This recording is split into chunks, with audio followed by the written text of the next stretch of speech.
moment has arrived. The biggest challenge so far lies ahead. This is round 4 of the International Endurance Series by Lian. In this round, drivers will be tackling the Nürburgring GP circuit and the infamous Nordschleife. On day 1, the sun blazes down and the drivers push their machines to their breaking point. But when the storm arrives on day 2, only the fiercest will survive. Who will rise? Who will fall? Who will seize victory in this ultimate showdown? Stay tuned. The moment has arrived.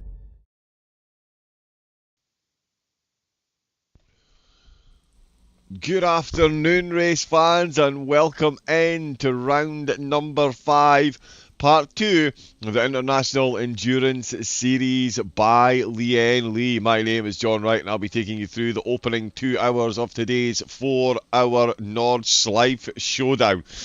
Will we see anyone singing in the rain by the end of the event? We shall certainly see. Of course, yesterday we had 4 hours of the Nürburgring. That was fully dry. Today's race will be entirely wet, and I can confirm it is very wet. The drivers will have the same 48-minute stint timer as well, of course, and more importantly, the top 15 from yesterday's finishing results will be reversed for the start of today's race. The full suite of points is available to the drivers today, as was yesterday, and of course that €3,200 main prize that they are all vying for.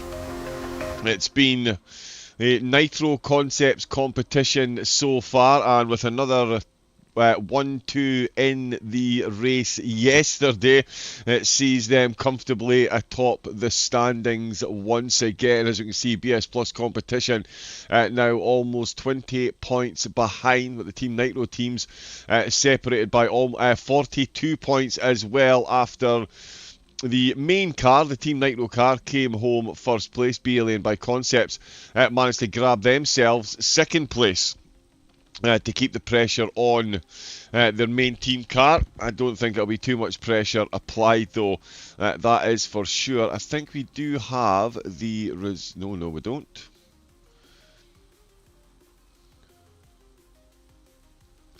Sorry, that is the qualifying results. So let's just go back to the standings. As I said, it is the top 15 will be reversed. They've got a very short time. Let's see if we can get the grid. There we go. Yep, so Visceral Esports finishing 14th and 15th yesterday are going to start first and second today. Looks like Shea O'Sullivan behind the wheel for that one. Then it's going to be Armamentario starting in third. I wasn't joking about those conditions. Finn Zimbal for Gladius are going to start in 4th place. Then it's going to be LFM starting in 5th. Sasha Wassner behind the wheel. 4 drivers for a lot of the teams here. I'm not sure we're going to quite sneak through this before they get us a short formation lap.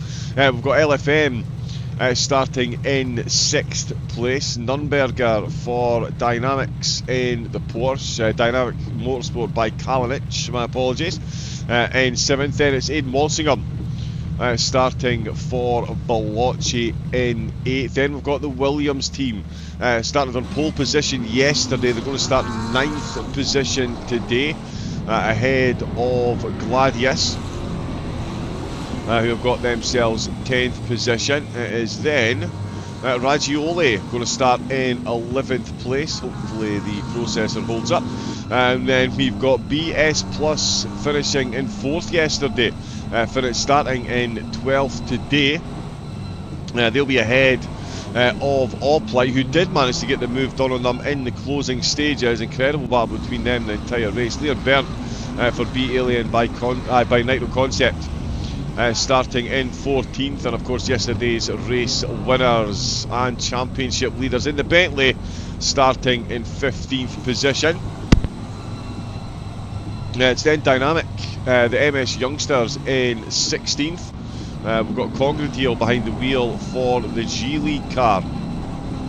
Tough race for them yesterday, but 17 still a good result. Gladius got another car in the top 20. They're going to start in 18th place ahead of the Honda of the Jardier Community Racing Team. And in fact, we're going to have to leave the grid block there. Luke Addison in 20th. We've got 42 cars out on track again, and we are already well underway with the short formation lap, so we'll get right up to the front where we can see it is very, very close indeed. We're going to be 4 wide, 4th through 5th. 2 of the cars have backed out of it, 2 of them have stayed right in it though. They're bunching up very nicely up at the front. The 2 visceral teammates going absolutely side by side through the shortened Mercedes arena, straight off down the hill, and look at the run that the 258 has got. That is Lucas Schneckenberger for LFM, that's got an absolutely incredible start. He's looking to weave his way past the visceral car if he can. I'm totally over the place with the start here at Schneckenberger though. Up 4 places, couple of droppers. Stubenreich 255. They've had another horror show start. Boothby's made it up 2 after getting 4 minutes of damage at the start of yesterday's race. Valiantly fought back. He's had a good start today. He's made it clean out. 256 though has definitely not made it clean out of the starting gates. No incidents registered. It does say 420 have been involved in an accident. The Williams team, the BS Plus competition going for a big move up the inside. Williams certainly yielding that position, finding themselves on the outside and then quickly on the inside. Bit of touching between the 2 of them there, but they've both survived that one, only just though. That was very close, and another accident involving, so I think there was another bit of contact just further down the hill as well. So the Williams team again, if it wasn't for bad luck, we wouldn't have any. It's certainly the start of this race. That is a trend that is continuing.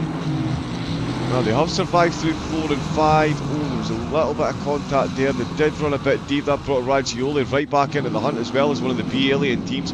But up at the front it is Kevin Tadai that has held on to the lead.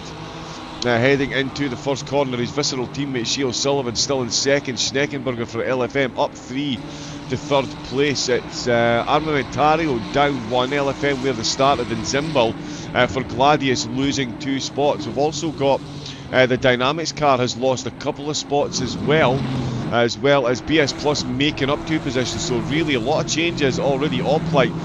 Down 4, and Nicholas Hoban, championship leader, won the Bentley, violently hitting the curbs through turn 16, finding himself down a spot.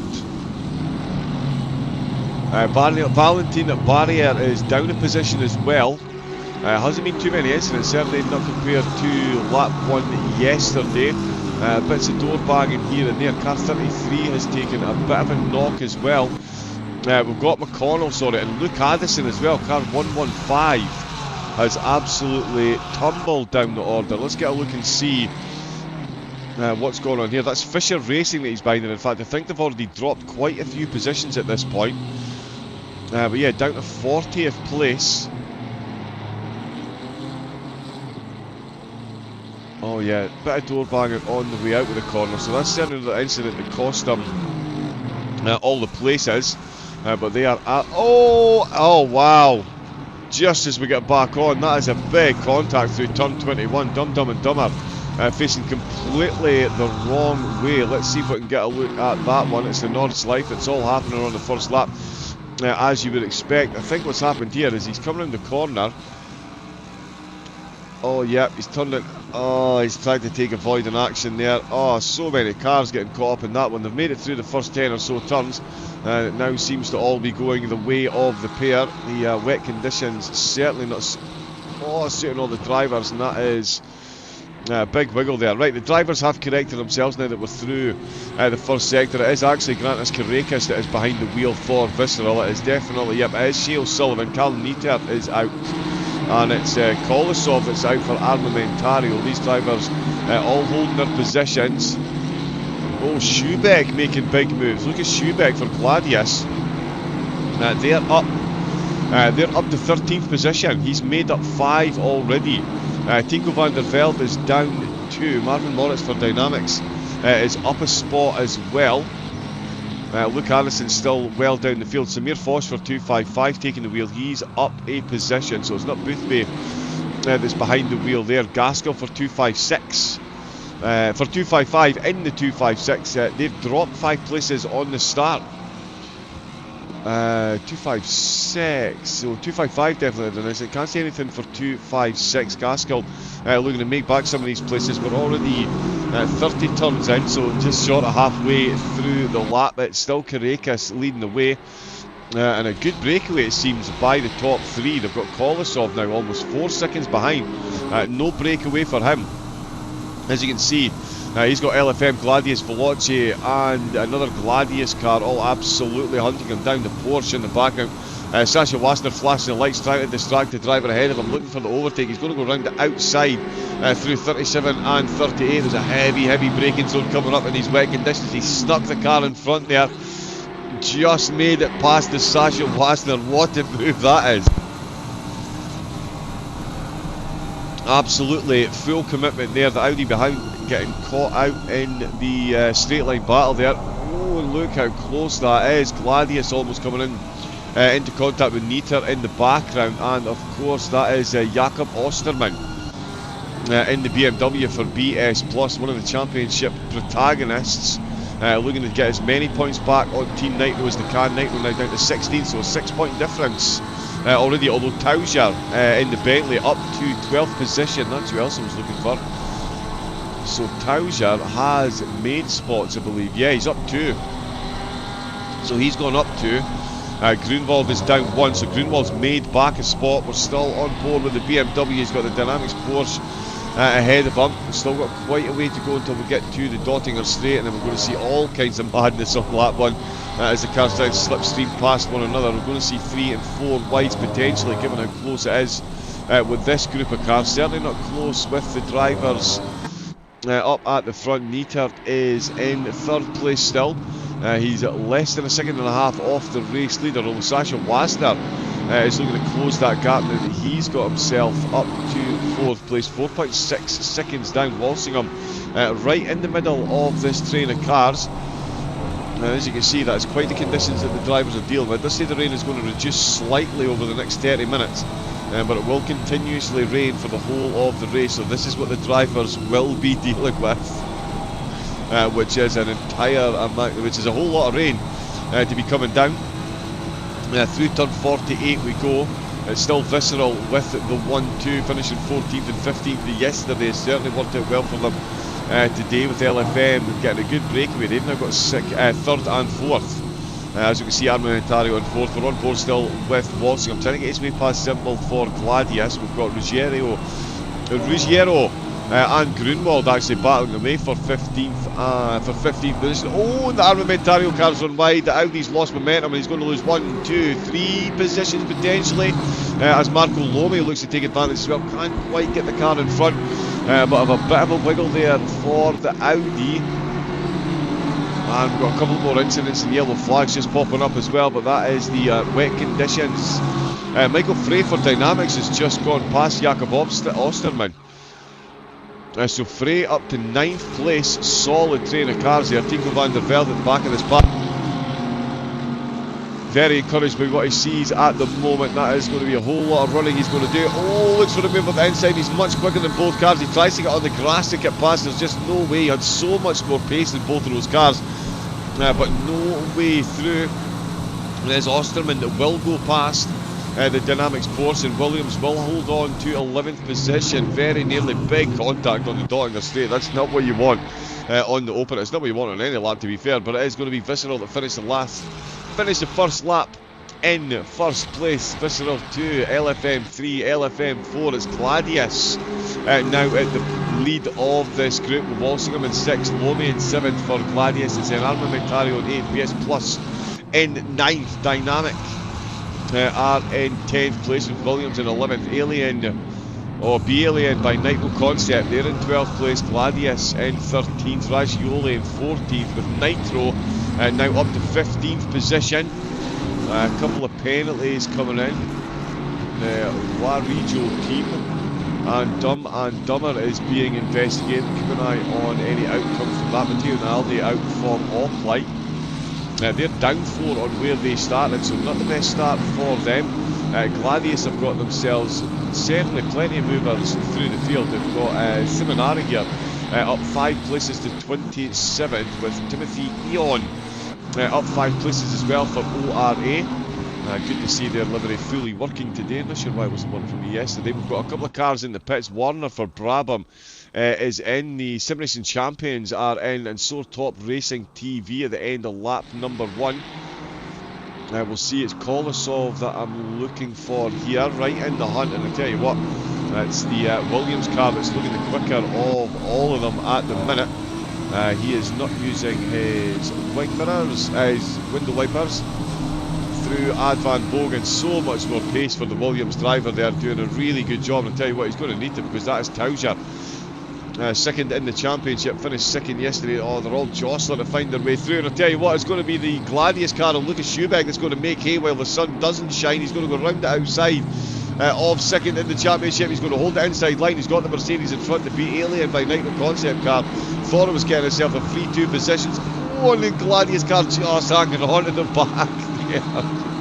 Lucas Schubeck doing an absolutely worldly of a job. He's not using window wipers either. Yeah, doing a worldly of a job hanging on to that. The Mercedes seemingly flourishing on home soil again. Needs to be a solid start though, and you need to be absolutely sure of your overtake at the best of times around the Nordschleife. This is not the best of times at the Nordschleife. This is very wet and tricky. We'll keep an eye on Van der Velde. He does look the quicker out with these two, and there isn't any other cars to interrupt the battle. Where does he find an overtake here before turn 25 if he can? That's through 20 now, heading down through Cottonborn, big dip down the hill, gentle move to the left, then of course it's heavy on the brakes to snake your way through this little section. Good dab, good rotation, and heavy on the brakes. Here we go. And it's the Mercedes behind the Bentley that's looking quick once again as well. Valentin Barrier, another driver, having a so-so start to the race. It's down 2 positions, but the Honda is making good pace. We've got Johannes Priest for Flyby Cryonics having a bit of an incident. Samuel Schär as well. One of the Alien cars just having a bit of a yellow flag moment there as well. They're already up 6 positions though.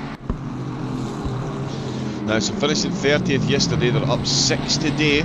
So many points up for grabs. They're being followed by RNL and of course Crazy Fly Racing. They picked up a few penalties early doors yesterday, but still managed to make their way back into the top 30, which is a good run.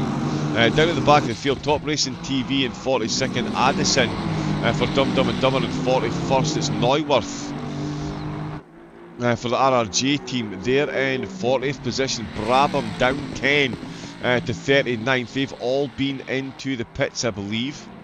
Yes, they have. So too have the Sim Racing Champions. Again, their livery is working today as well, which is nice. It's Wiglicki that is behind the wheel there, down in 38th position. It's still ridiculously close in several parts of the track. We've got RNL, Alien, Flyby Cryonics, Madcap Racing and Jardier's team having themselves a battle around the 24th position mark. We've got Naldi in 18th. For Oplite, he's trying to get himself past Skid Martin Racing, Aston Martin. That's going to be a tough ask around this track, but we'll keep an eye on Van der Velde. Karakas is still leading the way. 5 Ferraris atop the field. As a completely unbiased Ferrari fan, you'll love to see it. We've got Van der Velde in. We're still on board there, looking for his attempted overtake. Taucher and Schubeck are definitely closed in. Schubeck is looking mighty quick in that Mercedes, it has to be said. Yeah, both Mercedes AMGs are doing particularly well. Apologies to everyone in the chat, I haven't got it open yet. I like to leave that till last because it does cause some issues. What a move that is, absolutely standing still. That's GT3 versus GT4 material there for the Mercedes. The Bentley stood absolutely no chance there, and missed that happening up ahead as I was looking over at the chat. The Williams Mercedes has got ahead as well. There's going to be another one for Gladius. That is Lucas Schubeck absolutely carving his way through the field. The Armamentario car is tumbling down the order and now finds itself with a sizable headache. That's not the rear spoiler, that is the rear spoiler, because he's now got Taucher and Ruggiero looking very quick. Not only that, championship leading Tobias Grunwald, 15th position, has got himself right onto the back of this group. So the two team cars leading the way overall now find themselves right on top of one another. Once again, they really are absolutely inseparable. Let me just quickly fumble over here. We'll get the chat open so I can say hello to everyone. Now I can hear my own voice. Let's pop that out and do that. There we go. Good morning, good afternoon and good evening to everyone. Hope you're all doing well. There is live timing on ACC Drive. Yeah, there we go. Chris Racing sharing that one in there. Excellent. But yeah, we're looking at an incredible start here, and the Bentley not done with the Mercedes for the moment. Oh, the Mercedes has run wide. He's mounted the curb, and that's going to give the position back to the Bentley. Oh no, sorry, the Audi. We're on board with the Audi, of course. That's 2 positions lost there, and it could be 3. Oh yeah, it is. It's the Nitro team that are leading the championship. They sail their way through as well. That is an incredible move there. Slightest bit of wiggle in the wet, and here comes Dumb and Dumber as well. So they're blue. Oh, an Armamentario on the grass. Manages to save it, but they are losing positions. Absolutely hand over fist. This Valentin Barrier in 21st place. That is now almost directly behind the Dumb and Dumber car. Oh, 254 on a spin. There's been a big spin in the stationary car. It's Neuwirth. Oh, Neuwirth is going from bad to worse for them. They've already been in the pits for almost 3 minutes worth of damage. Now having to hold their brake, and you can see they're even at the top of the accelerator. So painful for so many cars, hidden by the trees. But yeah, Neuwirth very much stationary by the side of the road, having to wait on so many cars to come past before they can safely rejoin. So yeah, huge sport in play from them there to not try and get back on track straight away. You really do need to hold your brakes and let everyone through. It is only 17 minutes in. We've still got 3 hours and 43 minutes of a wet Nordschleife for the drivers to deal with. So we'll see if they can put on a recovery drive. I'm going to leave that open for the penalties as well. Barrier and Kolosov, they're still going at it. In 13th place we've got Tauser trying to get his way past Ruggiero, whose name I hope I'm getting remotely close today. Schubeck and Van der Velde getting themselves very close. Now we've seen both of these Mercedes do particularly well through the field, but at the moment it has to be said it is Lucas Schubeck that is looking the quicker of the two. He has handily closed that gap along the start-finish straight to start lap number 3. He really is closing in. Is he going to go for this up the inside? He's on the wet line. There's going to be even less grip there than there is. And he's got it done, or has he? Yes, he has. Of course, it's not the full Mercedes arena there. So close between the two of them on the way out of the corner. Schubeck manages to get himself ahead of the fellow Mercedes driving Williams team through turns 3 and 4. Down the hill they go. That is a good run. Good run. It's amazing the different corner names when you're racing this as part of the Nordschleife as opposed to the actual Nürburgring. No further action for Waggio and Brabham Motorsport lap 1 turn 2.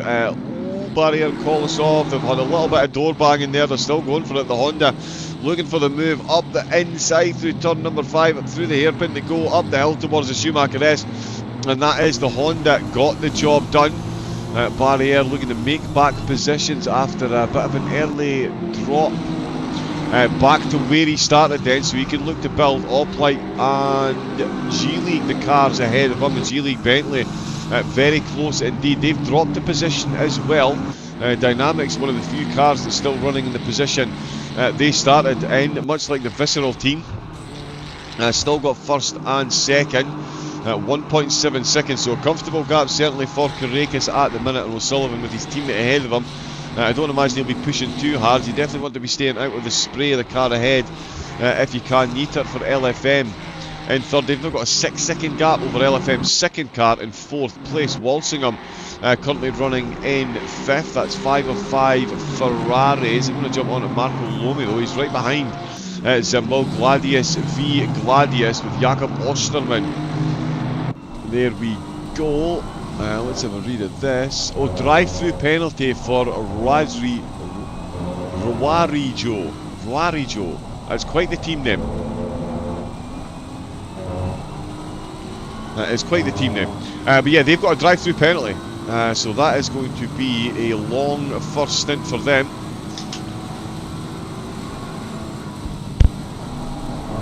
Johnny, quite a few cars that have made their way into the pit so far. And we've still got 3 hours and 14 minutes to go. Another incident being investigated. Just having a look down the field. So yeah, RRJ, Dumb and Dumber, Sim Racing Champions in Brabham, all with huge drops in position. Armamentario as well. They've managed to lose 18 positions. The Audi really struggling in the wet as they go past the blue flag car, followed by the RNL Roar team, and they will be absolutely roaring Meister on at the minute. The Aston Martin looking, well, a lot more planted than the Audi is. That is for absolutely sure. Let's get some bonnet cam. There we go. A whole lot of spray still coming up, and Kolosov is absolutely fighting for his track position life here. So too Tinko van der Velde looking to improve on his position. He is still behind that Mercedes of Schubeck after an incredible move by Schubeck, and it is the two battling Mercedes that I think we're going to stick with, although maybe Lome. Gladius on Gladius action now. This isn't the best position. It's all fine and well having your teammate ahead of you, but you've got Jakob Osterman and BS Plus directly behind you. If either of these cars makes the merest of mistakes, Osterman and the BMW are definitely going to go sailing on through, that is for sure.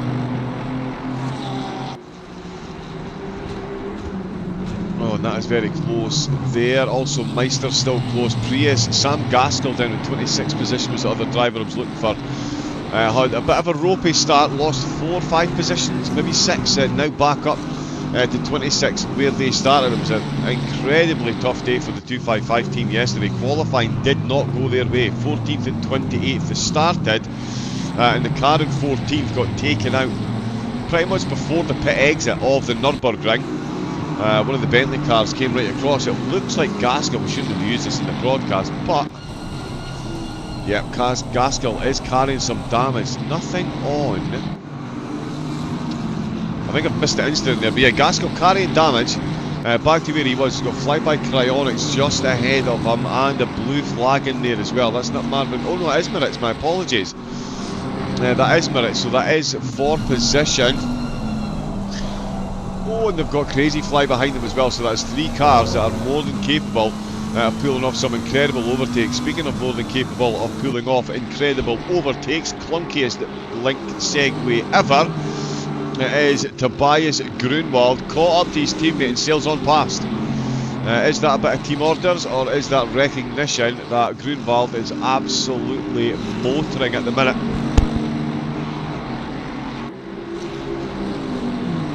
Either way, they're up to 13th position from where they started in 15th place, sorry, reverse 15th. So they started in 15th. Tauzier is back where he started in 14th. So given that position up, but hasn't actually lost the position on where they started.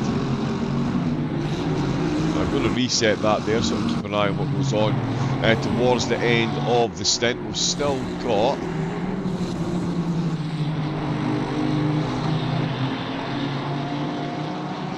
yeah, we should reset that as well. Perfect. Oh, Martin Larenk has just gained back a position, so he's got past the flyby cryonics car. We'll see if Seminara can do the same. ORA are not too far behind on that one. Sam Gaskell is certainly still pressing and probing as well.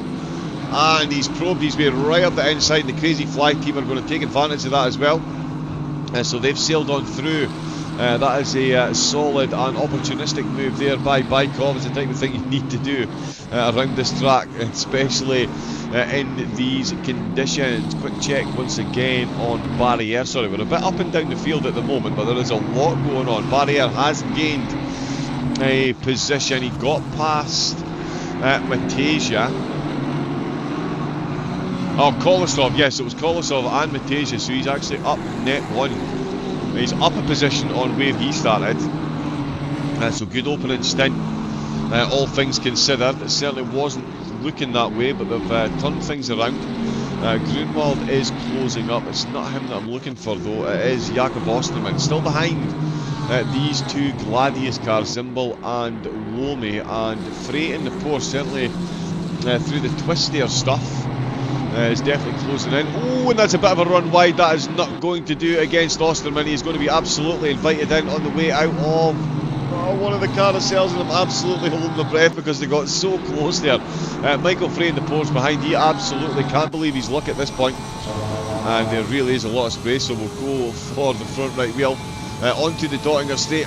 He's not quite close enough. The Porsche is absolutely going to get left behind. Osterman is not though. It's BMW versus Aston Martin. They're staying on the wet part of the track. Let's see if Osterman can pull out with the slipstream and punch his way through the air just before they get to the advertising board. It's back wheel to front wheel as BMW versus Aston Martin, and Aston Martin does manage to pull away. So the BMW in the slipstream, managing to close up and get that extra momentum, but as soon as he starts punching through the air himself, Aston Martin manages to keep the car in front. So much commitment on those curves. Absolutely no way I'd have two wheels that far on. But then that's why I commentate and why these all drive. I'm absolutely sure. Simracing Champions and Visceral Esport are under investigation for a lap 1 incident. Osterman is still investigating the defensive prowess of the Aston ahead of him, and he's going to try and go round the outside on this one. Is he going to make the stick? He's going to have the inside line through turn number 2, and he is indeed. Couldn't get it done on the straight, but Jakob Osterman, extra bit of rotation after an innocuous contact with the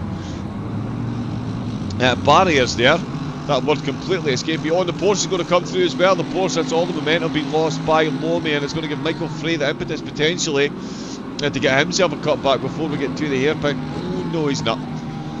He gets a very good exit, but so does the Aston Martin. Aston Martin taking an early defensive line, sending the Porsche onto the wet part of the track and round the outside. Is he going to make this stick? That's beautiful driving by Michael Frey. He's not going to have the momentum though. And the Aston picked his line on the way through the corner and has held on to the position. Jakob Osterman though up to 7th place. The Gladius cars now firmly separated as Zimbel is 1.5 seconds ahead. That's not the safest of position. Michael Frey just with a bit of a yellow flag there, tipping two wheels into the gravel. We'll jump on with Ruggiero, Tauger and Naldi. Naldi and the team, no stranger to solid battles at this part of the track. Certainly yesterday they had a grandstand battle with BS Plus competition. Currently running in 16th place. So they have dropped 3 positions on where they started. Oh, excuse me, but do have 3 positions directly ahead of them.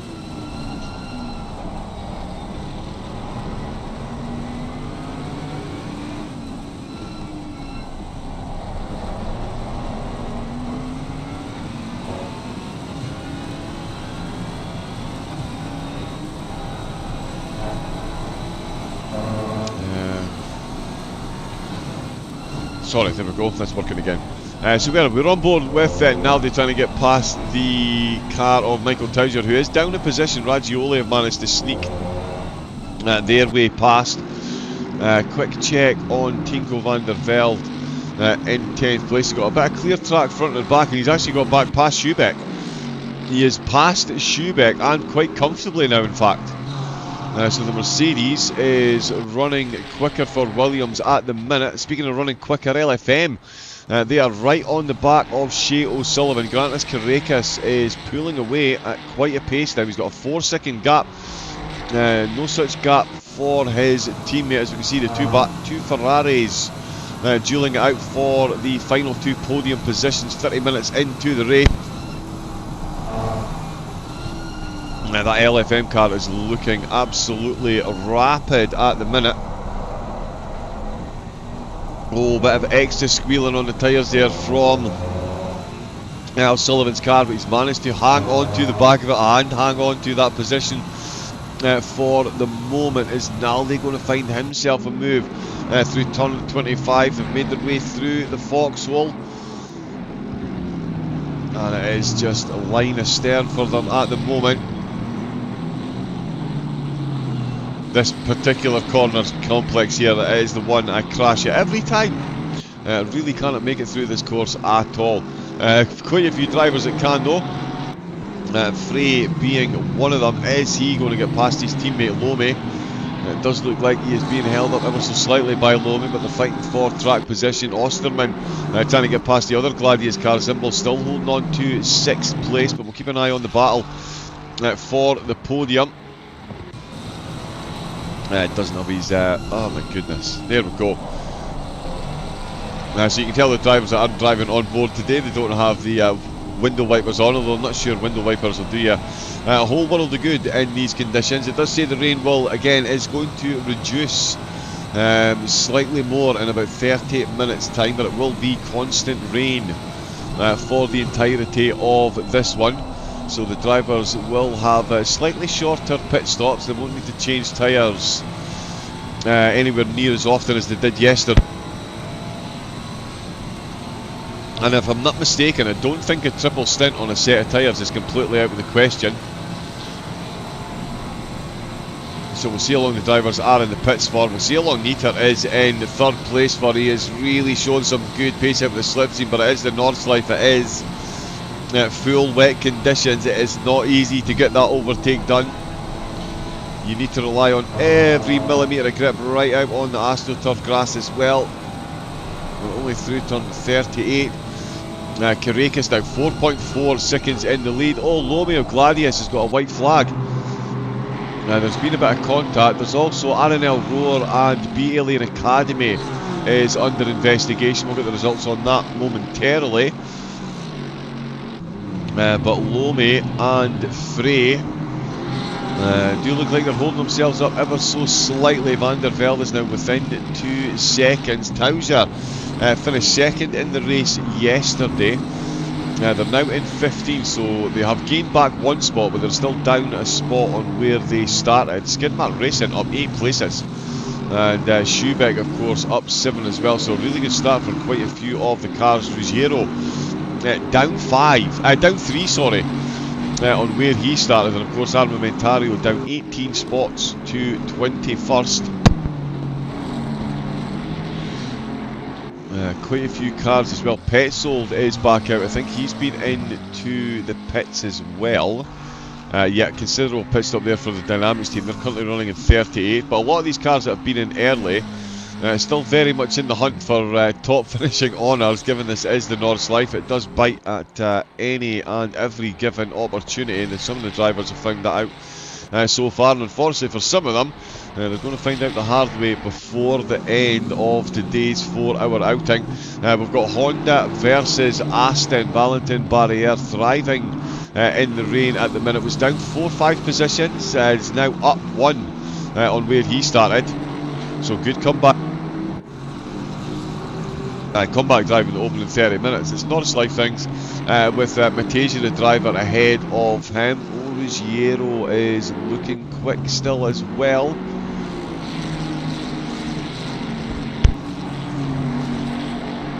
And Osterman as well. Oh, so many potential overtakes. You just never know where to look in the wet. And it is the BMW that we're going to stick with for the moment, I think. Although Walsingham and Wasner. Walsingham's caught right up to Wasner as well, actually. Veloce on an absolute flyer in the opening stint. They're within 3/10. Alan Nieter is right on the back bumper. They're on the Dottinger straight, and they're going to go side by side, and it's going to be Helicam, please. Yep, Nieter has got his car in front. He's got the exit that he absolutely needed there, and onto the Dottinger, that is going to be LFM taking 2nd place from Visceral. You can see just how close the two of them are. It's now O'Sullivan in the slipstream. We'll see what he can do into the final few corners of this lap. They're going to go back up the hill, dab of the brakes, move to the left, heavier on the brakes, move round to the right, and then it's through the real twisty stuff here. Both of them on that right hand curve like it was as bone dry as could be, and both of them surviving. Nieter has held on, and Walsingham did get the overtake done as well. Walsingham got the overtake done as Flyby Cryonics, and that team's name's completely escaped me there, couldn't read it quick enough, but another investigation going on, and Walsingham He is up to 4th place, so he got it done on the Dottinger as well. So two pairs of Ferrari swapping positions along the Dottinger straight. No swapping position for Tauser, Ruggiero and Naldi for the moment. They've stayed line astern, as you were. There is a penalty come in. R&L Roar are getting a 5-second penalty for contact with Flyby Chronics lap 1. It says turn -1, I think that's turn 4. It does get a bit changed about because of Nordschleife things. Oh, Samuel Schär.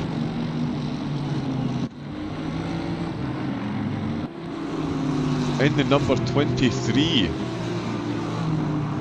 Why does that keep showing the mouse? I'm confused. Replay, car 23.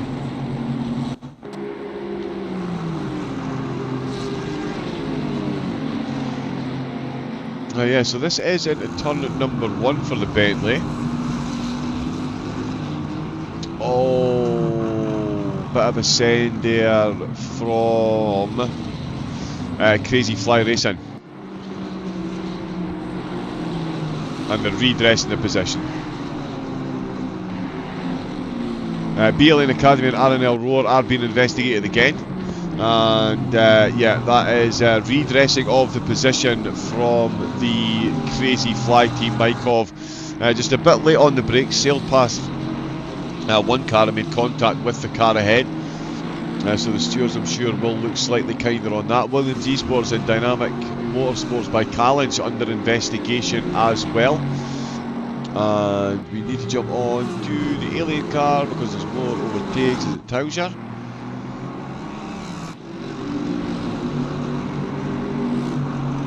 Right, you know what? I think we need to get rid of this.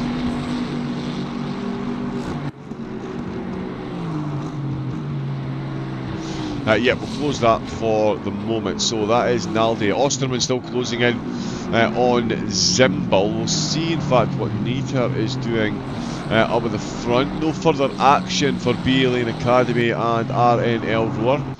Unsportsmanlike conduct hasn't been taken further. Nita is now 6 seconds behind Jakob Osterman, 4/10 behind, so still behind Zimbal at the minute.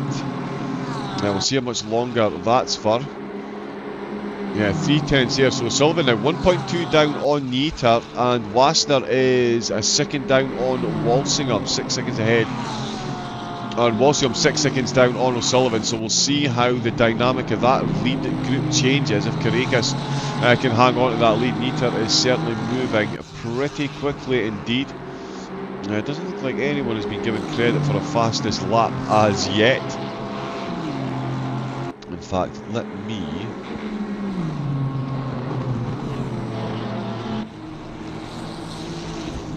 there we go, we've got some lap comparisons up as well. Oh, Samuel Schär and Baikov, looks like they're having another battle then. Baikov, oh, and he's got back past again. Baikov has got past Schär this time, and it does look like it was a legitimate move, no redressing of positions. Oh, Valentin Barrier is down in 30, oh, he's been in the pits.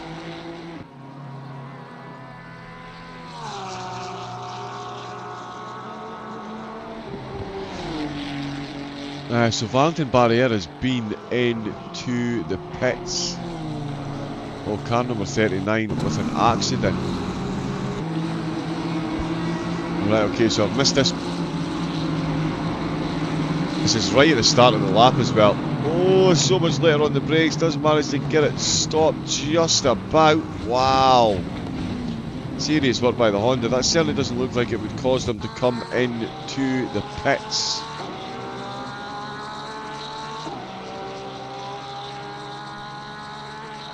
Oh, I suppose almost 40 minutes in, it's a 48-minute stint timer, so kind of coming at the end of the stint. We'll see if that is an uber undercut that's going to work out for them. The field now starting to spread out a bit. We've got some blue flags. And then we've got a solid chunk of the race group, the race leaders up at the front. Osterman and Frey doing battle. Let's keep an eye on this one. Is he using his window wipers? Yes, he is.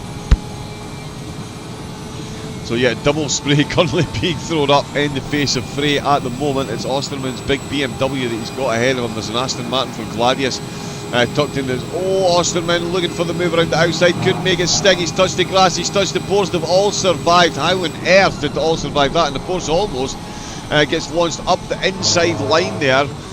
Up into 6th position. Zimbel just about hanging on there. Osterman trying to find his way past. He had a lot more pace than the Aston, but didn't have enough room to make it stick. And Osterman almost losing the back of the car again. Slight yellow flag as he does lose momentum. Temporarily loses grip. And and it's Zimbel. He's absolutely binned it through the carousel. And that is not the move that he was looking for. Michael Frey.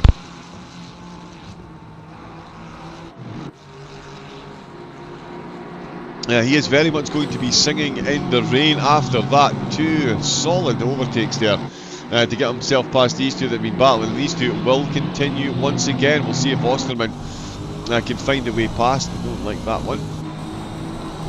We do like that. There we go.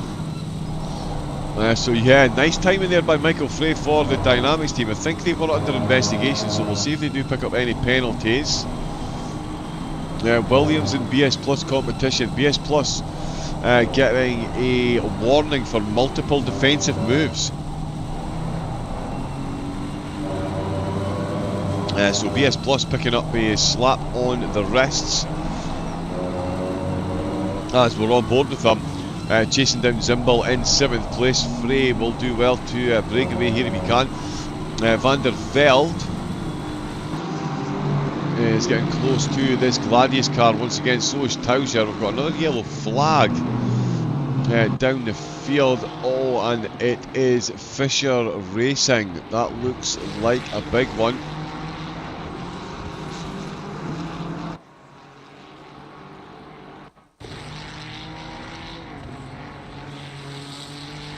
It doesn't look like there was anyone nearby either. Bit of a wiggle through the carousel, trying to find the grip, and then exited and rotated. Just all the salt rubbed into the wound there. Limps his way back onto track. Definitely not what you need at this stage, or any stage of the race. 21st place looks like there is a battle brewing there. Bykov and Kolosov. So Kolosov has made back a position. I think we're one of the cars ahead coming into the pits, but he's now in danger of losing another spot as Bykov is looking very quick there indeed. We'll see if he can get that move done. Naldi as well, still all over the back of Tauser. We've got penalties coming in from the stewards. Crazy Fly will get a 10-second penalty. I'm thinking that's for the contact that was seen on the Dottinger. Can the Ferrari slipstream past? I tell you what, he's popped out of one slipstream and almost into another Oplights. Naldi is looking for the move on the B Alien by Nitro Concepts car under the bridge there, absolutely side by side. Helicam please, there we go, and yep, absolutely sends it past the Bentley with a big bit of lift there to make sure it wasn't too close into the final couple of corners, and that is giving him an absolute slingshot to catch up to Ruggiero. He's currently running in 14th, and everyone into the pits. Of course it's 8-minute lap. In fact, in these conditions, what we're running, 8.5 minute lap. So with a 48-minute stint timer, the drivers are all going to be coming in at pretty much the same time. Now the Honda I did see came in quite early. Where is he? Seminara for Gladius as well. They've already been in. There is Barrier there in 30th position. He's on the Dottinger straight. So I think he's going to come out right in the middle of a thicket of traffic as the top 25 are in. So they've gone for a bit of an undercut. 40-minute stints over the 4-hour race. Yeah, everyone changing up at the top there. That's just as everyone drives in and out of their pit box. It's actually put Grunwald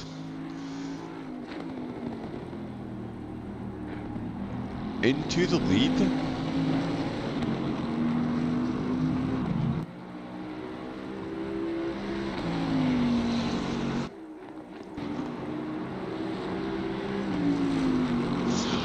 Ah, okay, so some of these cars have just done a drive-through.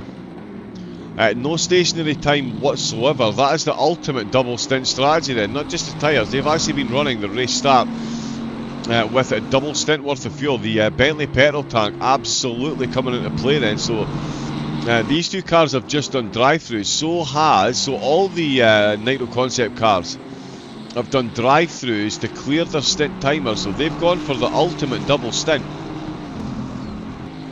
So they will need to take on fuel at least at the end of this stint, but certainly the tyres will be good to last. We've still got rain falling. And that has put them into the lead. What? That's incredible stuff. That is absolutely incredible stuff. So yeah, no stationary time whatsoever during their pit stop. Karakas was stationary for 32 seconds, so he's definitely taken on fuel and potentially changed tyres as well.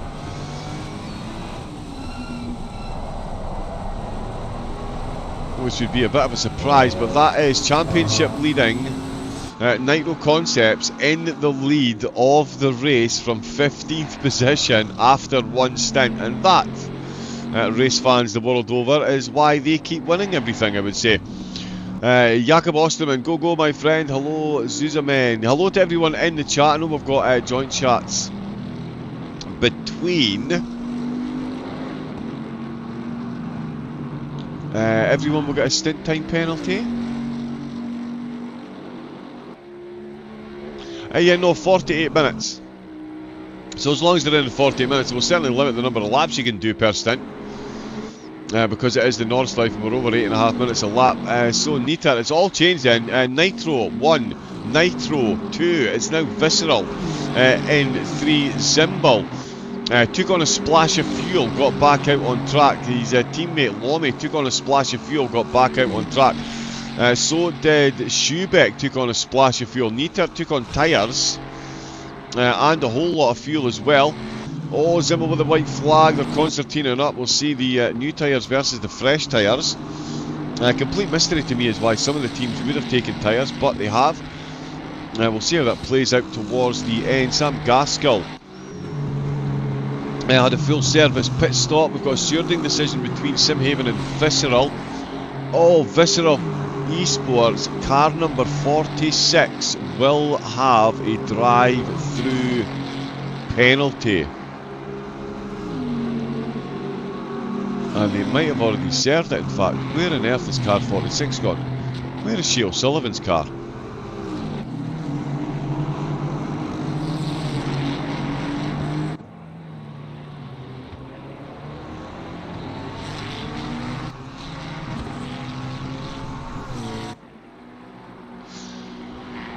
Can't see what's ailed them there, so they might have already served that drive-through actually.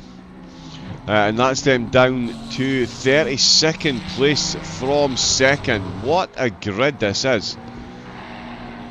Absolutely insane. We've got Oriziev, who's out for Armamentario again, another team that did a full service pit stop. We've got 4 teams that just flew. 3 teams that went for a drive-through. We've got one team with 3 cars that just took on a splash of fuel. The rest of the field, it seems, taking on tyres. So lots to unpack there, and it's certainly going to give the rest of the teams, I would say, something to think about going forward in the race, given how much this has affected this. And we've got a long-time race leader, Grantas Karakas. He is back out behind the wheel, I believe. We'll see once he gets through a couple of sector lines to make sure it is still him behind the wheel. But he's now 2.7 seconds down on the 2 Nitro Concept cars. Absolutely incredible strategy from them to get the lead. There we go, Lomi and Zimbal still battling away for Gladius. Nietert is now behind Schubeck of Gladius as well, and Aidan Walsingham back out the pits in 10th place. Again, he did a full service stop.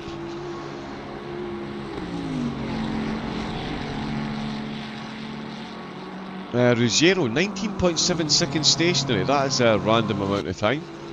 Oh, unless he's fueled for 2 stints now.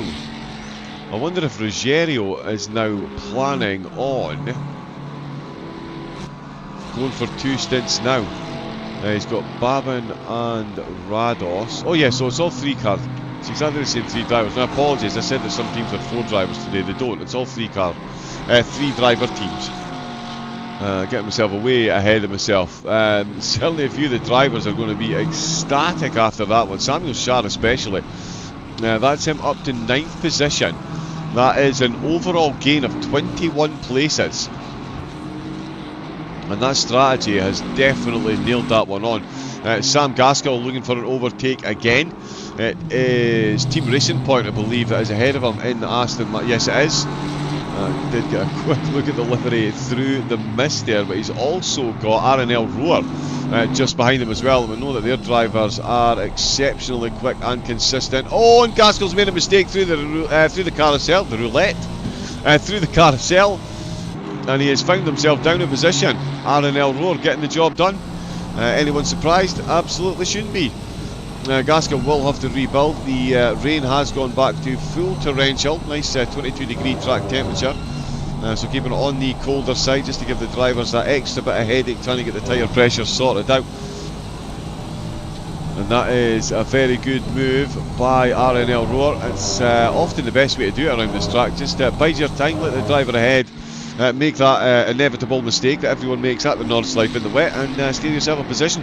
We'll see if Walsingham can do the same. Samuel Shah, just an incredible start for the A-Lane. I don't know what's more surprising, the fact that they've managed to pull it off, or the fact that I'm surprised that they've done something like this and managed to get themselves up so many positions into the lead of the race. Tobias Grunwald in the team, just absolutely phenomenal. But again, that could come back and bite them in later stints if other teams are doing 2 stints and then taking on fuel. So it's certainly going to be an interesting one to iron itself out. We're going to see another round of pit stops pretty soon as well. Given the 48-minute stint timer, the drivers will be looking to hopefully complete 5 laps, but with the 8-minute 30 to 8-minute 40 a lap at the minute, that's not going to be the easiest thing to do.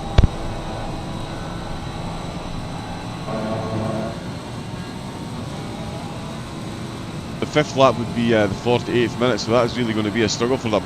Let's see what Veloci can do. Look at the Ferrari gaining ground on the Bentley in the slipstream nicely indeed. Once he gets into the air though, is he going to be able to carry that momentum? Well, he's come from a long way back and he's got a lot of slipstream momentum there, and it's absolutely propelled him ahead of the Bentley. The Bentley is now going to fall back in to the slipstream, but Sasha Wassner, who we know has got overtaking potential here, goes to the inside, then goes back to the outside underneath the advertising hoarding.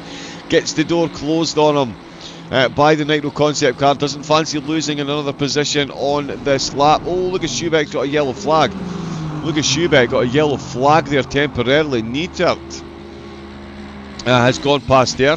Another yellow flag popping up, this time for Samuel Shah. I think he put slightly too much rubber on the grass there. Getting a slap on the wrist from the in-game stewards, but that is Veloci. Back up to 9th position. Looking to get their way back to 8th if they can where they started. So much has changed since the start of the race. It is an absolutely incredible field. Luke Addison, one of the teams caught out in the early exchanges there. He tried to take avoiding action and ended up firmly on the grass and gravel. That's them in and out of the pits. So we'll see what sort of recovery they can get on the go. Pertiel in 21st, having a bit of a struggle, keeping it between the Mayo and the Mustard at the moment, and it is Gaskell getting himself involved, whether he likes it or not, after dropping that position. And in fact, Meister for R&L Roar is now in 22nd place. Gaskell back up to 20th, so it's been all changed through there on the Dottinger as well.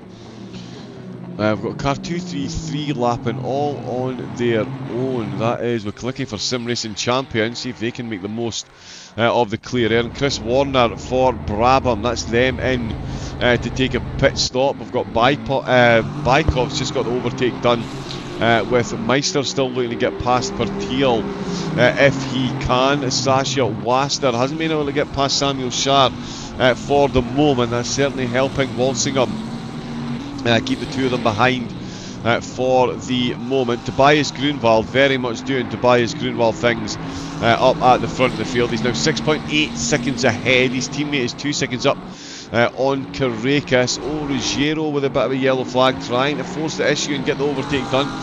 Not quite able to do so. It's Igor Rodriguez now in the Williams Mercedes.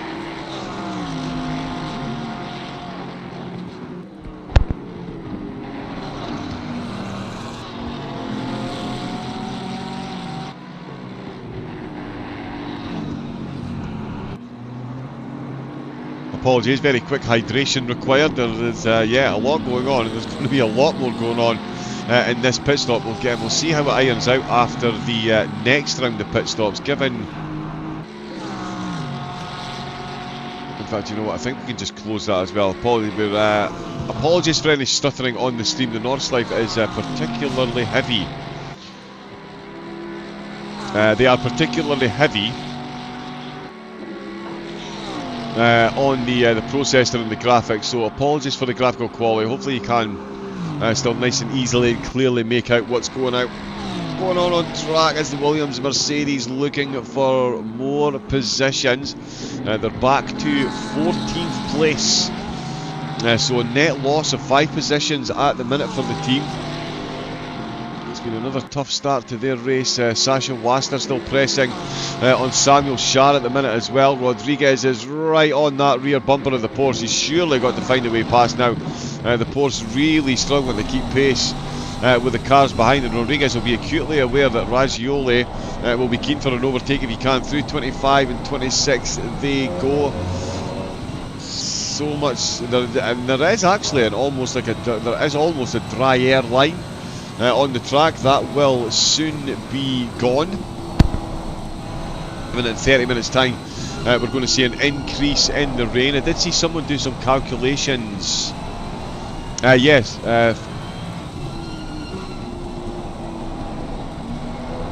okay, yep, Sim Race Life, thank you very much. Would you like to join us in the commentary box?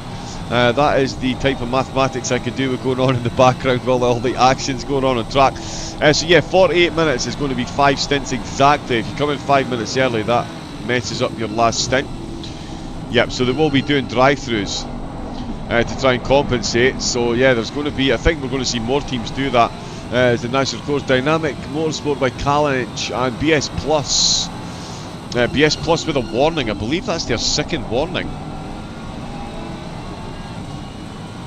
Let me get some confirmation on that.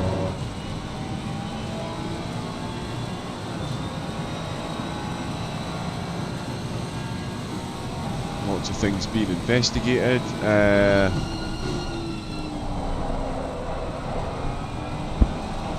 Yeah, it looks like that is their second warning.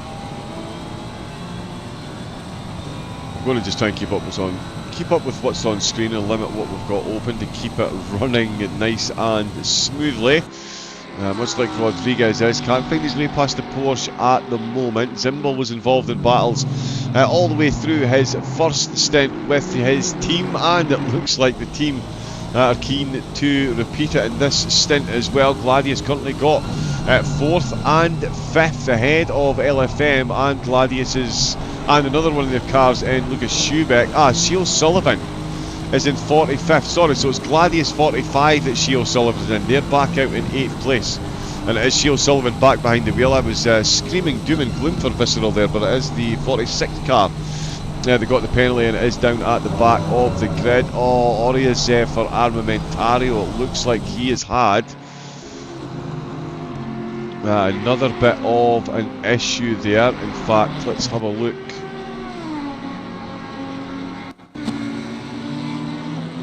And see what we can see here.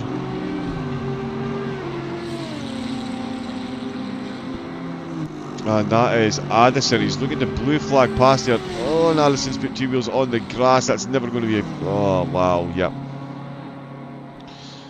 I think the only saving grace there is that he managed to bounce back onto the track in the right direction there. But certainly the Dumb and Dumber team having a race to forget so far. Still got 3 hours to go though, and we're already almost 20 minutes into the second stint. So we're going to see pit stops happening just as we're going to have Christian Romano for the close of the race once again. So I get to sit up with my feet up and watch the closing stage as the man himself brings home the cars. We're going to have a look up and see what Tobias Grunwald is doing. Exactly what you would expect from the championship winning team, or leading team, 7 seconds ahead. Coming on to the Dottinger Straight once again. The stewards are going to look at an incident between Fisher Esports and Dumb and Dumber. Lap 1, turn 5 is now under investigation. So a couple of penalties overlapping, but we'll see how they iron themselves out.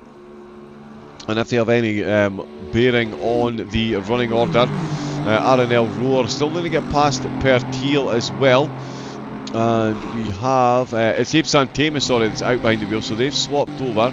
Samir Foch is still out for 255, full defensive, oh no, sorry, that's a blue flag car, that's R&J. Going past there, Simracing Champions, the car behind them in order. Valentin Barrier, 3 seconds behind Seminara. Meister and Pertil have swapped positions. Meister has managed to get his way past. Very nicely done in the battle of the Aston Martins. We've got Barrier and Osterman both with white flags.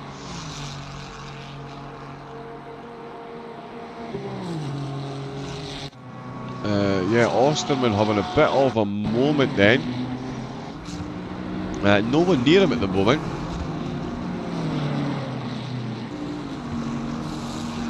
Again, apologies for the frame rate during the replays. I'm not sure what's going on. Oh, wow. Oh, and that is the worst place to do it as well. Just as he's coming onto the Dottinger Straight, and he's coming to the pits, in fact. So not happy with the damage there. The BS Plus team are into the pits with just under 3 hours to go.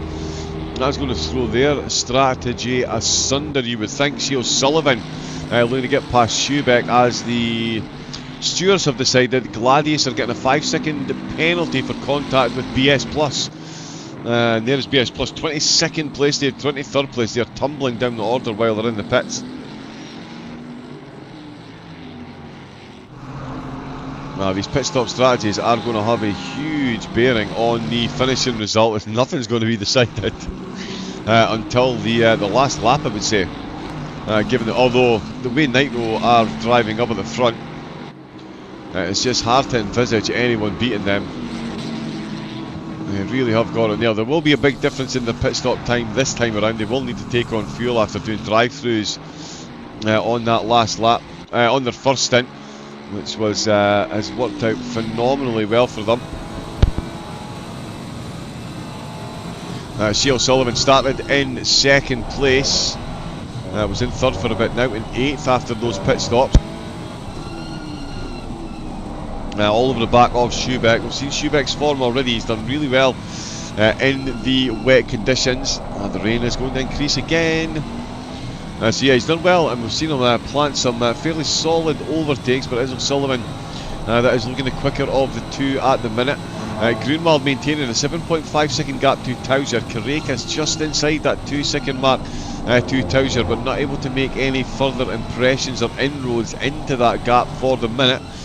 So we've gone from 5 Ferraris leading the way to 2 Bentleys, a Ferrari and 2 Aston Martins. Sorry, stumbling over my words there.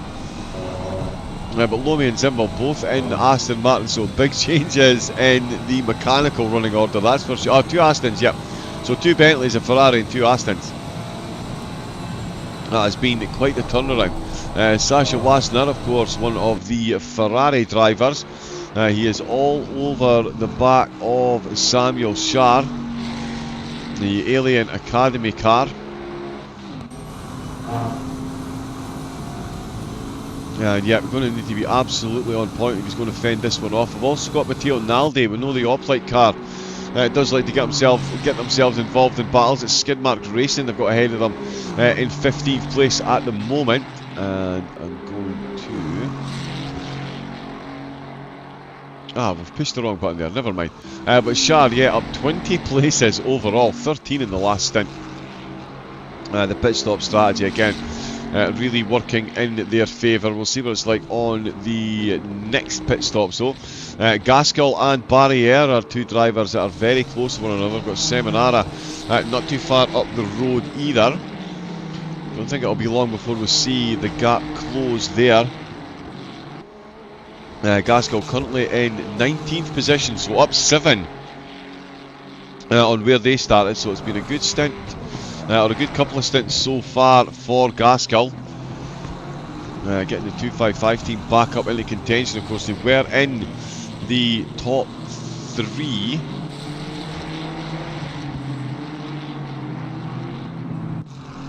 Let me just get the standings reopened again.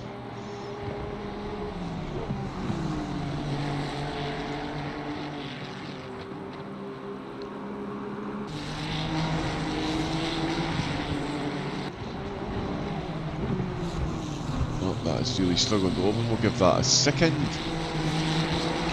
And we'll see Sasha Wassner still trying to get past Sharnaldi, still trying to get past Paw as well. Kareka still trying to close the gap on Tauger ahead of him. It's still at 1.2 seconds though. 1.8 seconds though, so not really making any ground. O'Sullivan still probing and looking for an overtake if he can. It's going to take some effort. BS Plus competition, yeah, they are third. 255 have dropped to 10th place after yesterday.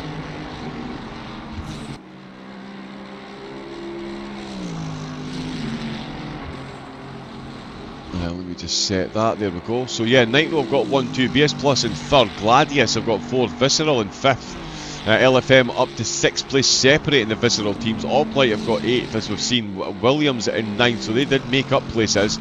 But 255 competition, the lead car, the 255 car, in 10th position overall. So they really are needing a big race here to get some points back, and they've got Valentin Barriere impeding their way at the minute. They've got a Gladius car that they are looking to go past of Seminara. He is really under pressure from these two at the minute. The Ferrari and the Honda behind them really breathing down one another's neck. They're absolutely side by side. The Ferrari are ahead of this, good decide who gets the position, and it's a beautiful move by Gaskell there, absolutely opportunistic. The Honda went for the move, but Gaskell managed to seal it. So Gaskell does get himself ahead of Barriere. What can he do now against Seminara? We've got Zimbel and Lome still close, so Wassner and Shar. Naldi and Paw still very close as well. Oh, the Armamentario car has just lost the position to fly by Cryonics. Yeah, the Audi really struggling here on home soil in the wet. Not enjoying the conditions at all. Oh, and that is very close. Gaskell, you think the favourite to take the spot here. Bear with me a second. I really do need a very quick pit stop myself. We'll stay on board with this little battle here and see how it plays out. Back in a moment.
So it looks like a couple of spots changing there. The Dottinger straight slipstream working wonders for a couple of the teams, and a few positions changed. Rodriguez couldn't quite find his way past the Porsche, but he's certainly looking like he is going to do so sooner rather than later. At the moment though, we are 1 hour and 12 minutes into round number 5, race 2 of the International Endurance Series by Lian Li, and it is championship leading. The top 2 in the championship that are the top 2 in the race after serving are taking a drive-through for their first pit stop. So they were running 2 stints worth of fuel when they started the race, and yeah, they are now going to be running that tank dry before they come back in. More rain is still predicted, so the torrential downpour will continue. Oh, Barrier and Ruggiero swapping places there. Barrier getting a good move done. Sam Gaskell coming into the pits as well, so that's going to drop his car massively back down the order. I don't think we'll see in a second if it is still Sam Gaskell behind the wheel. 28th position they've come back out in, and it's Philip Minard that's behind the wheel. Yep, it's Philip Minard. That will change in a moment. It does say Sam Gaskell. Once he gets through the next timing line, that will update. So it is Philip Minard that is now behind the wheel. 28th position they've now gotten themselves into. Petzold just exiting the... as Rodriguez, the Visceral car that had to serve a drive-through. Oh, stop, go 32nd it was in fact. They're in and out of the pit. So too Samir Foch. Is it Foch still behind the wheel? I think it is. Oh, sorry, yes, because he's just on his way into the pits now. Still on his way in. He's got Boothby in the car today as well. Luca Stubbing is back out for Dynamics, so a couple of driver swaps as well. Aidan Walsingham looking for an overtake. Where is he? Up in 8th position. And yeah, this is going to be an interesting one. Let's see if he's got his window wiper on. He does indeed. Terrible rear camera. There we go. So we can see O'Sullivan from Visceral started in 2nd place. He's already had an overtake this stint so far. He's looking for more if he can. We've seen Schubeck is good on the offence. How is he on the defence? Because these 2 Ferraris absolutely hunting him down at the minute. Through turn 30, miss, hit, miss. They'll definitely be hoping to miss one another, that's for sure. Can O'Sullivan carve out an overtake while these 2 duel it out? Igor Rodriguez is trying to get his way past Stubbing. That's been quite the battle they've had so far. And Neitert for LFM did manage to get the car up to 2nd place, now in 5th, but looking to get past Momi for Gladius, who are in 4th. Karekis now 2.7 seconds down on Tauzier, so Tauzier doing everything he can to stretch that gap out. Grunwald almost 10 seconds ahead of his teammates.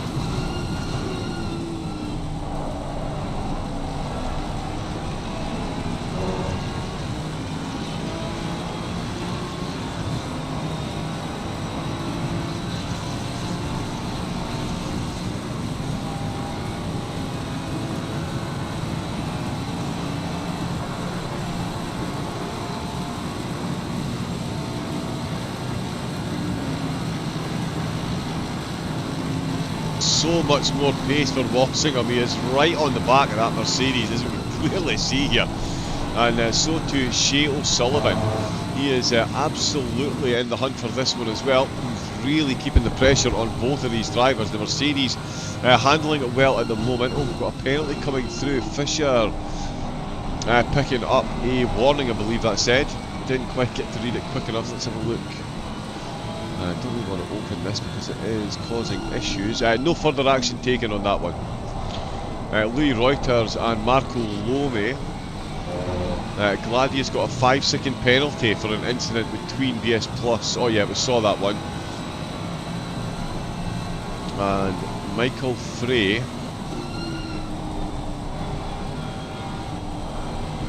Oh, deliberately obstructing the view in the pit box.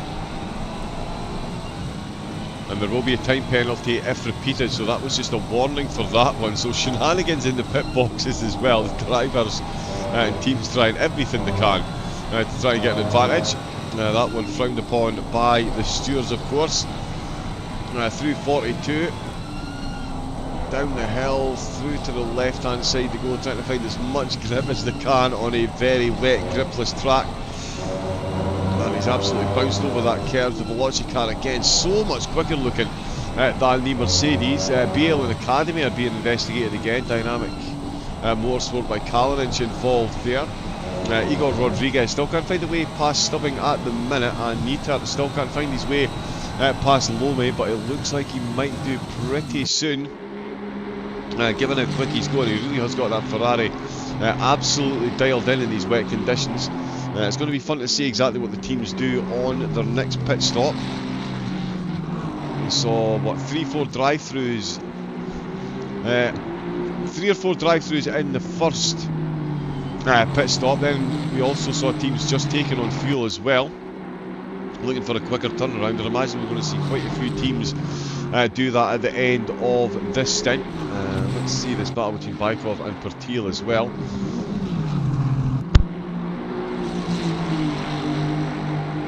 Crazy Fly have picked themselves up a penalty so far. No further action between the Alien Academy and Gladius competition car for a lap 6 turn 2 incident. I know it says 0, but it's actually turn 2. Walsingham still looking close. Let's see what he can get done on the Dottinger straight, if anything, against the might of the Mercedes, and they're going to go for it. And he's got himself up the inside, and that has left an interesting proposition for Neater. Then he's got more pace, but he's got no room to sneak on through. Walsingham has absolutely sailed away. And Schubeck and, oh no, sorry, we're looking at the wrong one. There is the battle that we were looking for, and it is Schubeck that has lost 2 positions. Let me just drop this one back a bit. Again, don't know why the mouse suddenly becomes visible there, very strange. So yeah, we can see the LFM car getting very much caught up in the Visceral car, sorry, getting very much caught up in the action there, but he does manage to follow the fellow Ferrari through, the Mercedes dropping 2 positions on the Dottinger straight. As we can see, a raft of cars coming in. Tausier and Grunwald have both come into the pits.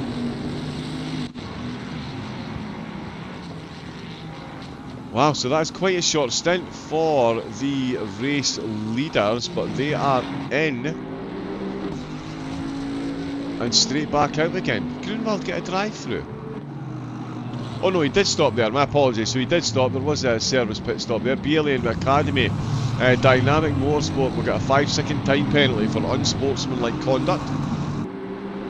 Grunwald's car comes back out. It's Nicholas Holborn that is behind the wheel.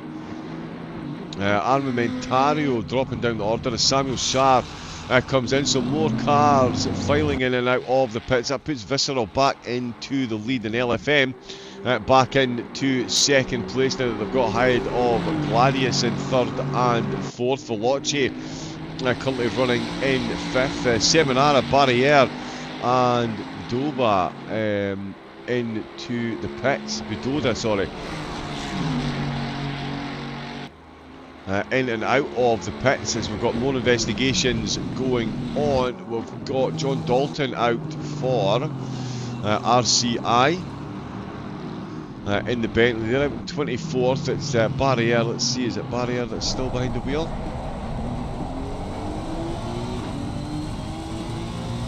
I don't think it is. I think it's Leitonen. We've got confirmation of that in a moment. We've still got Malinowski to make an appearance as well. Yannick Meister still making a firm appearance in the rear view mirror of Ruggiero. Tobias Grunwald back out of the pits there, back out in 15th place after that pit stop. So a bit of an early one. The team's really mixing up the strategies to get to the end of this race. Sasha Wassner still looking to improve on his position as well, and if he does, it's going to be at the expense of Schubeck. Schubeck's already lost 2 positions on this lap, or certainly the end of the previous lap, and it looks like it might be another one here.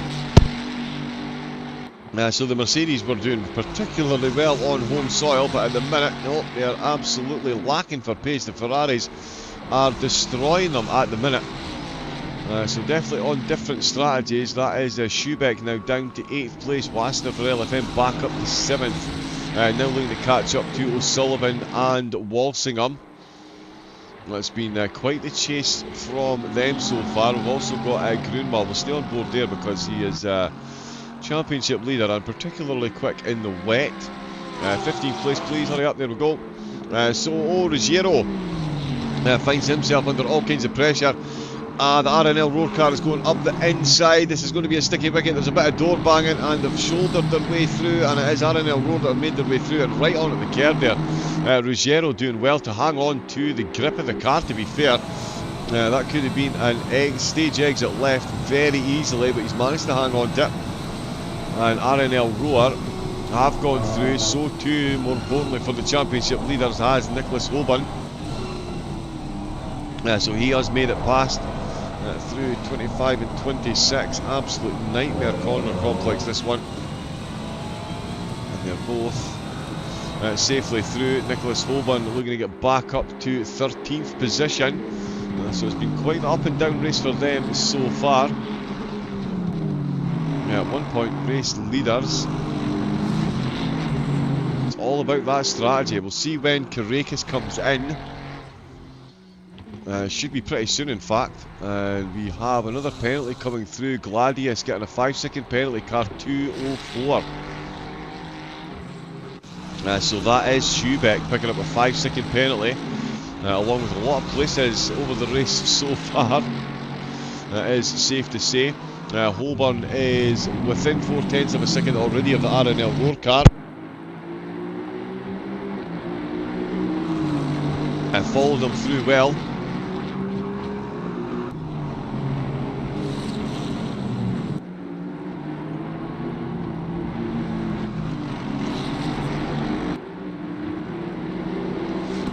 Very strange that it appears like that. Yeah, let's just concentrate on the action rather than the technical glitches. We'll get Mikhail Baikov. Now this is another team that has picked themselves up a bit of a penalty.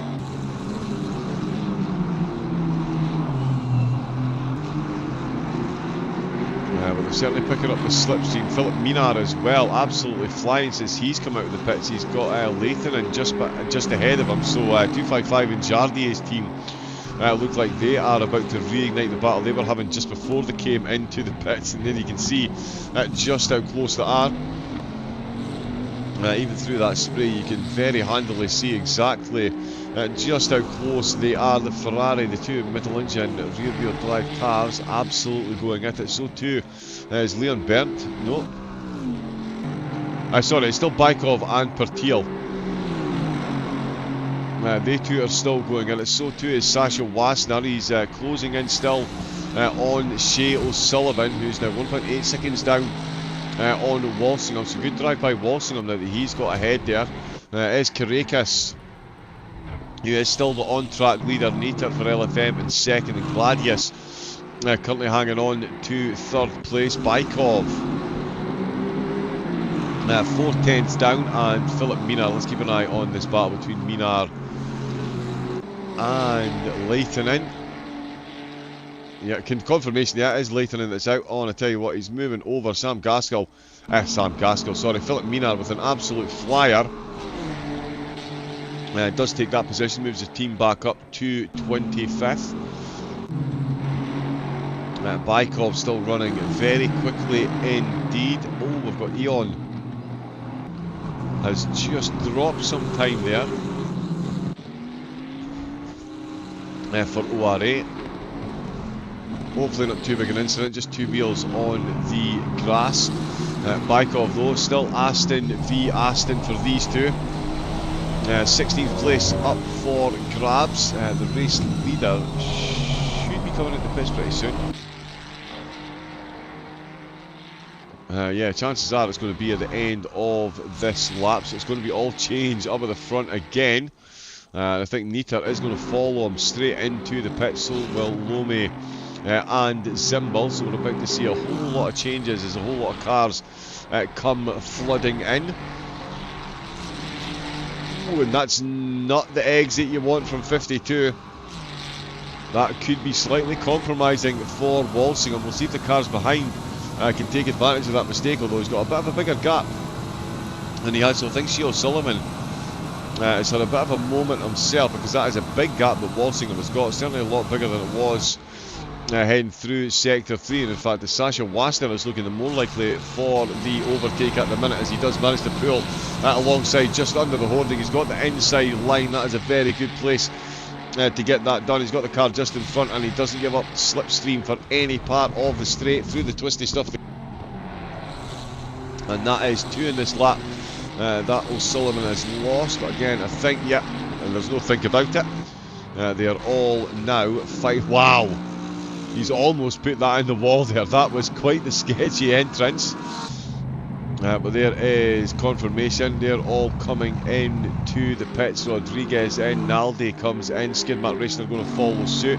Nicholas Holborn will stay out. So Holborn will retake the lead of the race, or certainly the on-track lead of the race, with 2.5 hours to go. Yep, flies on through. Walsingham still coming in. Neater just pulling in, so that all these cars just pulling in and hitting their marks. Lomi is in as well, but it is Nicholas Holborn that we're looking for, and there it is, confirmation. He is back out. Oh, in the lead of the race. Camera struggling to keep up with him there, and his teammate Leon Berndt will retake second, with Karekis' car coming out directly behind this time, so he has closed that gap. We'll see who it is behind the wheel. Can't see the name on the screen from that angle, but we will work out that it is Campagnella. It's Fabrizio Campagnella who is behind the wheel of the car now, and that is a much closer gap than it was before Berndt took that pit stop. So these two are going to duel out. This is a very good drive for the Visceral team. They are countering those pit stops. What I'm going to do, we're going to try and be brave and open ACC drive as well. Hopefully the stream holds together.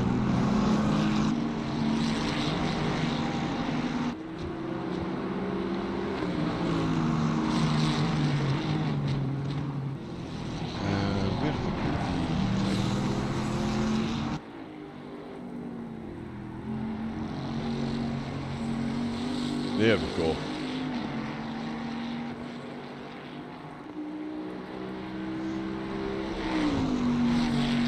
Excellent, we'll give that a chance to run and catch up with what's going on. So yeah, Visceral back out. There is Morcar Walsingham in the pits. That's 26th position.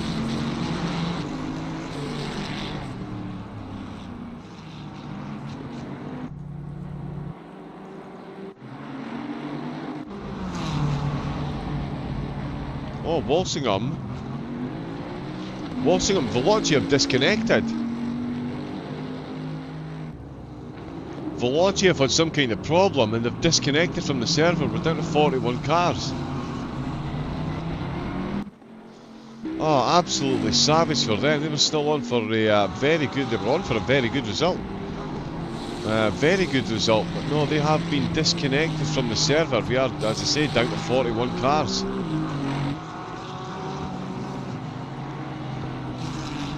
That is absolutely savage. So I'm not sure the driver swap issue or what's going on there, but they are out of the server and out of the race. Certainly not out of the race at the moment. Raphael Hansen is behind the wheel of the B-Alien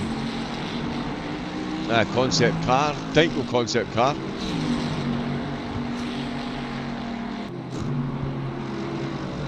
So he's taken over for Samuel Scharstig, Jan Zimmer to take a stint, but they are hunting down Sasha Wasner at the minute. Wasner will be feeling the pressure here. The Bentley really has come to life in this stint. The Ferrari was all conquering in the previous stint, but not the case now, and the rain will increase. The rain is going to keep on increasing, as we can see up at the top of the screen there. Absolutely no idea who's going to win this. I know Holborn and Berndt have put on an absolute worldly of a display in the pit stops. But in these conditions, it is absolutely up for grabs as Shiel Sullivan and Kaz Poor battling away. Skidmark Racing looking to fend off O'Sullivan's advances. I think Skidmark are coming into the pits pretty soon though. A couple of pit stops slightly out of kilter. And the stewards investigating as well. Gladius in 255 competition, their 256 car.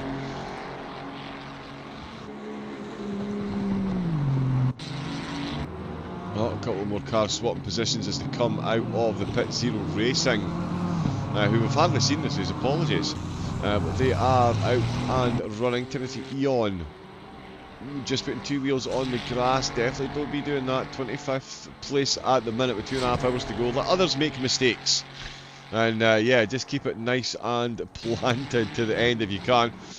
Holborn and the team certainly looking to do so. It's going to be an interesting one with the strategy to see how all the teams finish off and who does a drive through when. We'll get back on to one of the Alien by Nitro concept cars. It is Hansen on the back of Florence. He had a good race yesterday at the Nürburgring. Looking to improve on that today. Currently 8th place. Hansen all over the back of him though, like right on the back of him. As you can see under braking there, the Bentley massively managing to close in. Yeah, that is quite the manoeuvring.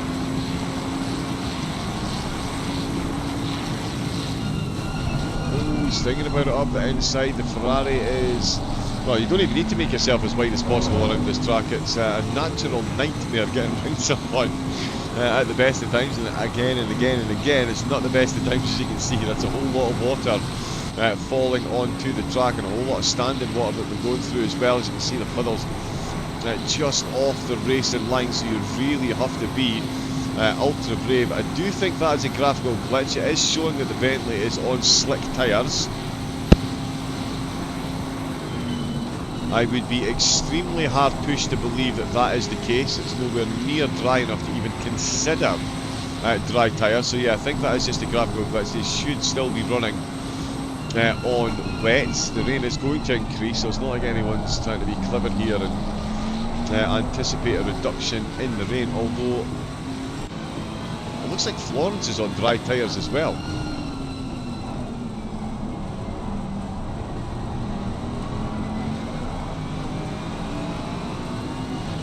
Yeah, I'm not sure what's going on there. I do think that's a... Although, yeah, that's showing wets. That's showing wets. Showing Sneckenberger in the dry. Again, I do think that's a graphical glitch. I don't believe for 1 second there's teams out there on dry tyres. Absolutely not in these conditions, unless they've gone for the absolute ultimate gamble. I don't want to spoil anything, but they might have watched the Formula 1 today and got some ideas. Whether they work out well or not, we will see. Pozniakov 4 seconds down, but he's on Michael Frey applying the pressure there, and Philip Minar after the pit stops, he's got the 256 car for 255 back up to 14th position.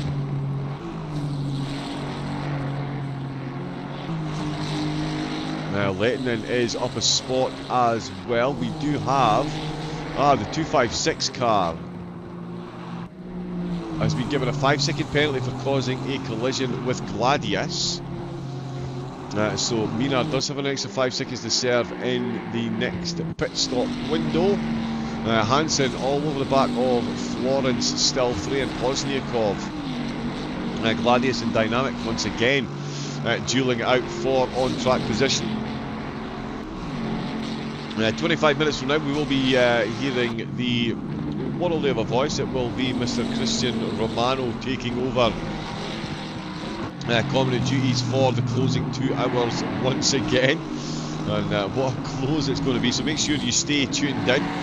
It is round number 5, race 2 of the International Endurance Series by Lian Lee. 41 cars started. Well, we've got 42, so Veloci have rejoined.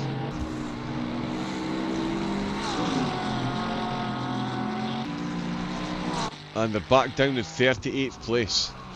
So they did have some kind of connection issue which has seen them out of the server. They have rejoined, but they're back down in 38th position, so great commitment from them to get back out on track. That is going to be a long race to the end for them now, though. They were definitely on for a top 10 position. Makovkin looking to secure a position in the top 20, goes past Zerbin. That is a very good move indeed. We've also got Vasquez Rodriguez for RNL Roar, elbowing out of the final corner before the Dottinger straight. It's a big move across the track by Nick Babin for Ragioli. He's not going to hold on to that position, surely. The Aston Martin got a much smoother exit, and you can see through that slipstream along the Dottinger straight again. It's almost like a different class of car. The two of them are driving, not getting a good look at that there, so let's go with that. You can see that Aston leaving him like he's absolutely standing still. Florence, 0 seconds separating Florence from Hansen. Oh, and he's going for it. Hansen's run a bit deep there, and Florence is going to take advantage of that surely as they head down into turns 4 and 5. No, he's not. Bentley's managed to get back ahead, so after running wide there, Hansen's managed to wrestle that Bentley back onto the racing line. He's held on to the position, but Florence will certainly keep on probing and looking for a spot and an overtake if he can. Hansen can't be making any more of those mistakes with a car that close. Frey as well. He's 3.6 seconds down on them. He's got Pozniakov. I've already seen this Mercedes make some good overtakes early on. We'll see if he can continue the trend. There is Fabio Zerbin in for Visceral. So more pit stops. What's that? 2 hours and 22 minutes left to go.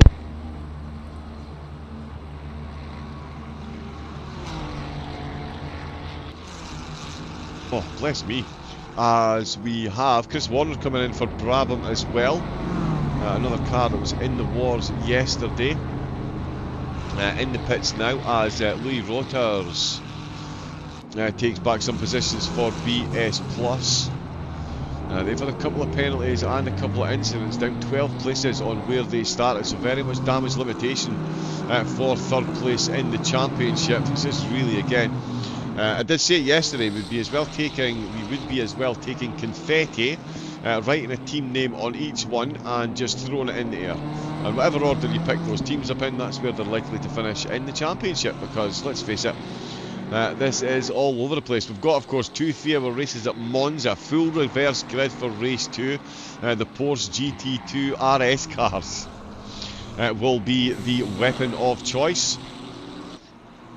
Whether it's a choice or not, that is the cars that they will be driving. Nicholas Holborn for Nitro, 14.9 seconds ahead of sister car B Alien by Nitro Concept, and then we've got Campagnella for Visceral in third place. They started in first, now running in third. It's all about the pit stops now. Florence and Pozniakov still pretty close, so Lehtinen closing in on Dressler for Skidmark Racing. Michael Frey just with a bit of a yellow flag. We've got Razone out in 17th place as well for Top Racing Team. Team Racing Point, sorry. Team Racing Point, he's looking quite quick. Pozniakov suddenly got close. Frey just having a bit of a moment off track, and Pozniakov half in that gap then. That's down to half a second. That is not a trend you want to continue. So much standing water on the track, and the rain is just increasing and increasing. The track temperature stayed at 22 degrees.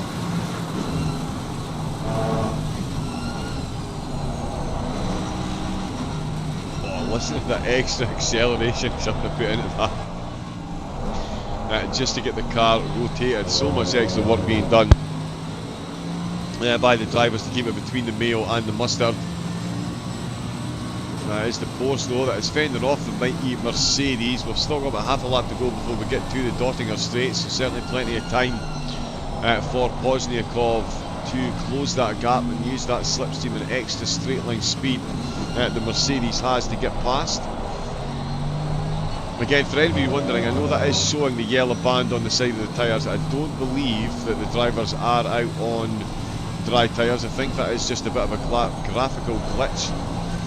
I'm not sure exactly what PSI you would have to run dry tyres in these conditions, but it would have to be very, very, very, very, very, very high, and the risk of a puncture or a blowout would be exceptionally high. I could be wrong though, these drivers are full alien level. Yeah, typical ACC visual bug, yeah, that's what I thought, yeah. Yeah, because it is showing quite a few cars. Again, you would have to be an absolute, what is it they say? Only mad dogs and Englishmen go out in the midday sun. Surely only mad dogs and crazy people go out in the Nordschleife in torrential rain on dry tyres.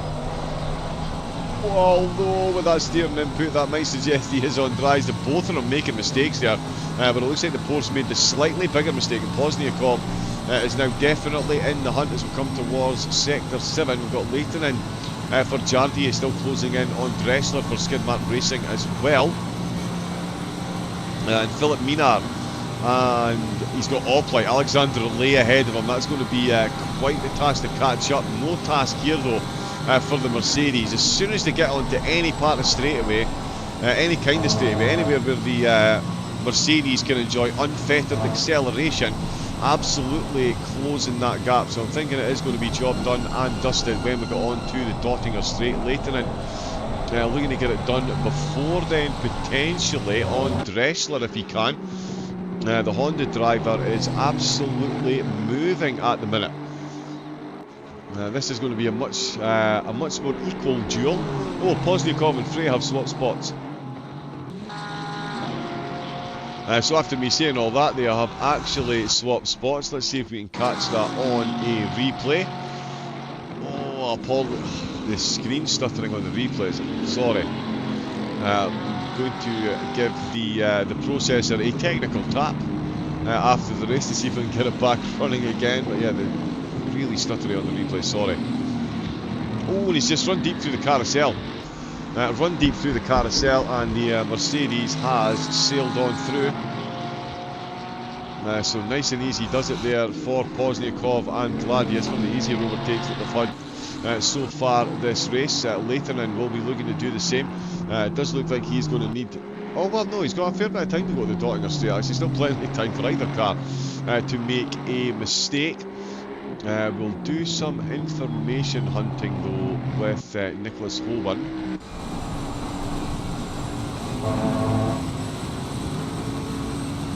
So what's he got? Can't quite see. I think it's 20 minutes left.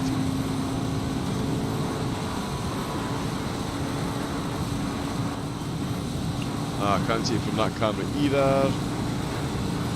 Yeah, so he's got about 20 minutes left of his stint, which is going to take him to just under the hour mark. So yeah, they are going to be doing a last penultimate lap pit stop by the look of it. Yes, oh, it's going to be absolutely right down to the wire. I'm extremely envious of Christian's position of bringing home the finality of the race, because it's going to go right down to the wire. Absolutely beyond expectation.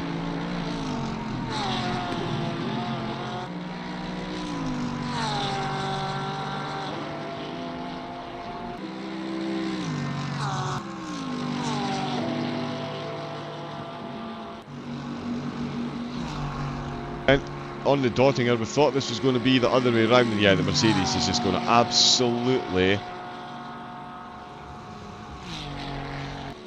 leave him behind. Although the Porsche, I tell you what, doing some good running in that slipstream. He's certainly cutting through the air and giving Pozniakov something to think about. Schubeck was the previous driver, and he's got up the inside.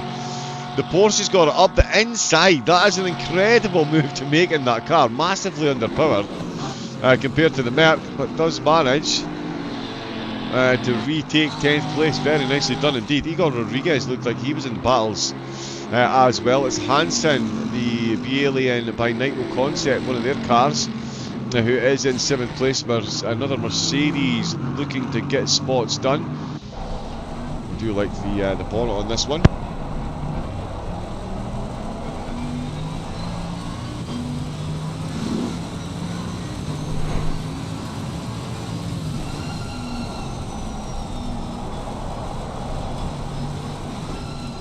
Both of these cars pretty decent in a straight line. Oh, Leighton is looking quick again. He's going for it into turn number 1 this time.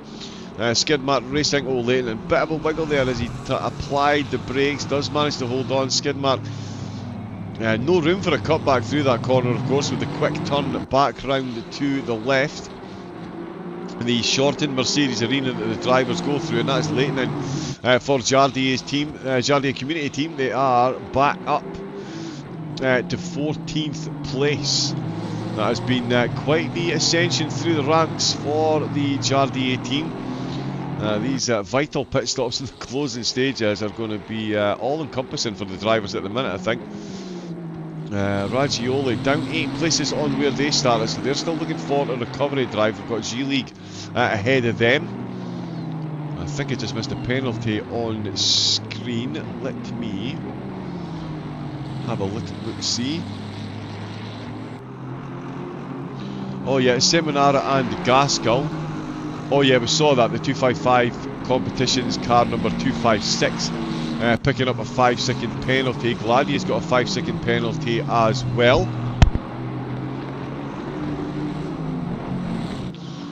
And we also had, oh yeah, popped on the screen, right of way rule ignored in the pits. So Dynamic Motorsports by Kalinich. They've picked up a 5-second penalty as well. We did have a repeat of a penalty coming through too. And the rest of them we are up to date on.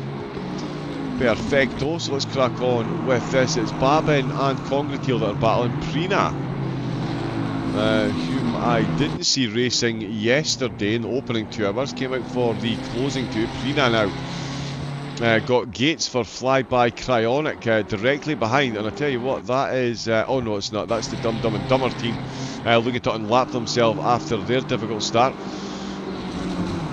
Yeah, they're down 20 positions on where they started after a couple of incidents. And I think... Oh yeah, no penalties, sorry. A couple of time penalties, but certainly no drive-throughs, that's for sure. Oh, 19th place, the battle's coming alive there still. Oh, they got very close there, but this looked like the Bentley managed to settle down and find some grip to get the car accelerated out of the corner there, but that was very close. These two keeping each other firmly, very honest at the moment. Nicholas Holborn, nobody even touching him other than the front. 16.6 seconds is the gap that he's got over his team car, Beat Alien by Nitro Concepts in second. It's Campagnella for Visceral in 3rd place. They will retake the race lead when the 2 cars ahead come in to take their pit stop. How it's going to come when they come out of the pits on the final pit stop is anyone's guess. Lian and McCovkin looks like he is getting close to this battle as well, so this is going to hurry along Babin and Congratiel, that is for absolutely sure. And the Crazy Fly car, extra sideways steering input to keep it keep us all firmly on our toes. Geis and Prina as well still battling away. Babin Sam was perfectly in between equilibrious gaps of 4/10 of a second front and back for Babin. We've got 11 minutes left of my stint. We've got 11 more minutes of battling, and we could see more pit stops in that time as well. Certainly the race leaders. Oh no, they're going to come in just after the 2 hour mark, in fact. So it is absolutely very much going to be all change.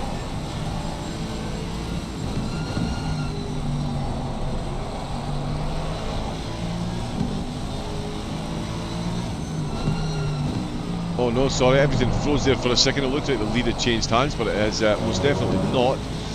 What's going on with Magnani though?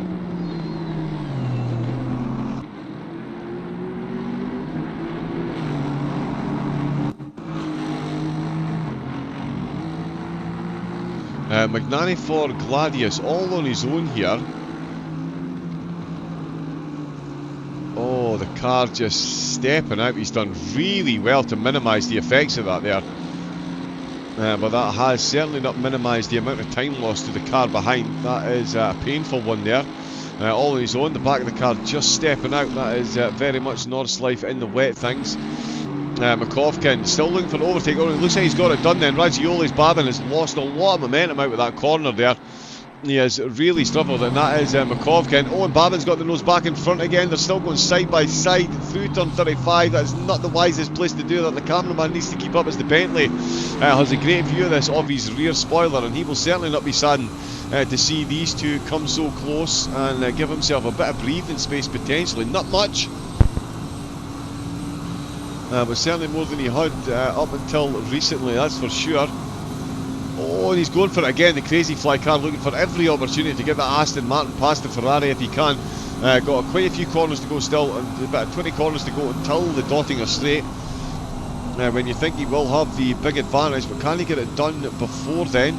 He is certainly looking to do so. 2 wheels out on the grass as well. Bit of a wiggle from the Ferrari. Oh, and McCovkin has slid. He's managed to hold on to that pretty well.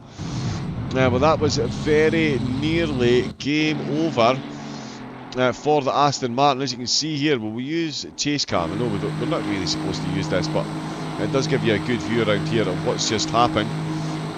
So much closer, but the back of the Aston just decides to let go on him ever so slightly when he can't find the way past, looking for the way up the left hand side. That little tickle. Oh no, so there was a touch. There was a bit of a touch there. And yeah, in the grand scheme. Oh no. So we didn't see the end of that. So that was a big contact with the wall eventually. So he managed to keep it out initially, but there was a contact with the wall slightly further down the line. Now let's get back to the live cameras as Vasquez Rodriguez putting Skidmark Racing under more pressure. Frey and Florence going at it as well for LFM and Dynamics. The top two still absolutely killing it up at the front. Holborn in fact setting 8 minute 28. He is so much quicker than everyone else out there. It is absolutely frightening. And even after starting 15th in a wet race at Nordschleife, they are on for the maximum point tally, which would be incredible. BLA and Academy and LFM Esports are under investigation for a lap 12 turn 2 incident. We're on lap 12 at the moment, of course. Most of the cars, we've got 3 cars that aren't on the lead lap, but they should get there just as the leaders go to tick over, especially with the next round of pit stops. We've also seen Raphael Hansen and Magnani going at it. Raphael Hansen in a straight line. Is the Bentley going to be able to get past the Aston Martin? As soon as he pops out with the slipstream, the answer to that, it looks like it's going to be an absolutely firm no. And Aston absolutely tearing away from him there. Let's see what Florence can do along the Dottinger straight. Ferrari v Porsche. You would fancy the Ferrari's chances here with the Porsche doing well, and in fact holding on to the position once again. That Porsche is an absolute weapon in a straight line. Yeah, it really is running some good numbers ahead of the cars. Alexander Lay for Oplite. He has got Pozniakov's Gladius Mercedes. Again, we've seen the first couple of stints that were on the offense. They're now firmly on the defense, and we've seen what Oplite can do. They had a good race yesterday with a good finishing position, and we're looking to emulate that again today. Although I think a lot of the teams will just be looking to make it to the end and get themselves to Monza. Oh, the Mercedes taking a really tight line there. Oplite's going to have a good run down the hill, but the Mercedes in that early acceleration phase just absolutely destroys it. Oh, Philip Mina with a big yellow flag. Philip Mina, is he completely stationary? Oh, he's in the pits. Now, Philip Mina was pulled in the pits. I don't know why that's shown as a yellow flag. That is a bit bizarre. But yeah, he is pulled into the pits. We'll get that seen when... we'll see when he comes back out. Hansen and Magnani still battling away. Nicholas Holborn still just battling with himself. He's got a good bit of track ahead of him that is completely free, and he's got a 17.5 second gap back to the cars behind, which is even more incredible.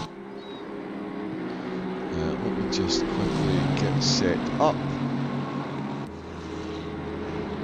There we go. We will very shortly be joined by one Mr. Christian Romano. He will be once again bringing us the race conclusion, and it is going to be an interesting one to say the least. These two cars definitely in the hunt for top 5 honours if they can keep it between the Mayo and the Mustang and keep it out of the wall. Every car is, in fact, obviously, if they keep it out of the wall, given the way the race is going. Anything is still possible. Babin in 19th for Raggioli, still behind Makovkin and Congretiel, as there is more cars coming into the pits. Flyby Cryonics come in, Dynamics by Kalinic coming in and out as well. With 2 hours and 4 minutes left on the clock. Oh, Hansen is right on the back. Is he going to get the Bentley past this time around? He is certainly looking to try his hardest.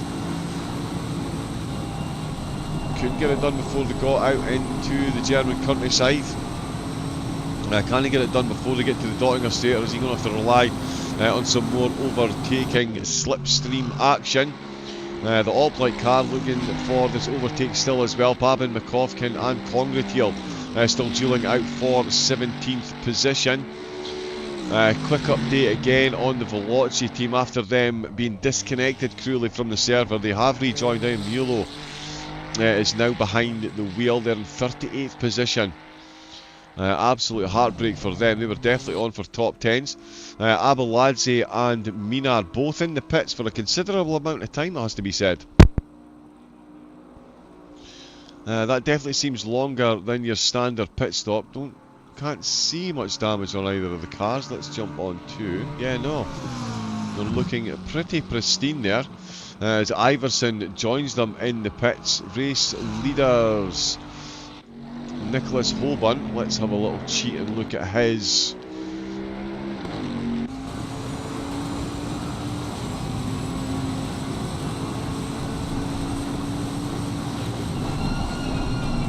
Well, 38 minutes driven, so he's got 9 minutes left of his stint, so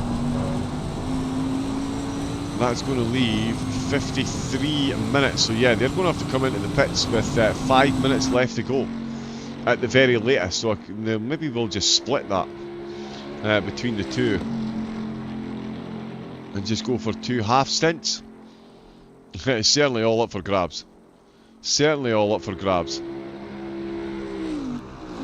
But yeah, we'll see what they decide to do in 9 minutes time. Well, they're going to come in, we'll see what they decide to do with their final stint. As I say, they're going to 48 minute stint, I mean they're going to need to come into the pits with about 5 minutes left. At the absolute maximum, so they might come in a little bit earlier. Campaniella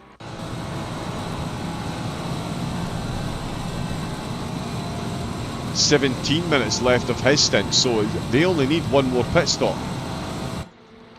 Their next pit stop will be their last one. So I wonder if Holborn and the team are going for a double stint. Yeah, keep your eyes on the top spots. It's absolutely not decided yet. There's going to be some teams on 2 stops still to go. So some teams have got 2 stops still to go, and some teams have only got 1 stop left to go. We'll see if Hansen is one of the teams that can improve, one of the cars that can improve before the next round of pit stop. He really is putting a hurting on Magnani in that Aston at the minute. Magnani soaking it up at the moment, but for how much longer is he going to be able to do so? Which one of these drivers potentially going to make a mistake? Are they both going to manage to hold it for the remainder of the G-League? Ragioli and Crazy Fly are still battling away for 17th position. Those 3 right in one another's pockets still. Bit of a white flag for Hansen. Oh, and I tell you what, LFM's Florence has got right up to the back of Rodriguez as well. Oh, both of them firing through that carousel with a severe amount of commitment, and also coming through the carousel. There is the Williams car being chased by LFM and Florence. Alexander Lay not too far behind that group, or behind Pozniakov either, so he is closing up there. We'll stay on with Hansen though and see what he has got to say for it, because the Bentley is looking very quick. And not only that, is that Michael Frey? It is indeed Michael Frey in the Porsche. We've seen that car do wonderful things in a straight line so far, and it looks like that is a trend that is going to potentially continue with the double slipstream now being afforded. But yes, while that battle unfolds, I did see and hear the ever wonderful Italian dynamite that is Mr. Christian Romano join me in the commentary box. Christian, it was quite the finish yesterday, and I'm going to be honest, you've potentially got your work cut out for you here today, because this is incredible.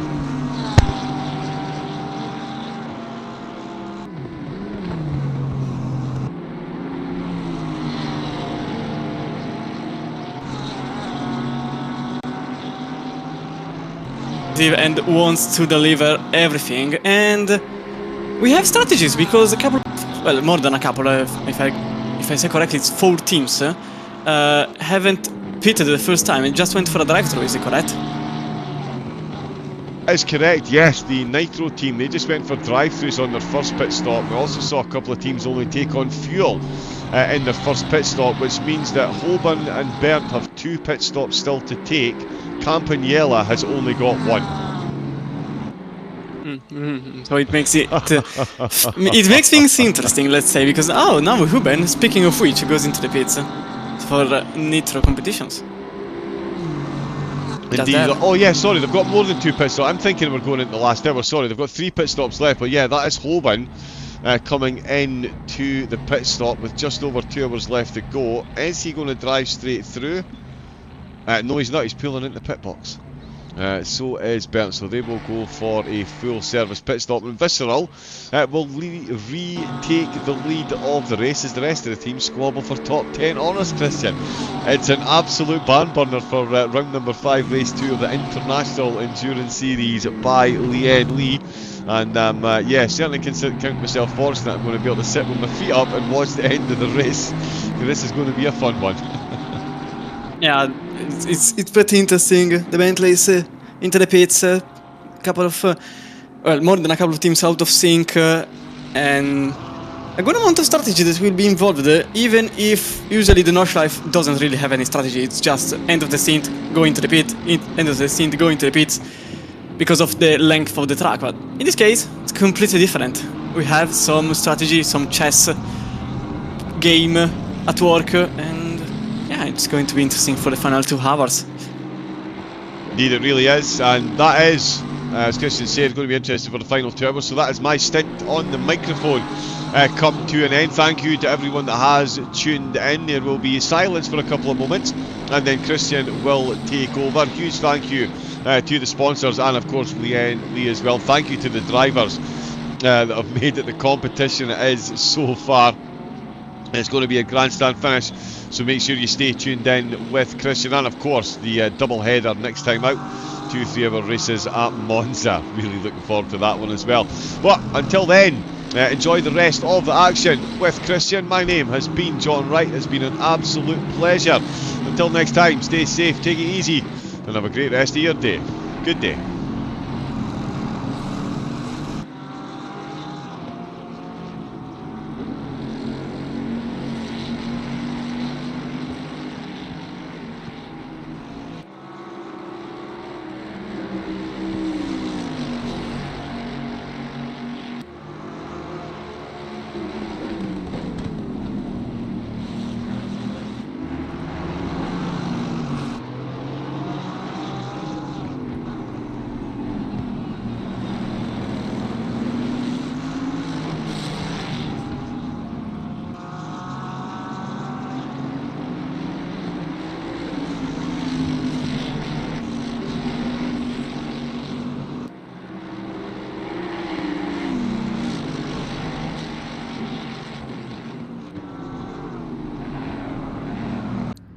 And break a leg, have fun.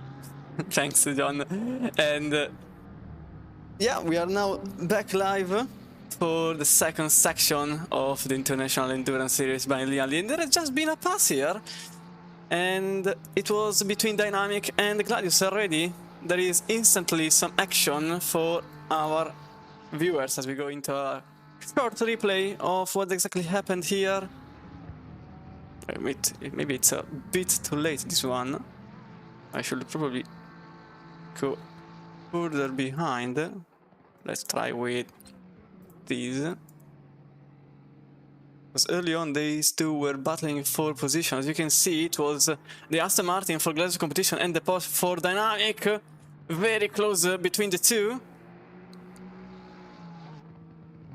And into the inside, the Dynamic race car goes and takes the position for Dynamic number 111, and that's 4th place, as Lorenzo Magnan is now in 5th for Gladius. That was extremely sideways for Frey, speaking of their car, but at the moment there is also the battle for 7th. Sparkling here between the Elephant. Oh, there is a car off. Oh, there's a car off. Yeah, that's definitely... Oh, that's a lot of off-track for Ian Draxler. Into the gravel now. As we go to see what happened to their car. Expect something into the tiny little jump into the grass. Somehow didn't hit. No, I think they definitely hit the wall. Then pull into the gravel. Luckily, no further damage to the front of the car. Certainly, there has been some to the rear.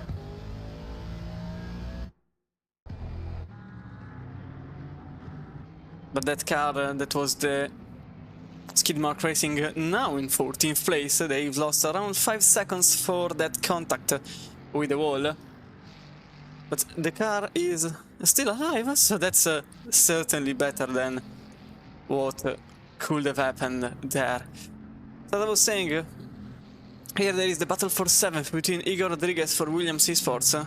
Yesterday he came in 8th place, and so they started the race in 7th, as the grid was reversed, which also saw possibly some controversy with the Visceral cars that made a 1-2 in their effective efforts. Now, one of the cars is indeed in 1st place. It was the Visceral number 44 that was in 1st place already from the start, after completing the race in 15th place yesterday.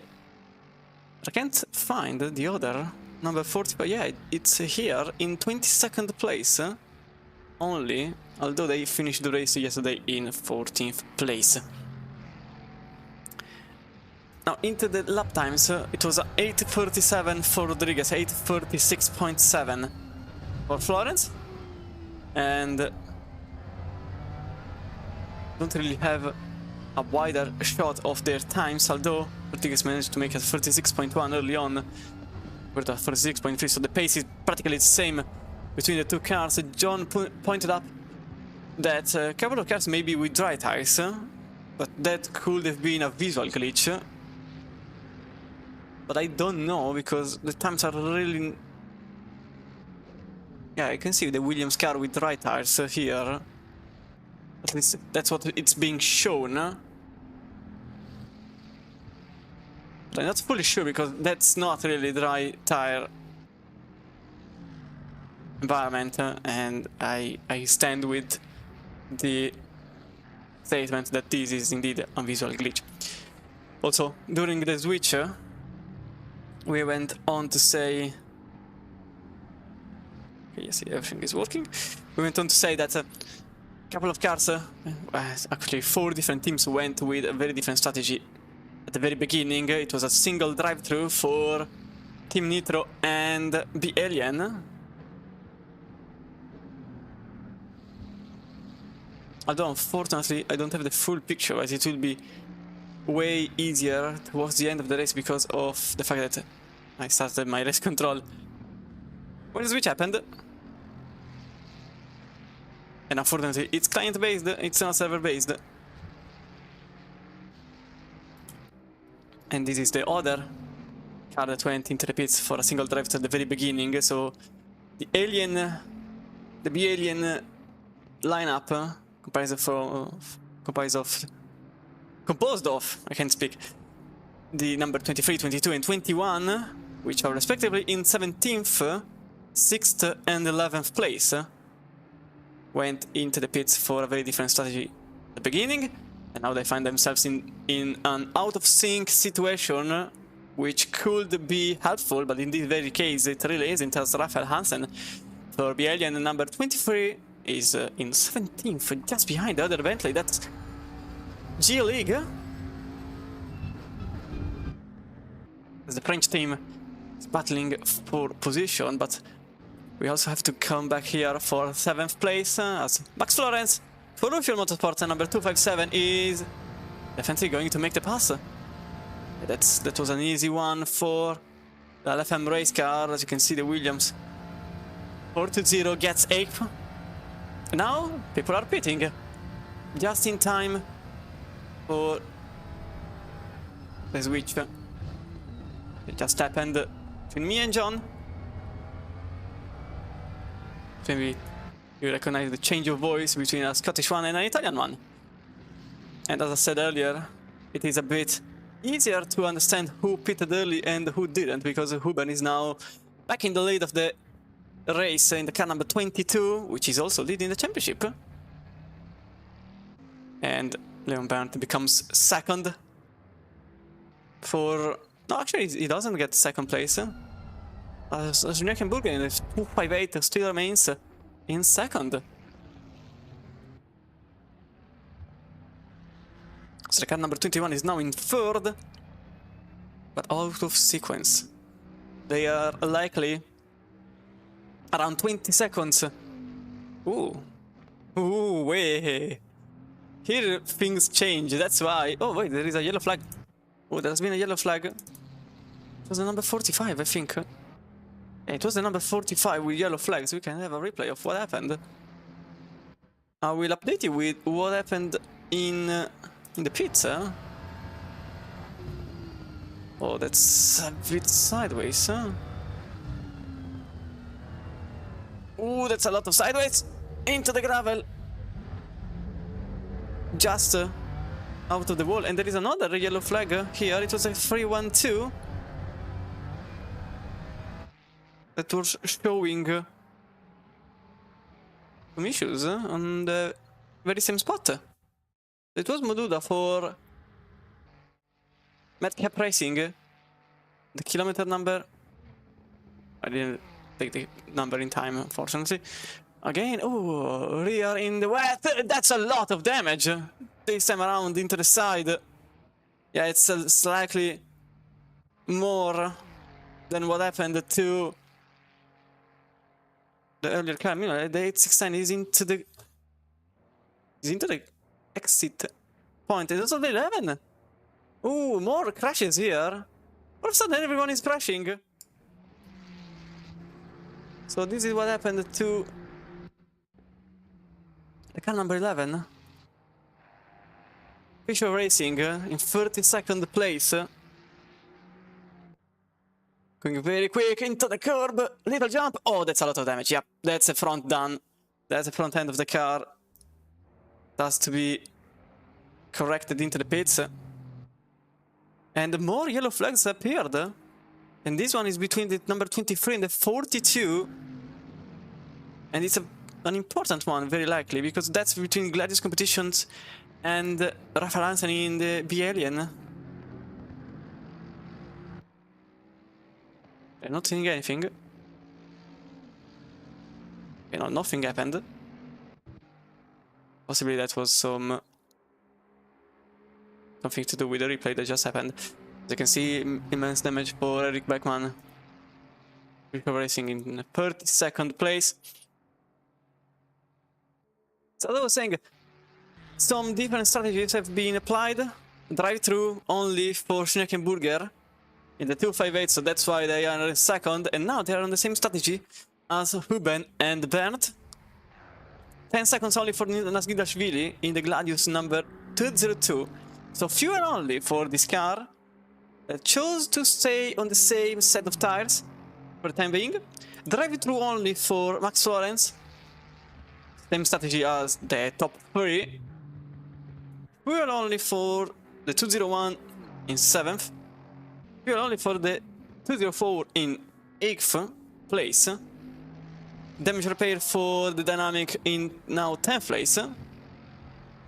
Where Leon was battling with one of the Gladius Aston Martins. And a splash of fuel for only 7 seconds. So possibly it's actually some repair being done. And the car number 69 is stopped. And they are in 31st place.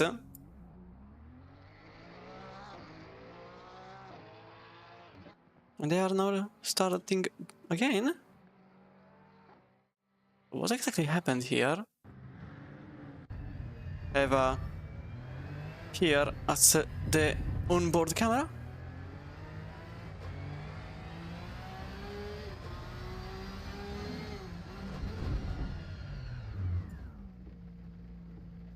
Control Alt Delete. As it happens sometimes in real life, electrical issues for the car number 69 that now sits in 31st place. No loss of positions for them, but a lot of time being lost for Sven Freitag.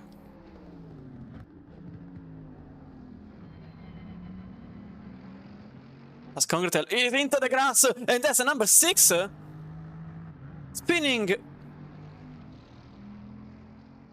on exit.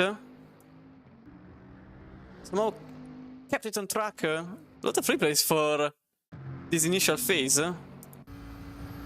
So we are now on board of the Bentley. That's G League. Loses the rear. Yeah, that's a lot of wheel spin. Brace, brace, brace. And everything back okay. as if nothing ever happened for Christer Spodens for G League. They are in 22nd place as Rafael Hansen is, well, close, it's an understatement, on Andriy Pozniakov as we go on the rear wing for Gladius Competitions number 204. Reminder that this car is on all tires because they just went in for some fuel. Rafael Hansen for now remains behind. Although, as I said, it's just for now. That Bentley is quick and it has better tires, so it's actually more possible for them to be quick. As we now approach Carousel.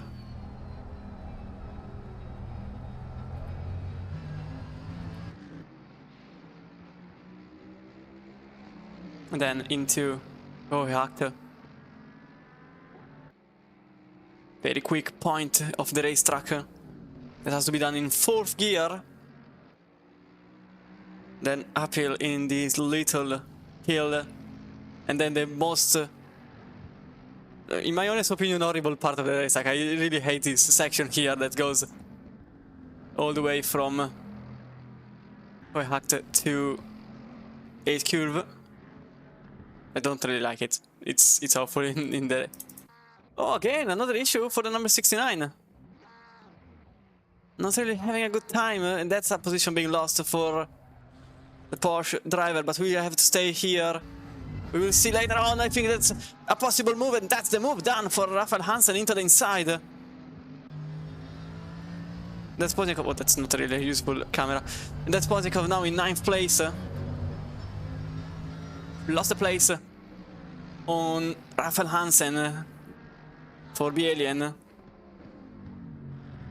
as they go over the jump. That this year has also been reduced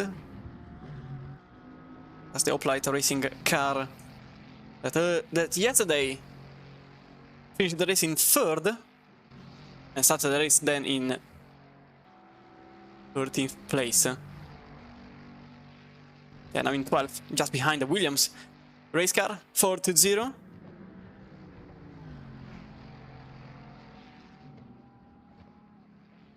As Andy McWilliam got slightly wide into the second carousel, the cleanest carousel, and then into Jagenkopf, the Nottingham, a long straight line of 2 kilometers long, as Noah Sally Vasquez Rodriguez is also very, very close to the car number 42. But this is likely to become a switch for 11th place. The car number 93 is with yellow flags on the racetrack. So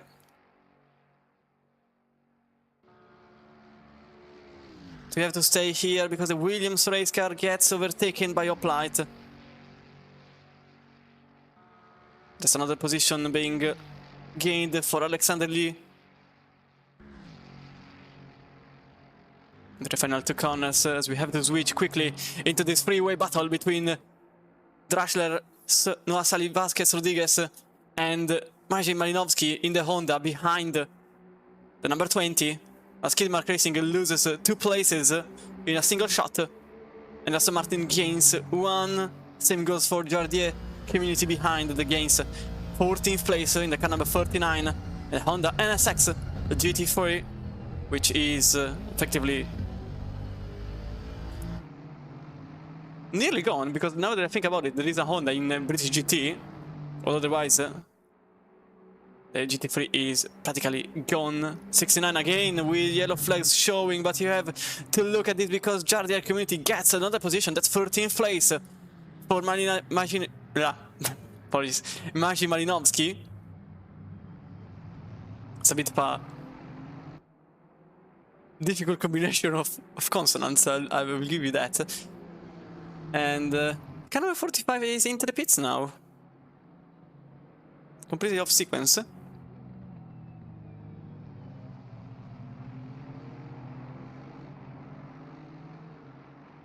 That's 13th place for car number 39. Now it's just in front of car number 20. Aston Martin. A battle for the podium. Because I reminded that Lucas Schneckenburger is with all tires. And really the lap times on the bottom right are completely useless. Since there has been a pit stop in the middle. But Leon Berndt is gaining. You have to trust me on that, but you can also see on the past broadcast on the VOD that the gap earlier on was a bit bigger than 1.0 seconds. Matter of fact, the Bentley is rapid and quick. And that was... Oh, that's a Ferrari off! And that's Leon Berndt slowing down massively. Thinking that the 081... No, yeah, the 081 Competizioni was coming back on the racetrack. It luckily didn't happen, but it was very close. Fabrizio Campanella is also in a bagarre with Max Florence.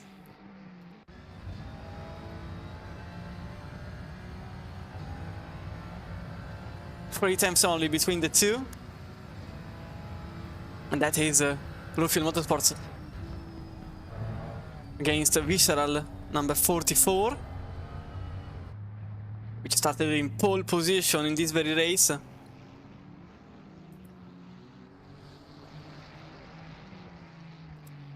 Oh, Leon Berndt is up! That's a yellow flag, that's Leon Berndt in third place, being involved.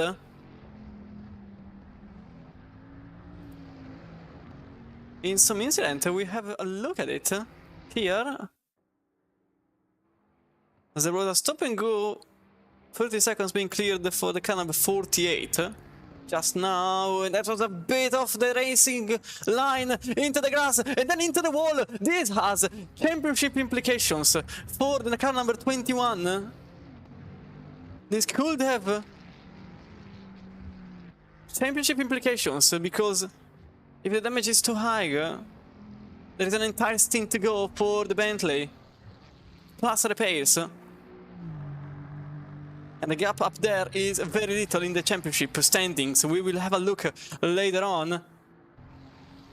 I don't think we will see a second place fight at the moment. That car will have tremendous aero damage in the front and the side of the car.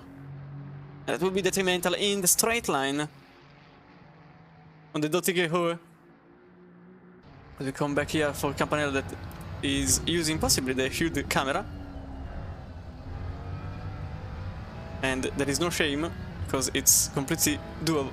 It's completely justified if you have just a single monitor. And no, I don't care if you are one of the purists, you can do it.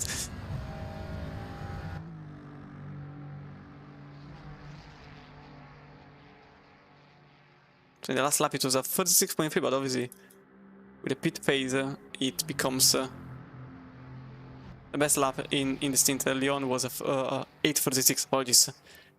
Obviously it's completely useless at the moment with the rain changing in intensity as the minutes pass. And also there is the possible pass for 9th place on Andy Poznikov. There is the pass on the inside, and that's Andy Poznikov in 10th place, nearly into the grass, with Lucas Tubing for Dynamic in 9th place now. Nearly sending the Gladius Mercedes over the grass. And that was in...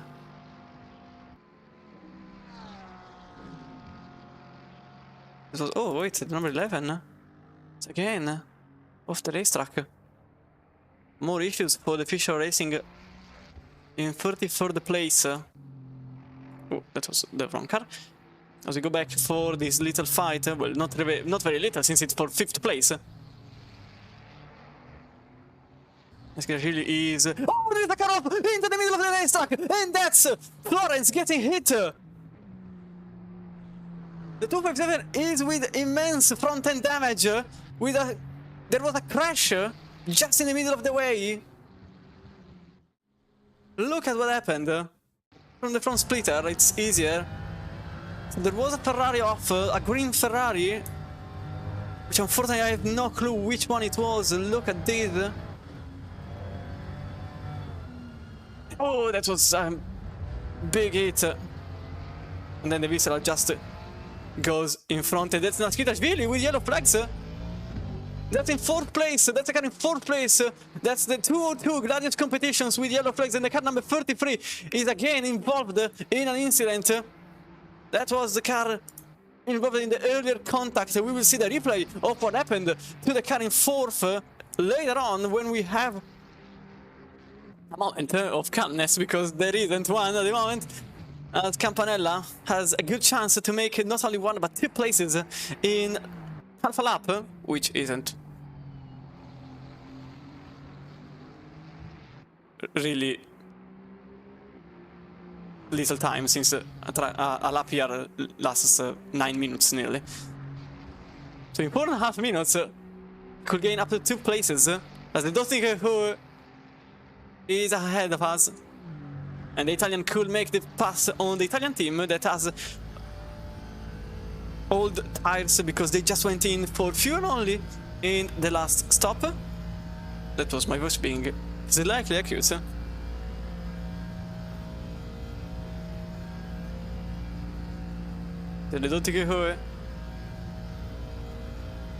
Ferrari seems like he's gaining, but not enough. But you can see the major issue for Florence. Losing an entire second, even in the slipstream, after the earlier contact. The 202, I'm not sure what happened. But I have the incident in the event log, so we will see that. When did that happen? Into turn 1, can he make it from the outside? And that's the 44 that gets closed. Just an entry of turn 2. Nordschleife defends the inside at the very last moment. Very late, but it does in a clean manner. And the 202 is into the outside. Nothing that can be done for Nordschleife as Campanella set himself in the inner line, putting the Visceral 44 in 4th place. Better tires really helped there. And Nordschleife now has to defend against an injured Florence. Already flying away, you can see the 44 gaining time as the corners pass.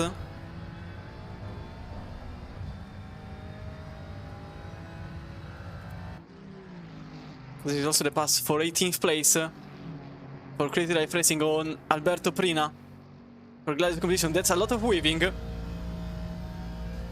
The stewards will not be happy with the weaving action. I didn't follow the whole situation since the start, but I think it was some weaving. Usually more than once is not acceptable. The BMW is very close to the Italian driver. That will be for 19th place. A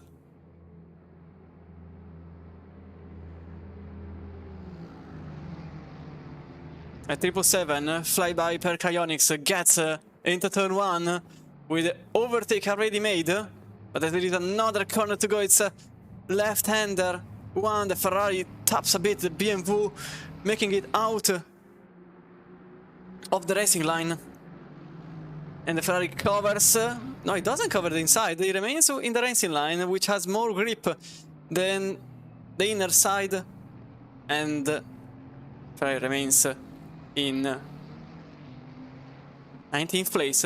18th place, apologies. 19th place is the car number 777 because a car pitted. It was the BS Plus competitions in 25th place. It went into the pits. Off sync even for them.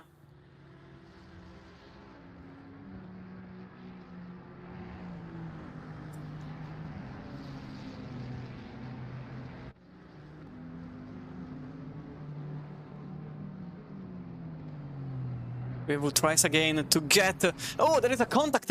There is contact between the two, and that's the BMW and the Bentley passing the Italian driver, now in 20th place, as both Gitz and Podens overtook the Gladius Competitions 203, making it 18th and 19th for their respective teams. But the BMW is not over with the fighting, because now they have to defend. They have been attacking up until now they have to defend into the Nordschleife, so it's going to be slightly easier than in the GP section, which gives me a plausible moment to get into what happened to the 202.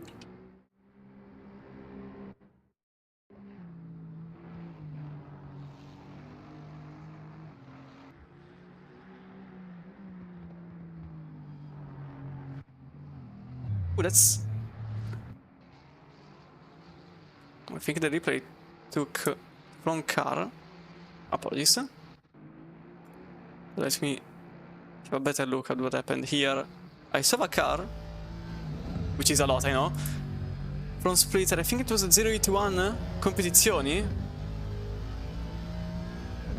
Yeah, you can see it spinning into the grass. And the Gladiator has to take a choice. And it's the partially good one. As number 11 is again with issues. They're in 34th place at the moment. This is also the battle for 15th here, but we get back to the Bentley against the BMW.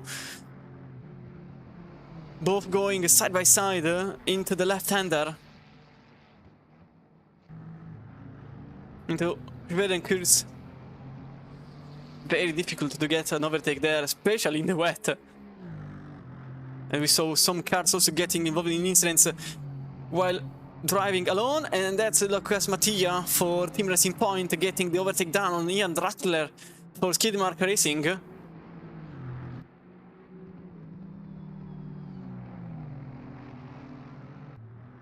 Into Calnard. The sharp right-hander. Then into the slowest part of the whole racetrack. Over the bridge. Into Versifen. Next mule. Just after. Meanwhile, we go back here because Tom Potage just lost the position on Ruiz Roters. Apologies, Arthur Kammerer. And we can see how it happened with the replay. The Bentley has the better part of the action, but then it gets wide and lets the BMW go in 25th place.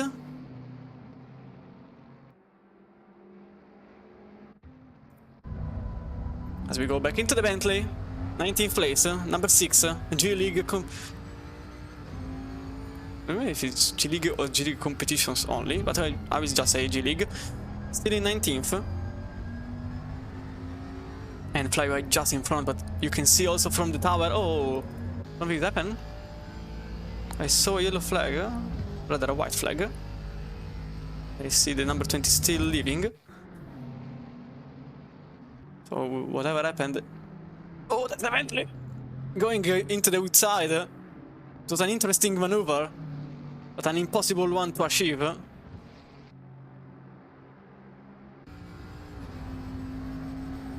Brandon Gates remains up ahead now into one of the few places where you can go full throttle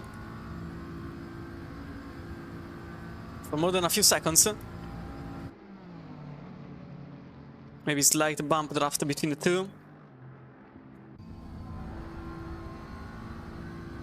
But making a pass here is slightly inconvenient, to say the least. And the BMW remains in 18th place. For now, because the Bentley takes another.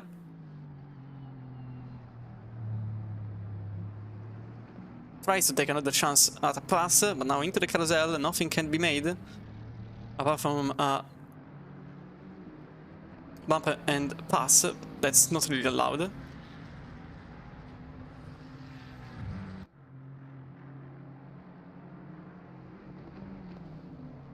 I would really like to have a multi-view, because many battles are ongoing. There is, say, the one for second. It's not really over, although with damage, the Bentley still lives strong. There is the one for 5th, and there is the one for 10th, and then there is this one here for 18th place. 777, drifting a tiny bit. Then uphill, this section is very, very peculiar because there is just a single racing line, and if you miss it, you lose a lot of time.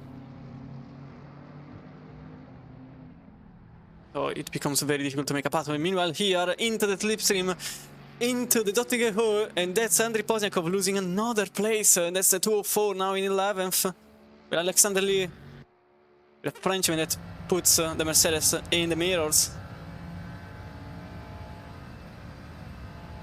Without much defend that can be done by the Gladius Mercedes-Benz.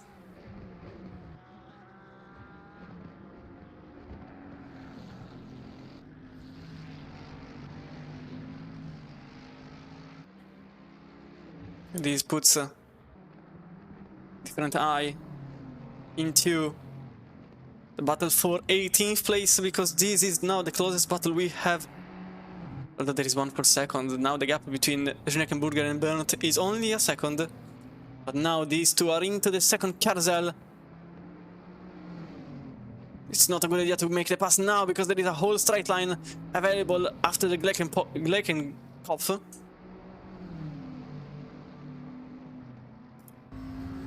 The Bentley will use every single meter to take as much top speed as possible. Bentley has a good top speed, the BMW is just good overall, but nothing can be made against the Bentley, which still remains one of the quickest cars and one of the most stable cars in the whole pack. And that's 18th place for the French team, G-League, with Christophe Spoderns driving the Bentley in front of the M4 GT3.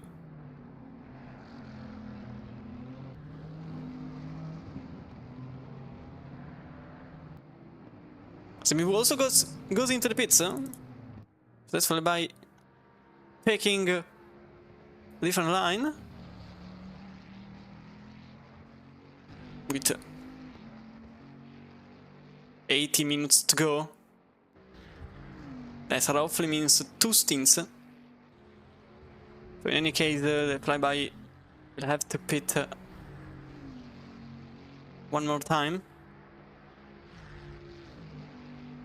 Also reminder that the drive... Oh, yellow flags. Yellow flags showing.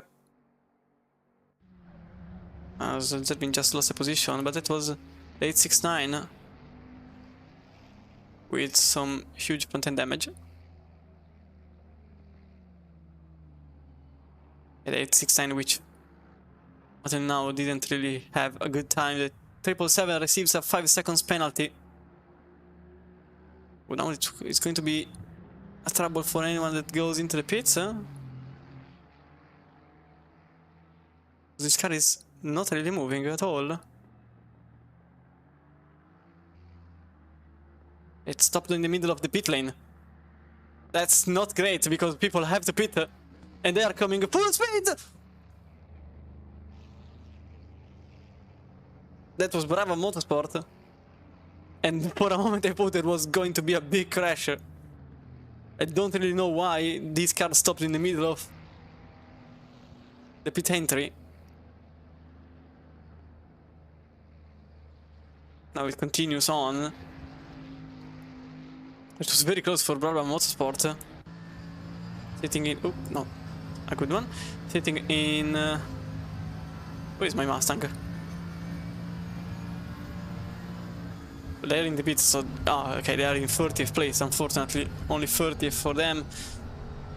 Here in the International Endurance Series by Lian Li. Into the round number 4, race number 2. Everything can still happen.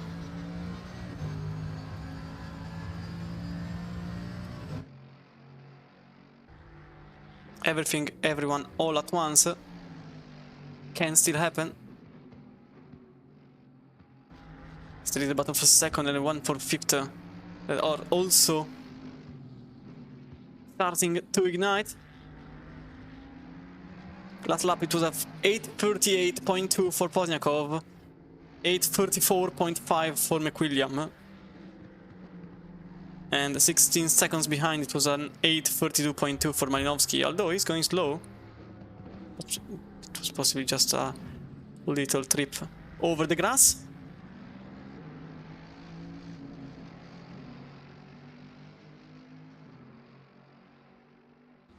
Last lap for Ruben, 8:30.1. That car, the leader, is absolutely off the chart at this point. It's just an outlier that can't be considered for how quick they are going. Schneckenburger, 8:45.1. Leon Berndt, 8:33.1. 2 seconds have been gained in the very last lap. Campanella, 2:45.845.4. Florence, 37.6. Nashvili, 39.8, but now they're only 4 tenths behind Florence. But the Gladius seems like they... obviously it's a 39.8 considering what happened earlier, but seems like Nashvili is back on the battle. Meanwhile, speaking of battle, there is the one for second place overall, and that is effective battle because Neckenburger took the drive-through, so this is effectively the battle for second place. It's not out of sync.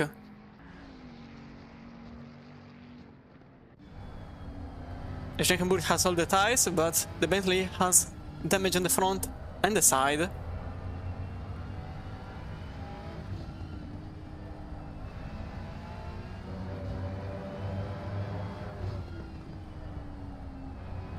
We are approaching the final sector as we get into the faster and most beautiful part of the racetrack in my mind, because this is practically a flow of turns, which is harmonically beautiful, because it's one after the other in a perfect sequence in my mind. As an incident from lap 17 investigated, and an NFA between the 257 and the 202. So we are now in lap 18. It really feels odd to say lap 18 after nearly 3 hours of racing, I'll be honest. Oh, that's a lot of water being picked up by the wet tires on the Ferrari 296 GT3. As the Bentley takes a different line. But obviously they are a bit cautious in this because they know they have the place in their hands. They just have to deliver it on very upcoming Dottinger Höhe.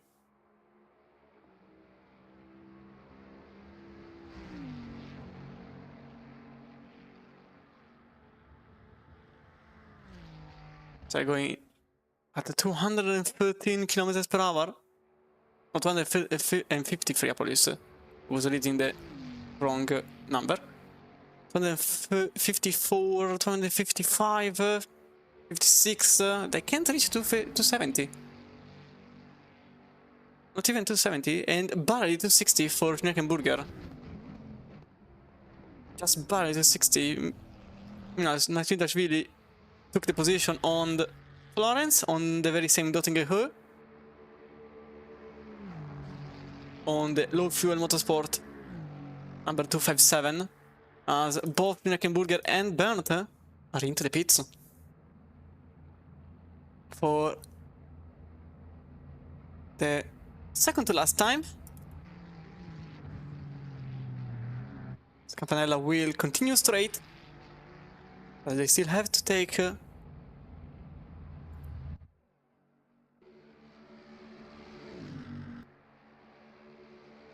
stop and the battle against the Mercedes.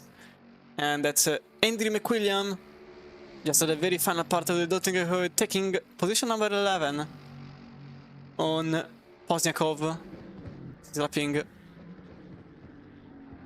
4 seconds slower than the Williams race car. 11th place, which becomes 7th, as 4 cars are into the pits.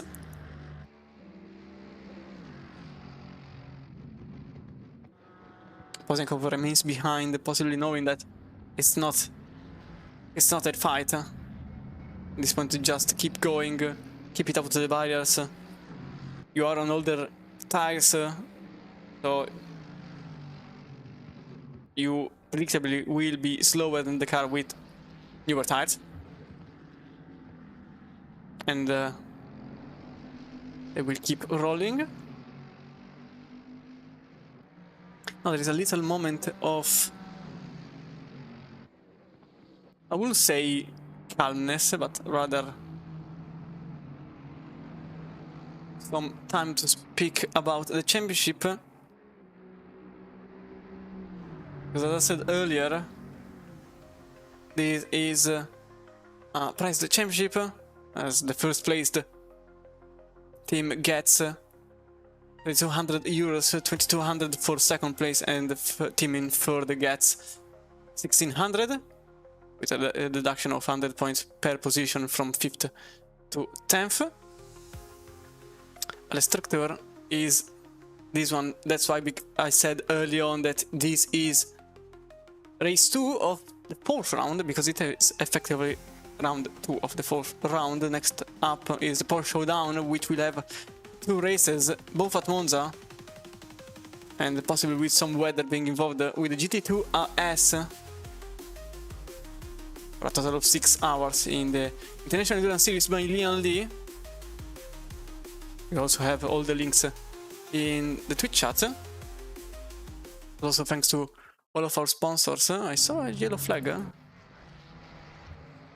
It was the car number 52 and 46 involved in some contacts of some kind. We can see that there was a battle for position. It was for 31st place. Oh yeah, there was contact. Oh, there was a massive contact between the 2 cars. With the Mustang that effectively hugged the barriers, and Devilish Stinger that made it nearly unscattered, with just some damage at the very front of the car. Then we got 255 competitions only in 93. Again, with some... Oh, this time around it's a BMW for Fisher Racing having some troubles. As, oh, Singer, yellow flags showing sideways into the right-hander, and that's another position being lost for car number 46, this time on the very same Brabham Mustang.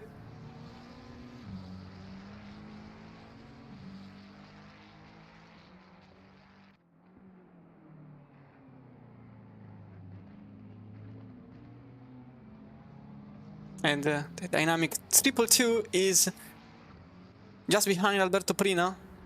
Oh, that's a 48 in the gravel. Into... I don't understand where... Oh, it's in the GP section. So Pretzel here for 23rd place. Gets a position done. Into... a left-hander. Into RTL curve and Bastaner curve. This was already 23rd for Luis Petzold. And Jeremy Boduda for Madcap Racing in the lime and black Ferrari is just behind.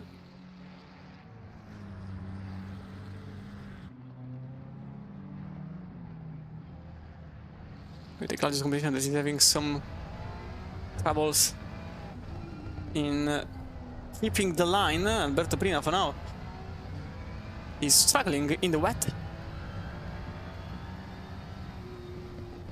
Every single position counts, obviously.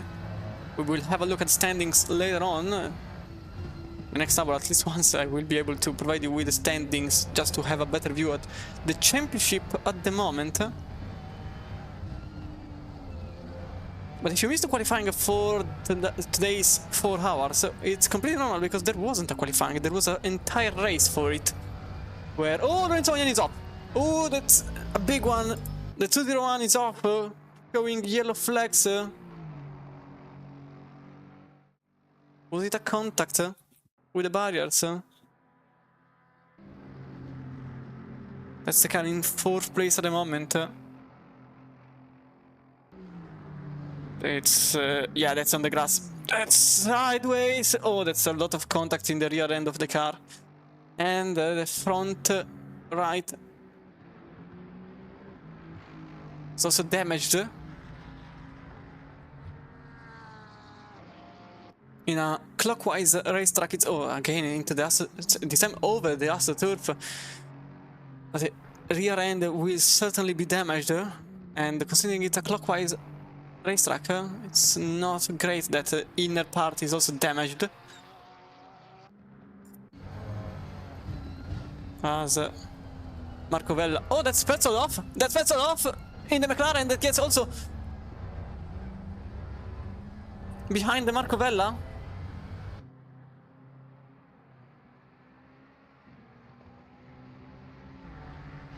And that's a gladius competition, keeping 24th place, although now behind the Madcap Racing. Unfortunately, we missed the action to see what happened to their sister team up ahead,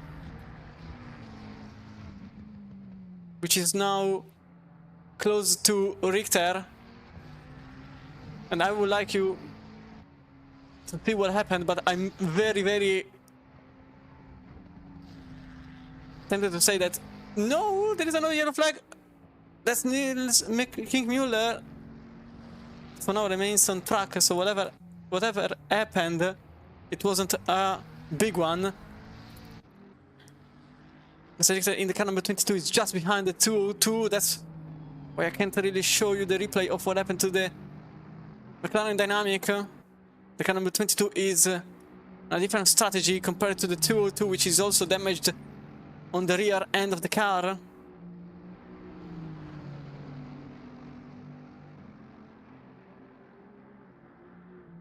Now over the Dottinger, this is going to be an easy pass for Richter. 7.3 seconds behind Campanella for Visceral Esports. Apparently seems like it's struggling to get the move done. Speed is 256 for Nasgidashvili, so actually Nasgidashvili is going quicker than the Bentley, although in the slipstream. If anything, the rear end damage made the car quicker on the straights. I can say the same for... oh no, okay, they are going into the pit, so that's position done automatically. Luis Petzold into the grass. And this time they kept it away from the barrier. Speaking of Luis Petzold, I think it's the right time to let you see what happened early on. So over the right hand, over the curbs, nothing. Oh, that's a rear off. That's a rear end spinning away, front end damage, and loss of 2 positions. So Luis Petzold just took the position. Obviously, the second I went into the replay, this had to happen. So this is the pass of the inside line. A place where 2 cars can't really pass, but the dynamic car doesn't really care, and Luis Petzold is now in 24th.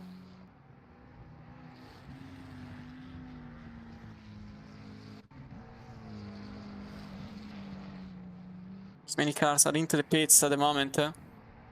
All the ones from 5th up to 13th are into the pits.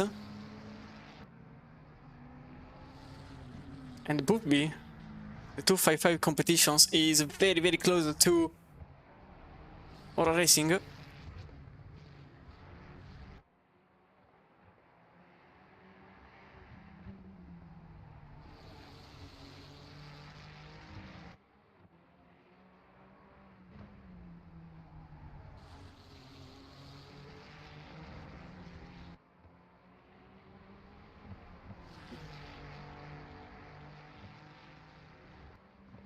As 255 competitions finds itself in a bit of an unusual place after what happened at the very start.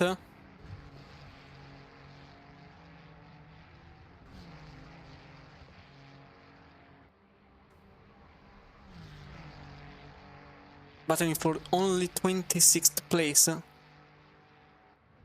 considering their position in the standings. This is a big issue for them.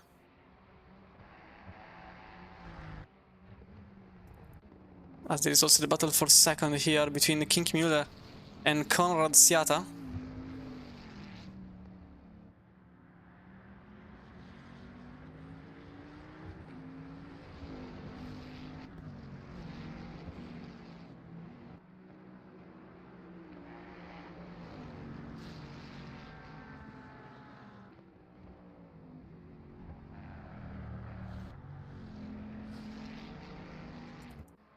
And the Bookby takes the position number 26 over the number 48. Still a long way to go to get to the very top of the field. And there's also Marco Vella that still isn't over with it.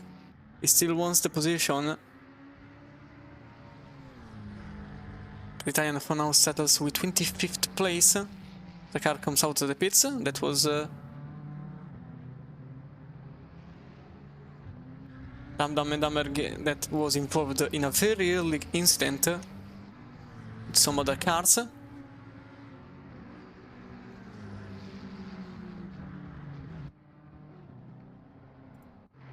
And Andrew McWilliam here for Williams Esports just behind Max Minike, the LFM number 257. With 60 minutes to go. Oh, King Müller. Again, showing a white flag, so another mistake has been done by this driver.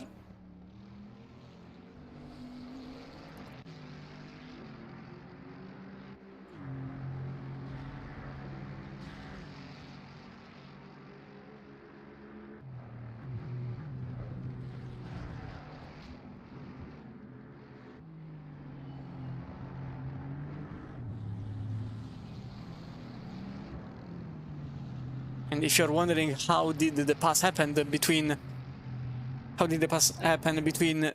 Nils Kinkmüller and Konrad Siata, that's because they were in the pits.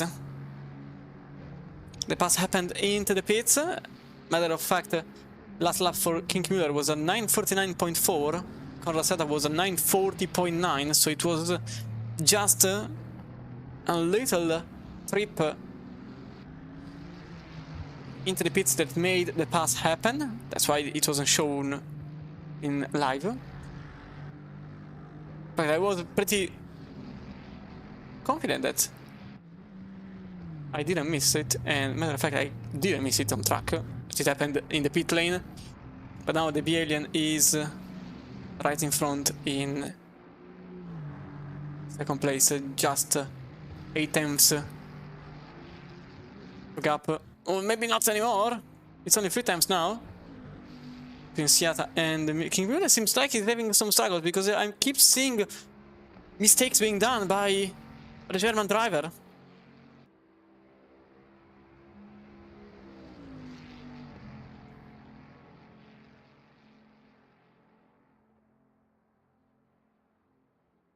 And that's only for second place. The car has possibly been repaired, but I'm not sure because 34.8 was the last stop. So I'm not sure they've repaired the car. I think the car is still with damages. They thought it's a wet race. It's at the Nordschleife. We can go forward with it. And I hope so, even because only 60 minutes remain and only one stop remains. So they have to think about it quickly.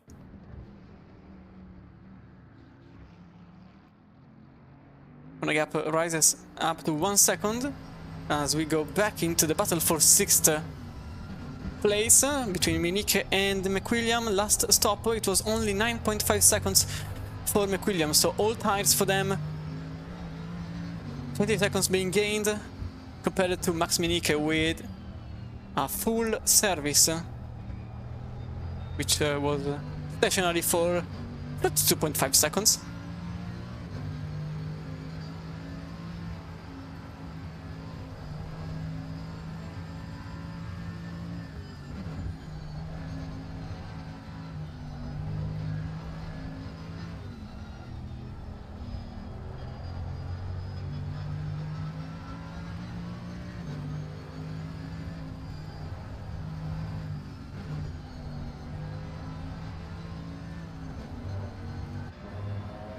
Minike keeps position number 6, but mostly, oh, never mind what I say, because he's into the barrier, and that's Minike off. He will not keep the position. He will actually lose another 2, and that was into the barrier for Max Minike. Curse of the commentator. The second I said it, he is into the barriers, and that is going to be detrimental to their lap times and certainly for their positions, because they will also have to repair the car that doesn't have a rear end anymore. That's Minike now in 10th place, being overtaken by Nuremberger, Zimmer, Filippi, McWilliam. Oh, another one, and he's again into the barrier over the jump, and the 257 is off. They're off again. That's Ramune for Hoplite getting another position. Yeah, that car is done. That car is done, and they have to pit. They have to pit. And they were in 6th place. These, again, under contact with the, well, another crash with the barriers. Polochuk will pass easily. Yeah, this car is done for. This car is done for. 18th kilometer. Meanwhile, Konrad Siata is taking the position on Nils Kinkmüller. Possibly the damage was detrimental to their race pace, because now the position has been swapped between the two, and Konrad Siata is now in 2nd place, with Kinkmüller now in 3rd for Bielian. 48 seconds behind the leader, Bastian Richter for Team Nitro. Yeah, you can see the damages also on the rear. I think that car had more than a contact. And Pertile is off! And Pertile is also off.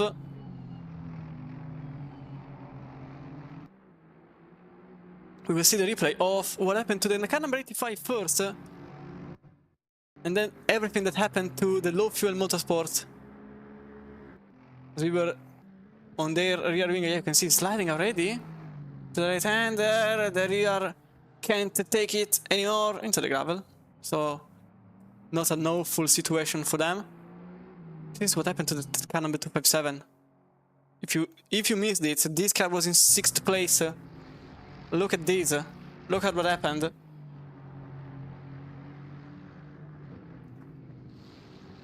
Everything is okay here, and then a little touch onto the grass, and that's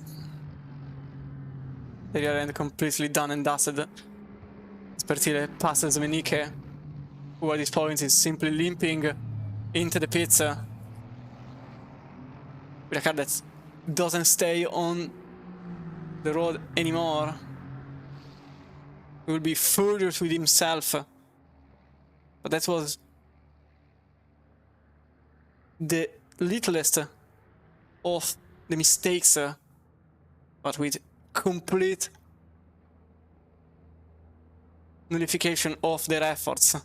Just a single centimeter over the grass, and now the car is done. They will have to repair it, and I have no idea how much time it will pass. Meanwhile, Triple Q gets 10 seconds time penalty for an unsafe rejoin and causing a collision with Madcap Racing. That was that was a little contact with Medicap Racing. So just to add insult to injury, that little contact we saw in the replay, I didn't think it was penalty worthy, but apparently Race Control thinks otherwise. 10 seconds penalty for triple 2 med for triple 2 dynamic, which is currently in 24th place. And this will put Petzold even behind Boothby, 26th place.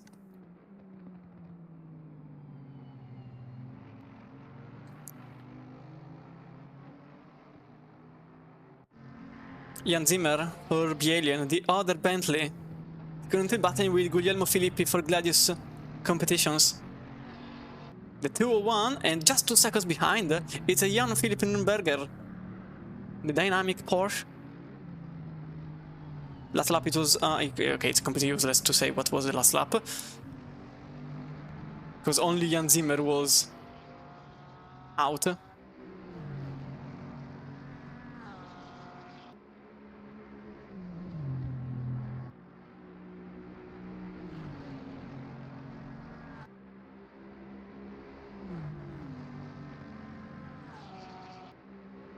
And the Bentley here, number 23, copying every single movement from Filippi's race car. Maybe not that one. Filippi just went very close to the grass. For now, Zimmer is in a difficult position because Berger is clearly closing the gap. Filippi is not really going slow, but it's not really going as fast as Nürnberger either.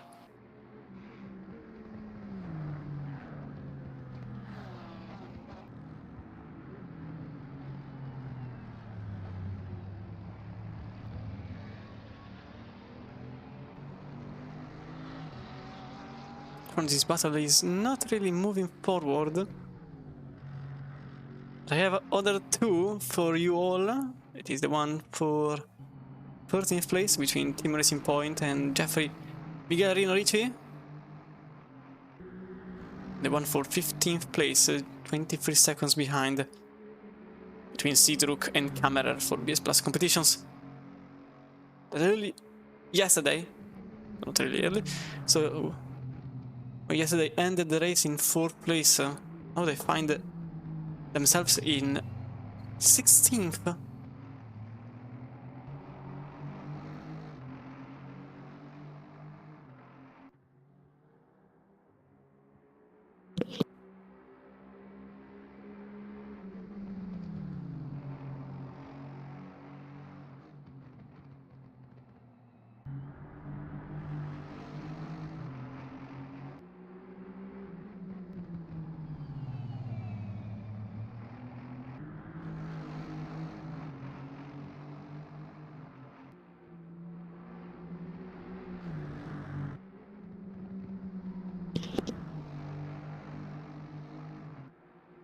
As always, the last lap is completely useless since they went into the pits. Both of them went into the pits.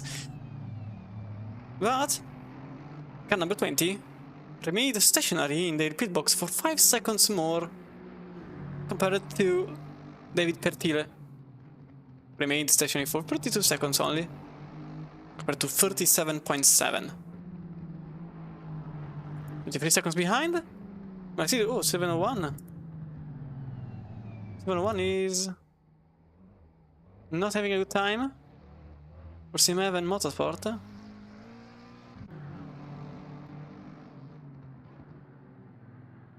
And also the battle for 7th is getting spicy, as Nürnberger, Zimmer and Filippi are all battling for 7th place.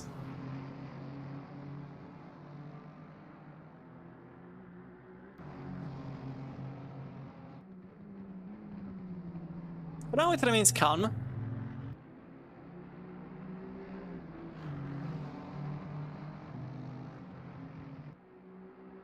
Nobody is attacking, although the gaps are very, very little.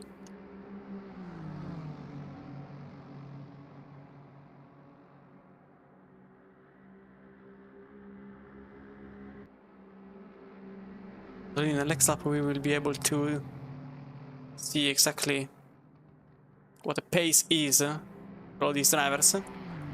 That was very close to the wall for Sidoruk, who I think lifted off a tiny bit to avoid crunching the car into the barriers. As Miguel Rinorici is, apologies, Miguel Rinorici is 1/10 only behind Pertile, but still no pass, still no overtake. And Zimmer, on the other end, is glued, practically glued to the Gladius Competitions 201.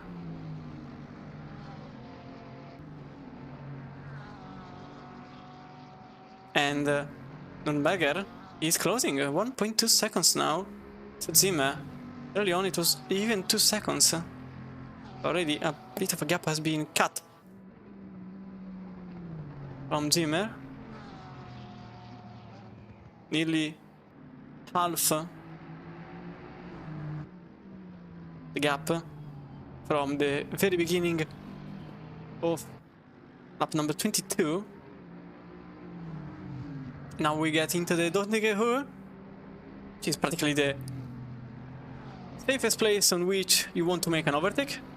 Also the hardest place on where you want to defend, because you really can't. Mainly. Nürnberger, you can see 1.3 seconds off slipstream, so no real drama for them, and this is useless. And into the splitter we go. Zimmer is not very quick again, and the Bentley is not really having a great time in the straight line. 251 km per hour, 252 at best. Filippi 258. He's actually going away. Meanwhile, it's side by side between Reno Ricci and Fertile, with the number 20 over the grass. They were on the outside, and Team Racing Point was on the inside. That's the run ruined over the Dottingham for Miguel Reno Ricci. As we go 23 seconds behind. It is, the dynamic goes into the pits. 47 minutes to go, so they are undercutting everyone. They want to be as ready as possible for the final stint, because this is the final stint. For less than 48 minutes to go, and they just want to get over with it. Marco Camera here against Marcus Sidoruk. Skidmark Racing with the Beamer that is slightly quicker than the Aston Martin. Side by side under the Bilstein Bridge.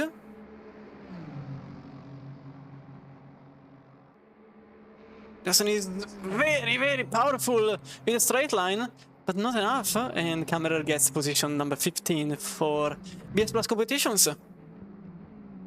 Just in front of Sidoruk. And Madcap Racing is also battling with another BMW, but this time, even before the Dottingham starts, as they go side by side for 2 seconds after the Ferrari gets the position done on a BMW that will use the Dottingham on their advantage, because now they are the attackers and they have slipstream, so Flyby can make it back into 19th. That BMW is not moving. To be fair, that BMW is not moving in slipstream. Ferrari clearly has a low downforce package, because the BMW is not really making any move. It's not gaining anything. Matter of fact, Lukian will remain in 19th place, and Maximilian Prahal will get only 20th out of this situation.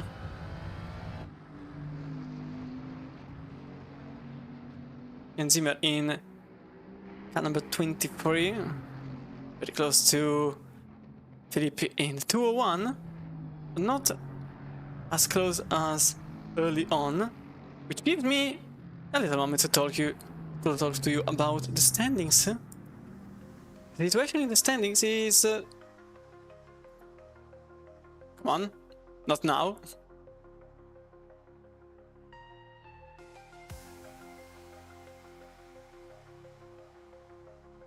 Okay, now it works. The situation in the standings at the moment sees Team Nizza number 22 at the very top of the field, with the car number 21, B-Alien by Nizza Concepts behind, and BS Plus Competitions number 89, which is in third in the standings, but only 17th in the race. 201 is in 4th, and Visa number 44 follows in 5th place, which is now in 4th place in the race. Okay, number 43. Good time. These are the standings, so you can have a better idea of what is the situation in the race. 44 teams that are competing in the International Endurance Series by Lian Li. Also, you can see all the sponsors that help us here with Aztec Sim Sport, Moza Racing, Nitro Concepts, VCO, Camus, Huizenveld, KSG.D, and VRS. And speaking of a bit of a surprises, the number 58, which is in 11th, is currently only 29th and is battling with the car number 46. So it's not really a great time for them, battling with the car in currently 28th place. So we go back in live, because Polyakov and Pral are battling for 21st place. Now that look at the standings could help you a little bit identifying what is at stake at the moment for certain teams. As I think just made a position on the Rados for Jolly Racing.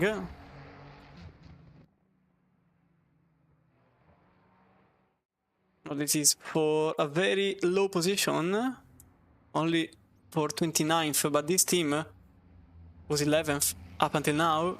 That's how they lost the position on Singh, the car number 46. Seems not really having a good time at the moment, as the Audi aerator goes over the inside and takes a position on the 777. That was very quick, and that was very, very precise on a place that usually ruins people's runs, even on dry tires. And that was Boothby making a pass on the very same spot. We can have a look at what happened exactly. It was over the McLaren Dynamic, which also has a 10 seconds penalty. And even for them, over the inside, position done. Same exact move in the same exact place, just different cars. Super 5 is now in 23rd.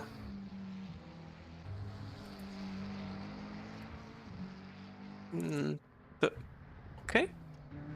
For a moment, my race controllers decided that it didn't want to work. As Jonathan Halama for Gladius Competitions, 2.5 behind Kevin Taddei.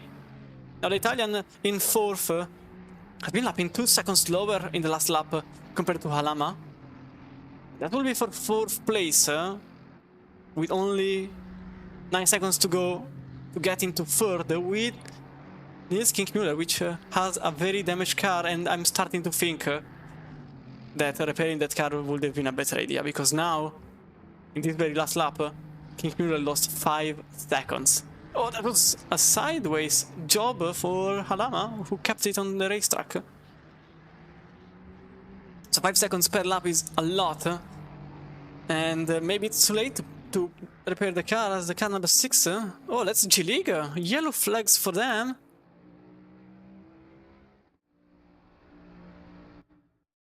This is what happened.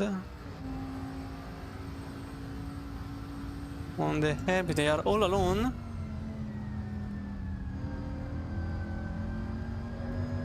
Oh, over the curb and onto the wall. Hit with the barriers. Put the car in 18th place with Remy Papin hitting the barriers. And possibly about to lose a lot of time in the straight lines.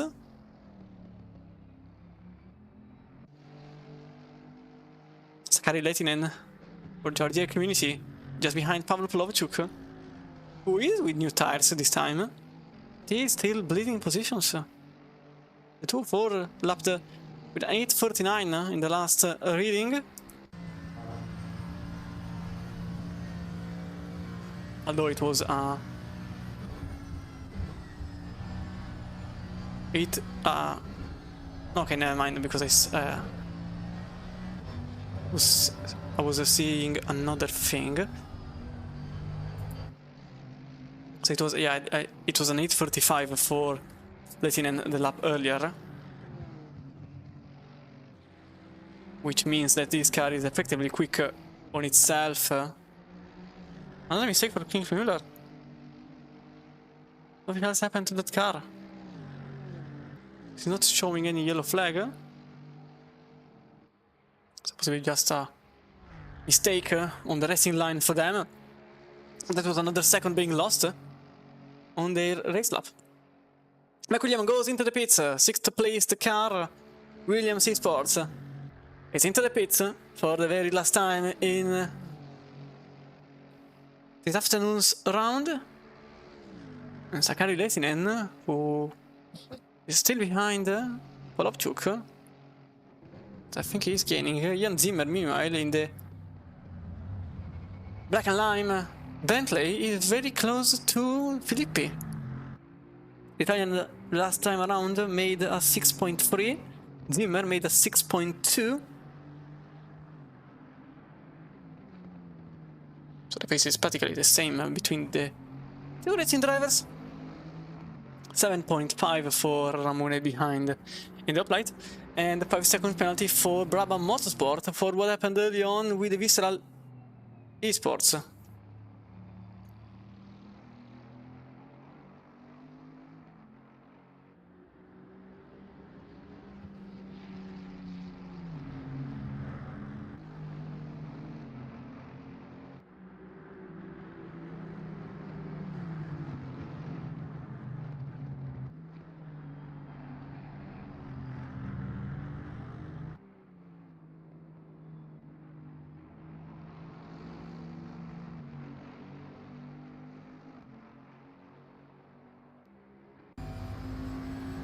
Mercurian is very close to Filippi.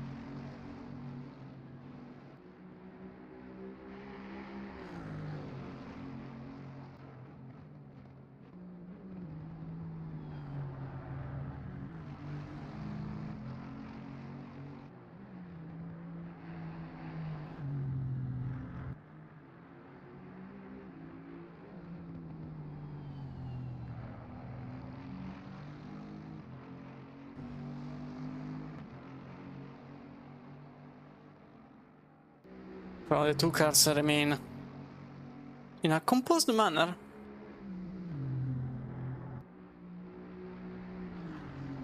One after the other. I don't know if I can say the same for what is happening in 14th place at the moment between the two Aston Martins, Daniela Scherpelin and Mark Sidoruk for 14th place here. Oh, number 58, the Jolly Sports, yellow flags. Yellow flags for some reasons.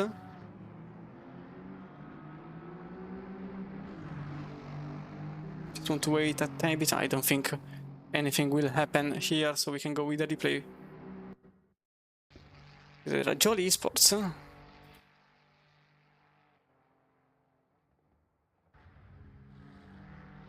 This is a mistake this car made again in the very same corner as many others, this time into the barrier hard. Possibly some damage on the racing car. Ferrari is a bit injured.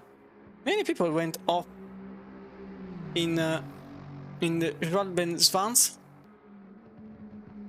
after Franz Garden 2.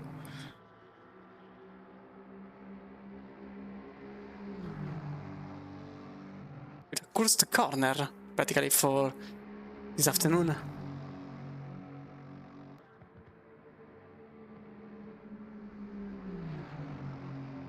Ooh, that's a lot of wide entry phase for Sidoruk, which loses a lot of time on exit, and that's very likely the position being lost for Sidoruk on Sherpenin, side by side onto the downhill section and then into the compression phase. The orange Aston Martin remains on the inner part. One of the two has to give up, and that was Sidoruk leaving the position to Sherpenin, as the 52 still has the yellow flags showing. Sherpenin now is in 14th place for Crazy Life Racing. And Tadej is off! Tadej off into the barriers. Major one, as the 44 is waiting for everyone to pass through. They are now in 7th, behind both Philippe and Zimmer. Don't see the car heavily damaged. What happened here? They were behind one of the... I think it was the Bentley there. No, it was the Ferrari. They lost the car on entry. All on their own. No damage, luckily, for the visceral number 44. But they just lost the rear end on their own. No damage.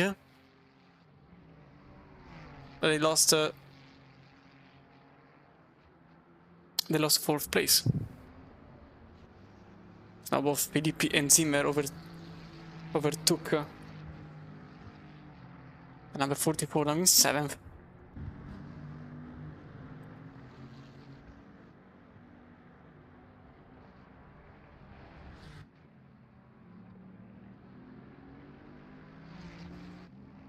Leaving the battle between Filippi and Zimmer in 5th and 6th without having to think about what is ahead of them, but now what is behind them. And it's very unfortunate because the number 44 was at the very lead yesterday, as you can see from the results from yesterday's race. Would like to see the first page though.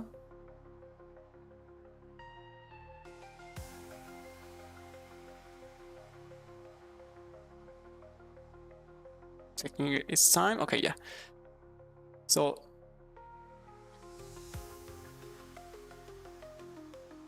Timister won with Lian just behind, Oplight in 3rd, Beast Plus Competition in 4th, Ferrajoli finished yesterday's race in 5th place with, you can see, number 44 in 15th place, just there, with a 45 in front, and then everybody else from 16th downward that started from their finishing position. The 256 with the car number 256 that started in 26th and now finds itself still in the depth of the field in 24th at the moment. Then a river of Ferraris completing the standings from yesterday's race, where, reminder, top 15 only was reversed. So number 22, which is actually leading the race today, started in 15th place, and number 21 is now in 3rd. They started in 14th place. So they are definitely strongest team at the moment. So we go back live. Richter is into the pits. And even for them, an odd one, drive-through only for Bastian Richter. So they are fuel saving as much as physically possible.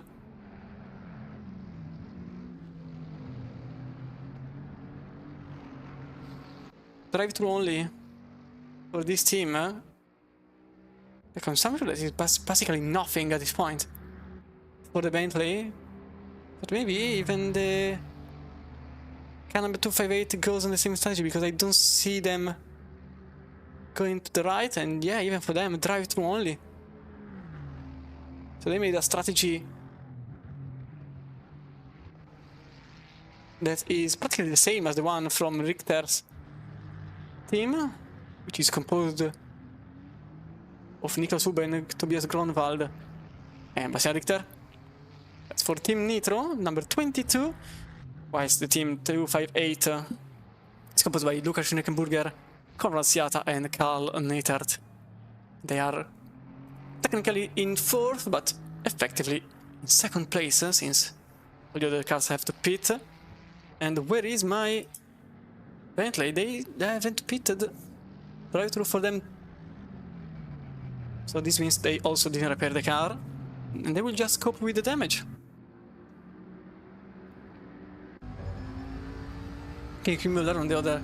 apologies, King Müller was the car that I wanted to show you, but even Zimmer made the same tactic.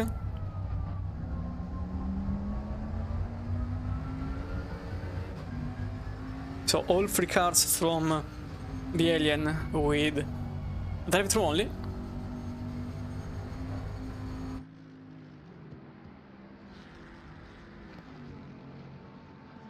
By the way, you're seeing odd links in chat. That is completely normal, because we partnered with several sponsors, so you can also have a discount code if you want, because with ES7, exclamation mark ES7 in chat, you can have a little discount code to use on the caseking.de to have a purchase of all your products. And also, obviously, thanks to our primary sponsor, Lian Li, which offers you great cases for computers. So maybe you can have a look at them through the caseking.de website, and also with a discount code that can help you make your purchases.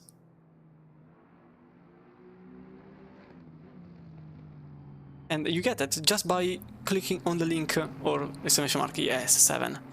Also, thanks to all of our sponsors, Team Nitro. Ironically, also sponsors with Nitro Concepts are Championship, and there is also like Steam Sport, Racingveld, Moza Racing, musiccaseking.de.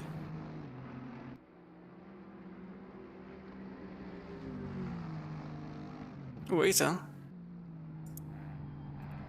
so something happening. Yeah, it was a position change here. It was Menike in the 257 who is trying to recover from the earlier damage.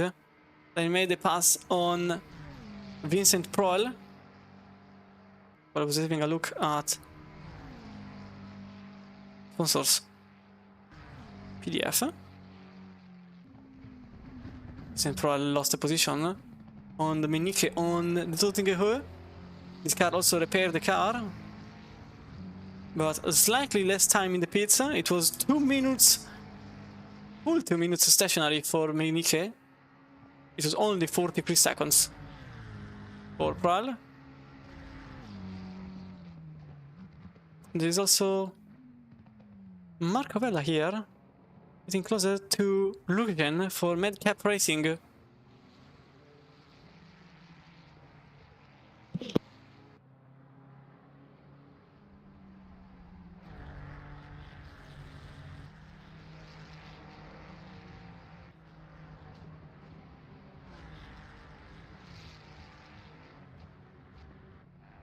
So as I was saying, you can use the code in the caseking.de website to purchase something from Moza Racing, Camus or Racingveld, which deliver important wheel, base and accessories products, with us like Steam Sports, which has great proficiency in racing wheels, Nitro Concepts, which offers you great products for your PC environment, and VRS, which you can't really buy on the caseking.de website, mainly because it's a coaching system that can make you be better at your racecraft and quali pace. And obviously VCO, which also hosts our International Endurance Series by Lian Li. In any case, these are all the information you need from the links that you can see on chat. There are also various codes from LFM, like the one for Go setups. With the code GOLFM, you can have a 10% discount on your purchase. And you get those only because you are watching us. I think it's a good deal. You watch some races and also you get a discount code. What's better than that? Yeah, Vincent Proal is having difficulties in keeping the fight on with Minike, who is simply flying away. And Bobby practically on the same situation, just gaining time. Last time around, it's completely useless to say it, but prior to that, it was an 8:35.6. Marco Vella made an 8:44 in the last laps prior to the pit. It's clear that Buffy has a tiny bit more pace compared to the Italian, currently sitting in 23rd place.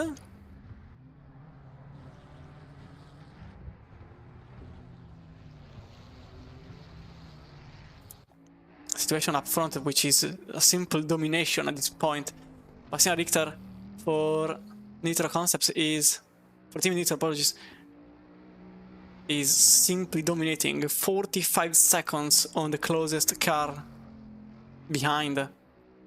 Gladius competitions, nice one for now, but I still think they have to pit. I wouldn't call it right now, but I think they still have to pit.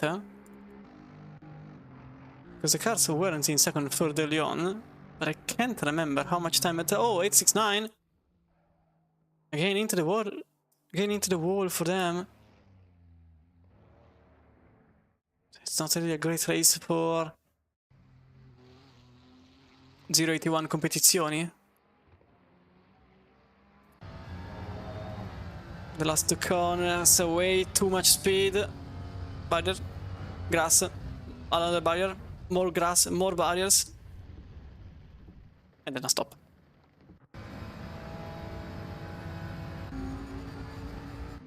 Sebastian Richter, as I was saying, dominating this session at the moment, absolutely saying that he and his team are the best around. Meanwhile, Buffby made a pass on Marco Vella on the inside. That was for 23rd place.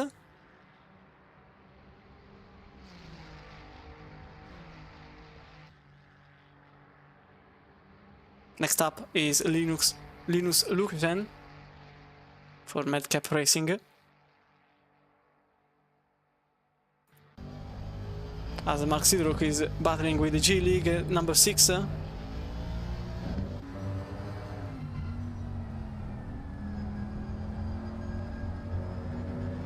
Jeremy Papin for now is having a good time in 17th place.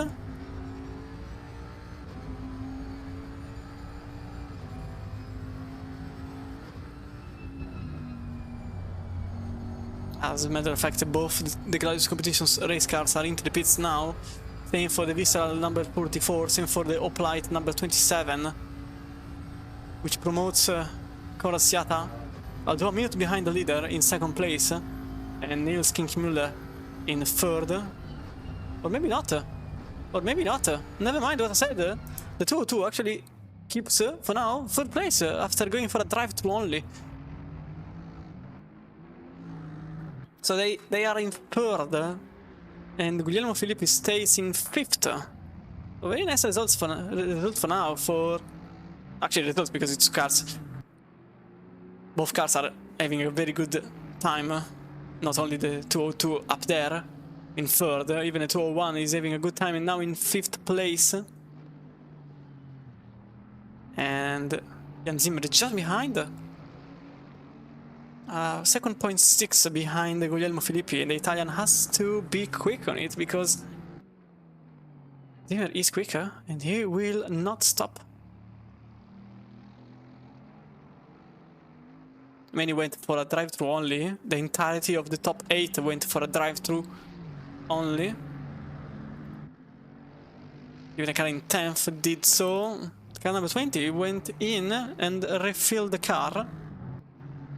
The community with a full stop and a 111 with drive-thru only. Ripartire with a full service, 33 seconds stationary. And Mark Racing for now keeps on going.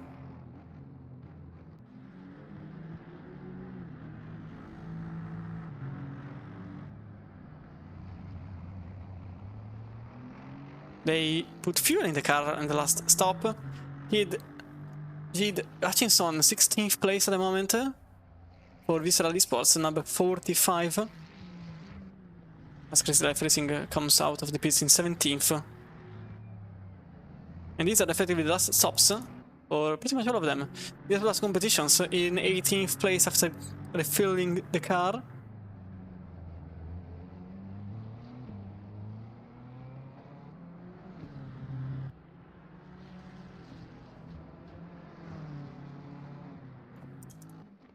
Rayomin comes out in 19th place after putting some fuel on the Bentley Continental GT3. Kozikov now driving again. Marco show me white flag. Or should okay, yeah, that's definitely a reason. Getting slowed down by the Ferrari up in front. So we can go back to see the battle for 5th place between Filippi and Zima. That will be for 5th place. Both drivers so with all tires. So they are on the same boat. They both went in for a single drive-through. They are now continuing their path. As it stands, we are 17 minutes away from the end, and 2 laps and a half to go. Which it doesn't seem like a lot, but it's the Nürburgring Nordschleife we are talking about. So every single lap is actually 8 minutes and a half.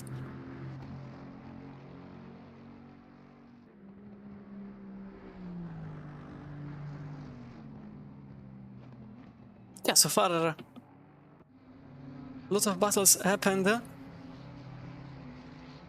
It's still not over, but majority of the field is not going to improve unless someone makes a mistake. Read the battle for 20th with an Audi A8 which has new tires. But apart from this one and the battle for 5th, unless someone crashes the car into the wall, which it's perfectly possible after the second I said the 257 is not going to lose the position. With the 257 that went full speed into barrier. 257 which is now unfortunately only in 25th place. And they were in 6th early on. Majority of the positions are going to be like this. Few changes are going to happen for the final 4 hours of this 8 hours total event, with 4 hours in the GP only that happened yesterday, full of action until the very final second, with one of the Visceral Esports cars that took pole position for this race, and then the Nordschleife with a wet racetrack that is taking place just now. It's pretty obvious. Polyakov in the Audi is having a good time after putting new tires. 20th place for them, but clearly flying away after putting new tires on German race car, leaving Maximilian Prahl in the battle for position with Linus Lugosian for Medcap Racing.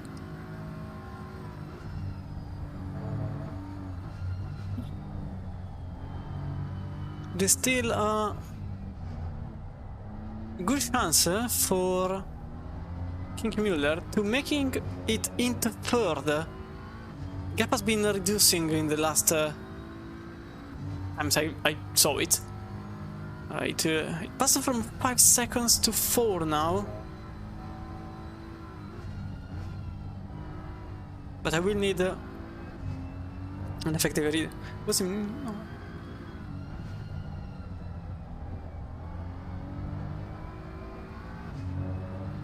Well, Zimmer is actually losing time to Filippi.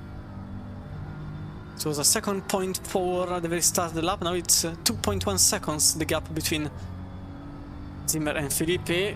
And here the gap is way little, with the Ferrari that is trying everything to make a move on Pral. It will be for 21st place, which actually evolves into 20th if Lukashen has more pace and rhythm than the Audi in front. But those seconds are getting more and more. The BMW is not really moving away. So the Madcap Racing team has to make a move quickly, even because look at the wing. Well, not now, because maybe the attack could happen. No, please.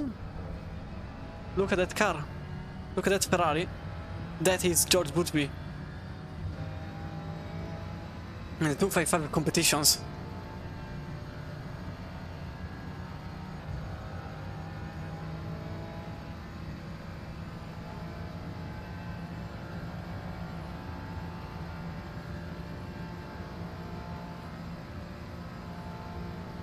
Who has a very nice straight line speed. Matter of fact, even in the slipstream, Lukashen was slower than Pral by 2 km per hour.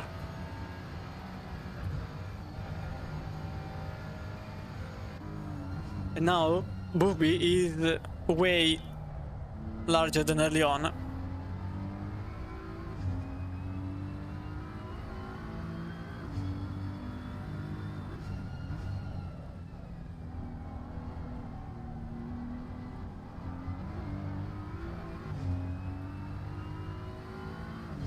Now this is a freeway battle for position, and also another one has just happened.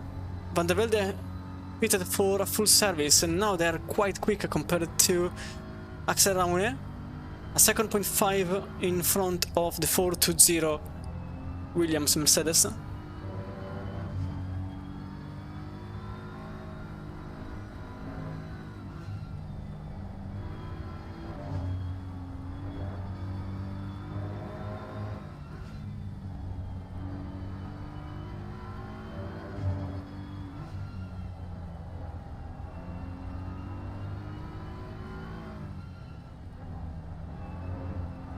Oh wait, Van der Velde is into the pizza.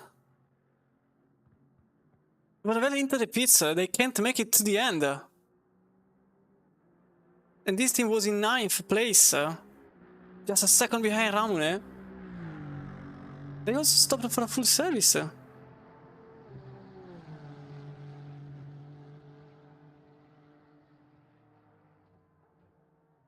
It's very odd, I don't understand why.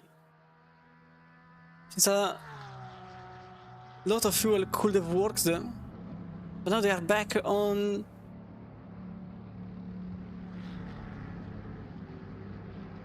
the pit lane. Yeah, not a great situation for them. And the 420 is in 14th place. Another full service. 15th now, apologies. So a bit of a blunder in the strategy team for the Williams team, and even in the 45, because now they're in the pits. Not sure if it is for a full service. Oh, that's a BMW in the grass. And that's Madcap Racing having an easy time making the move on the Dottingham, although it's less straight line speed, but the BMW had a worse exit. But this is just helping the 255 competitions behind, who is going to put it on the leftest part of the circuit. And he's going to make a double move on both racing drivers, as both the BMW and the Ferrari gets passed by the 255 competitions. So Madcap Racing remains in 22nd place. Flyby Percayonics loses 2 places and Boothby gains 2 by being extremely opportunistic, but also very clever in... Oh, that's a bit of a wall brush for the BMW.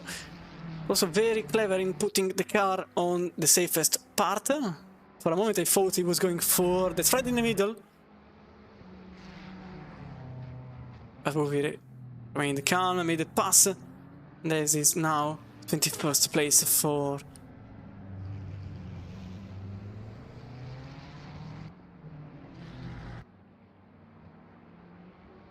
George Boothby.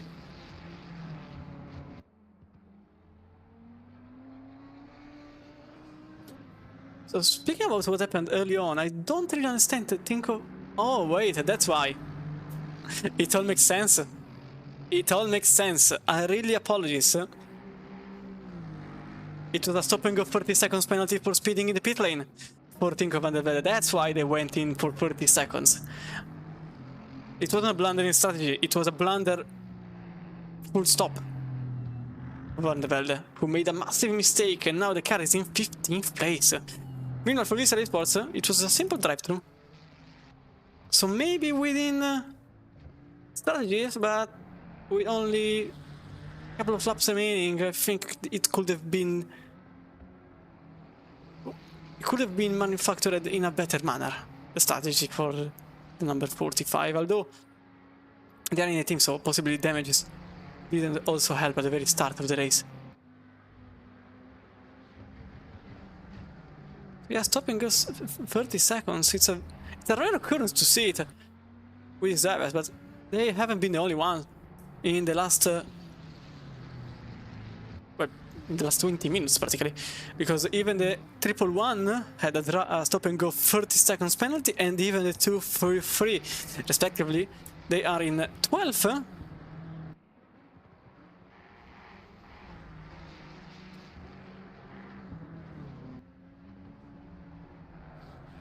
I'm searching for it, and in 37th place.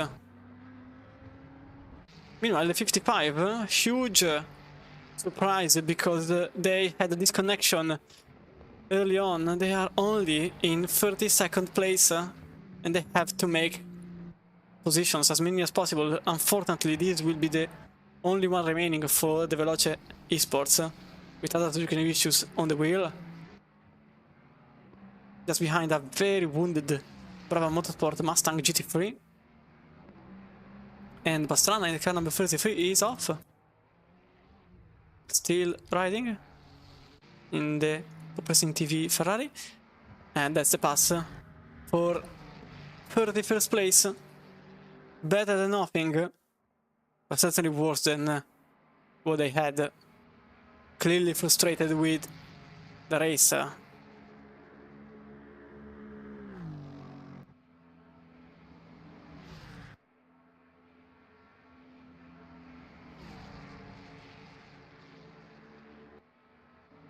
And only in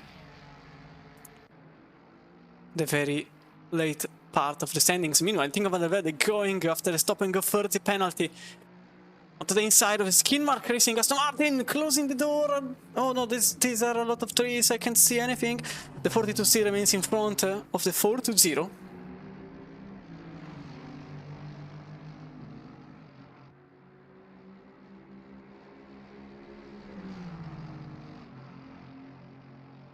Still a fence against the Williams race car, which has a tiny bit more pace,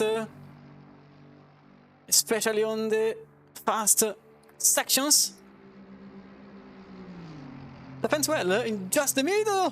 That was close to become a disaster, but the Williams car makes the move on the inside. Very aggressive one, but a fair one too. And Van der Velde is now in 14th place.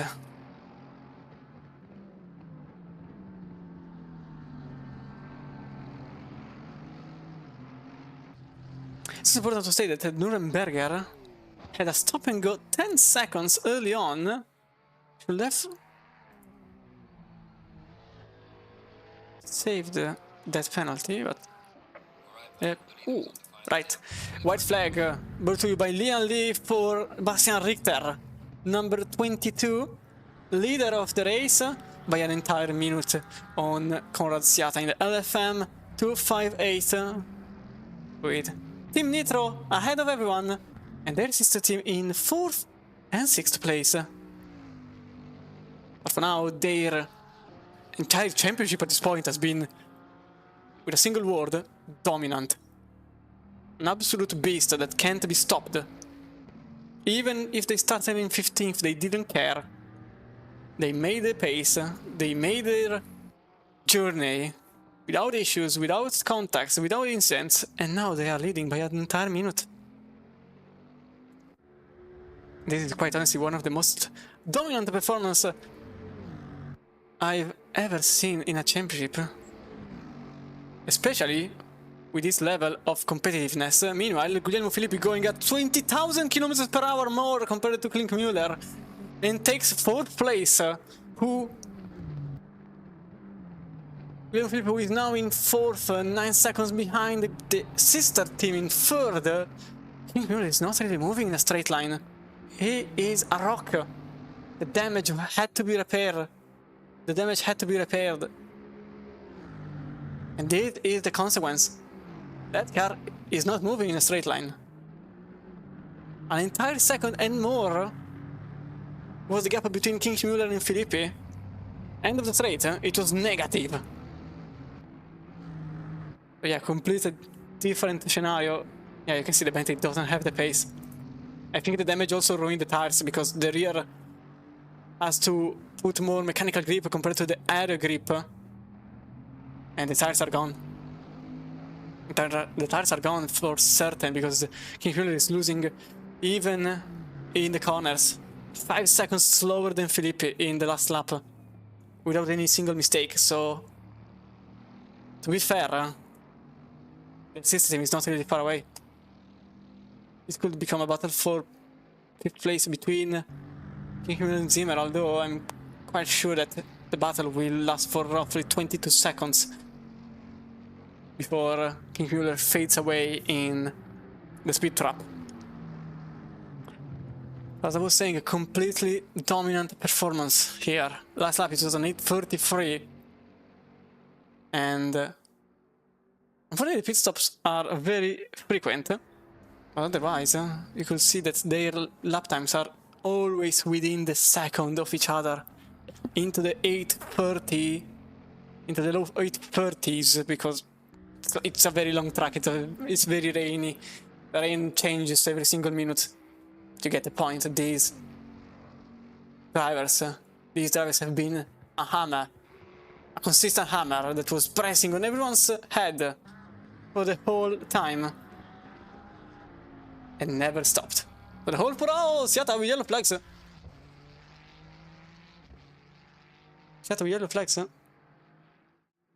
speaking of low fuel motorsport, a 254 just went through the pits for a stop and go 30 seconds penalty. Oh, into the gas. Keep it away! Oh, that was very, very close. They kept it away from the walls. They will continue their journey. Yes, Jeff, we know the leader is on the final lap. Jardia community enter inside. Oh, there is the contact! That's contact between Jeffrey Miguelino Ricci and Meiji Malinovsky. And the car 39 is now just ahead of the number 20. This will be deemed as a penalty, or will it be deemed as a racing incident? Have a look at what happened. So Jardia community goes on the inner, but oh, okay, apologies, it wasn't a contact. It wasn't a contact. Apologies, from the external TV camera, it seemed like a contact happened. It was all on their own. Malinovsky took the place out of... Okay, I can't go into the replay anymore, apparently. All on their own. And that's a 39 now. A position up. As I was saying, 254, which is now in... Apologies, it's not a low fuel, suppose it's Raligio. They have been handed a stop and go 30 seconds penalty for speeding in the pit lane.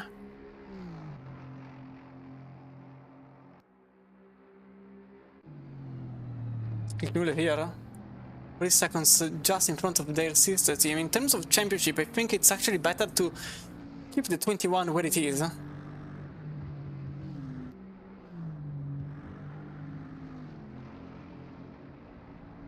If I'm correct, the 23 is actually the one that is behind in the championship. Or rather, it's not in second place.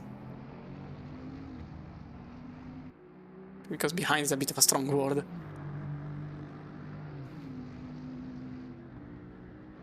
Number 33, yellow flags again, Chris. Apologies, Adrian Pastrana, who's looking at another driver. Adrian Pastrana for Top Racing TV is not having a good time. Going very slow, and even number 93 going slow for Fisher Racing. Meanwhile, the leader is still far away. Okay, I still have some time. 2 minutes to go. Oh wait, 2:5. Oh wait, this is a.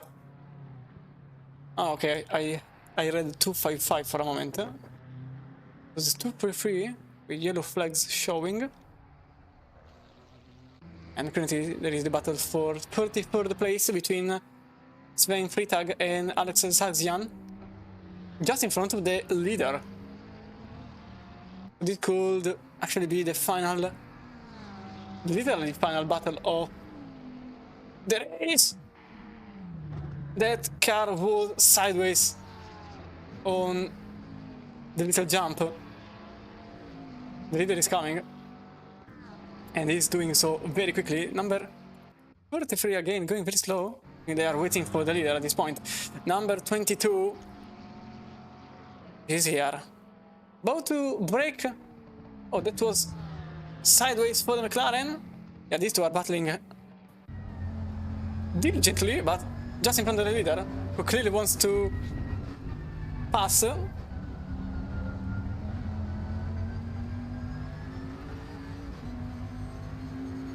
Oh no, I don't think we're for the final time.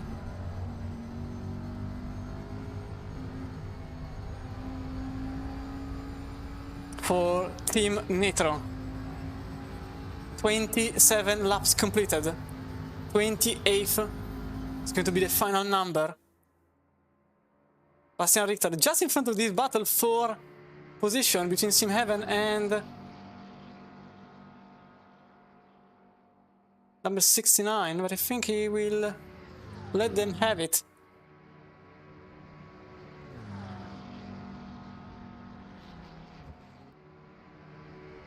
But dominant performance, unstoppable, and absolute dominance in these 4 hours. But Bastian Richter for Team Nitro takes the flag and wins in the round number 4 of the International Endurance Series by Lian Li by an entire minute and 7 seconds by starting in 15th. And that's a checkered flag for Team Nitro that will sparkle with joy with his teammates Niklas Huben and Tobias Gronwald. Meanwhile, an entire minute behind, Konrad Siata, low fuel motorsport number 258. Slow and steady wins the race, certainly not slow, but certainly steady. We have to wait some time to see the podium being completed. 158, which had a little change of strategy midway, started to do the drive-thrus in the same manner as the leader, and by doing so, oh, that's Fisher Racing into the wall, took the checkered flag in 2nd place, and that's low fuel motorsport for car number 258 with Konrad Siata and Lukas Jeckenburger and Karl Nittert. And then behind we have Gladius Competitions number 202 repeating the race in 3rd with Finn Zimbal and David Naskidashvili. Then Guglielmo Filippi just in front of King Müller for Alien, and Ian Zimmer for the car number 23 by a single tap, and there was a car literally on the other side of the roof. That's what happened there. Kevin Tadei for Visual number 44 ends it in 7th place. Oplite with Axel Remune in 8th place. Pavel Polovchuk for Gladius number 204 in 9th place. Then Georgia Community ends the race in... Oh, Miguel Ricci is to the wall, I think. Yellow flag stuck for a moment. Maciej Malinowski, 10th place. The car number 39. Then we got Miguel Ricci in 11th. Nürnberger in the 111 in 12th place.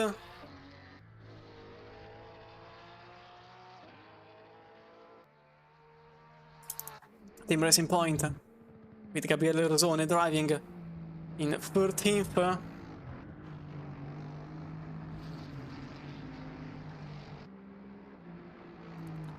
Manuel ends the race in a 4-0. Williams in 14th. Skidmark Racing in 15th place in the car number 42. Then we have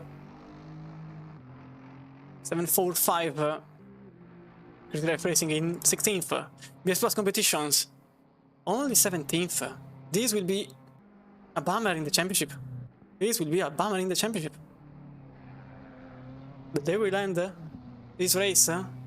They will leave Nürburgring in 17th. Now the championship will take a hit for them. Visual Sports number 45, Gide Hutchinson ends it in 18th place. As Remy Papin for G-League is in 19th.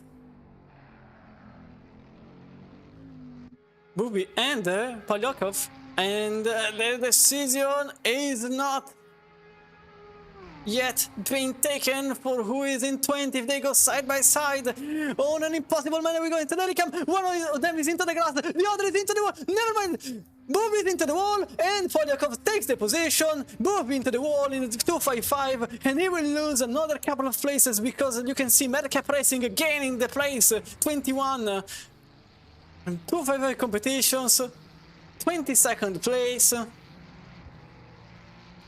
Not over till it's over. But that was a bit too much. At the very final corner, Madcap Racing gains the place. Number 777 Flyby for Cryonics in 24th. The Gladius Competitions 203. They will complete the race in 24th place.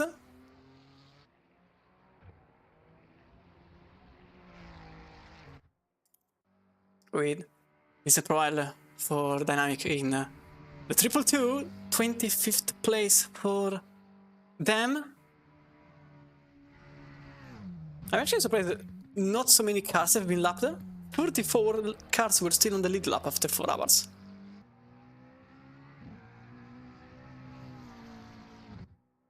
As the LFM number 257, only 26th. Even this team will have a big hit in the championship after a big collision with the wall. And the championship will dictate the pace.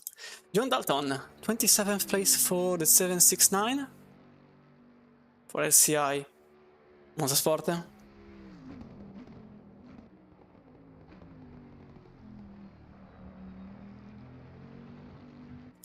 As the Ferrari Dora Racing in... Not in the wall, please! Just in the grass. Okay, never mind, a tiny bit on the wall, maybe. In 28th place. Vissala number 46, only 29th for them. The Jolly Racing, another big name. And do not talk about what is behind them. Because we have two big names very much out of place. Rajoli Racing 30th place for them. And Veloce Esports, after a disconnection, they have to end the race. Still on the lead lap, which is not as certain as it can seem with a disconnection in this very track. They have been lucky on that sense. They are only in 31st. They are only in 31st place. Brabham Motorsport in 32nd. And Team Evan for now in 33rd.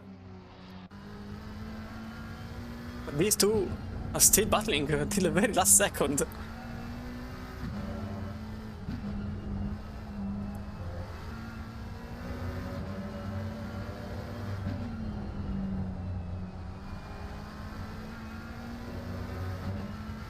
This is not over till it's over. So now the Porsche remains behind Sim Heaven.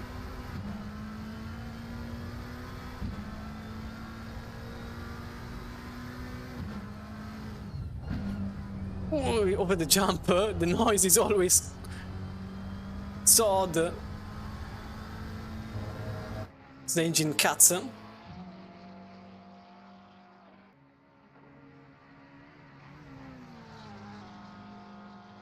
go over the grass.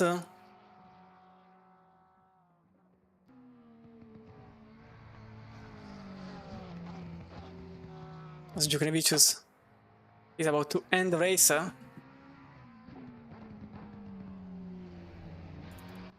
With a lot of damage, possibly throwing the car into the wall just out of frustration. And rightfully so. Sargsian for now remains in 33rd. Last time to make a move for Sven Freitag.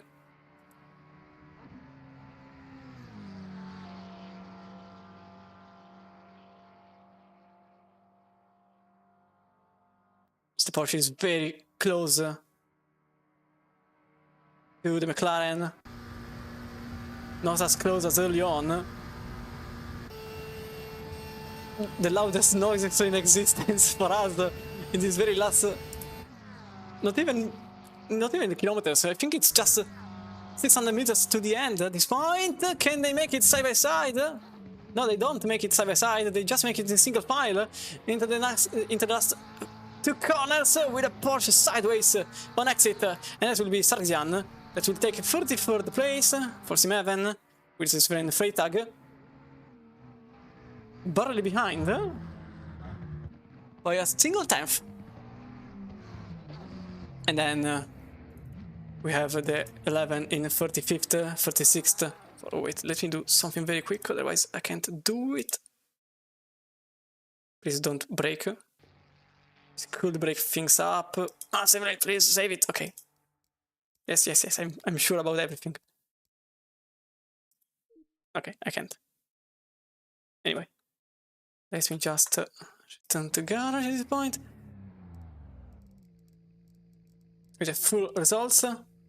Fischer Racing in 35th, Dam and Dummer only 36th, Simmercy in 37th, and then we have the 254 in 38th for Varalijo, 081 in 39th, Fischer Racing in 40th, Top Racing, and then the 255 competition number 256 being disqualified from the race.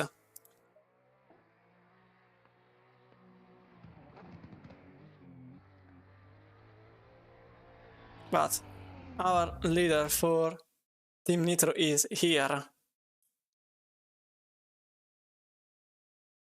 And we have our drivers ready for the interview. Let me just be sure about taking the right people. I don't want to just go pick everyone up.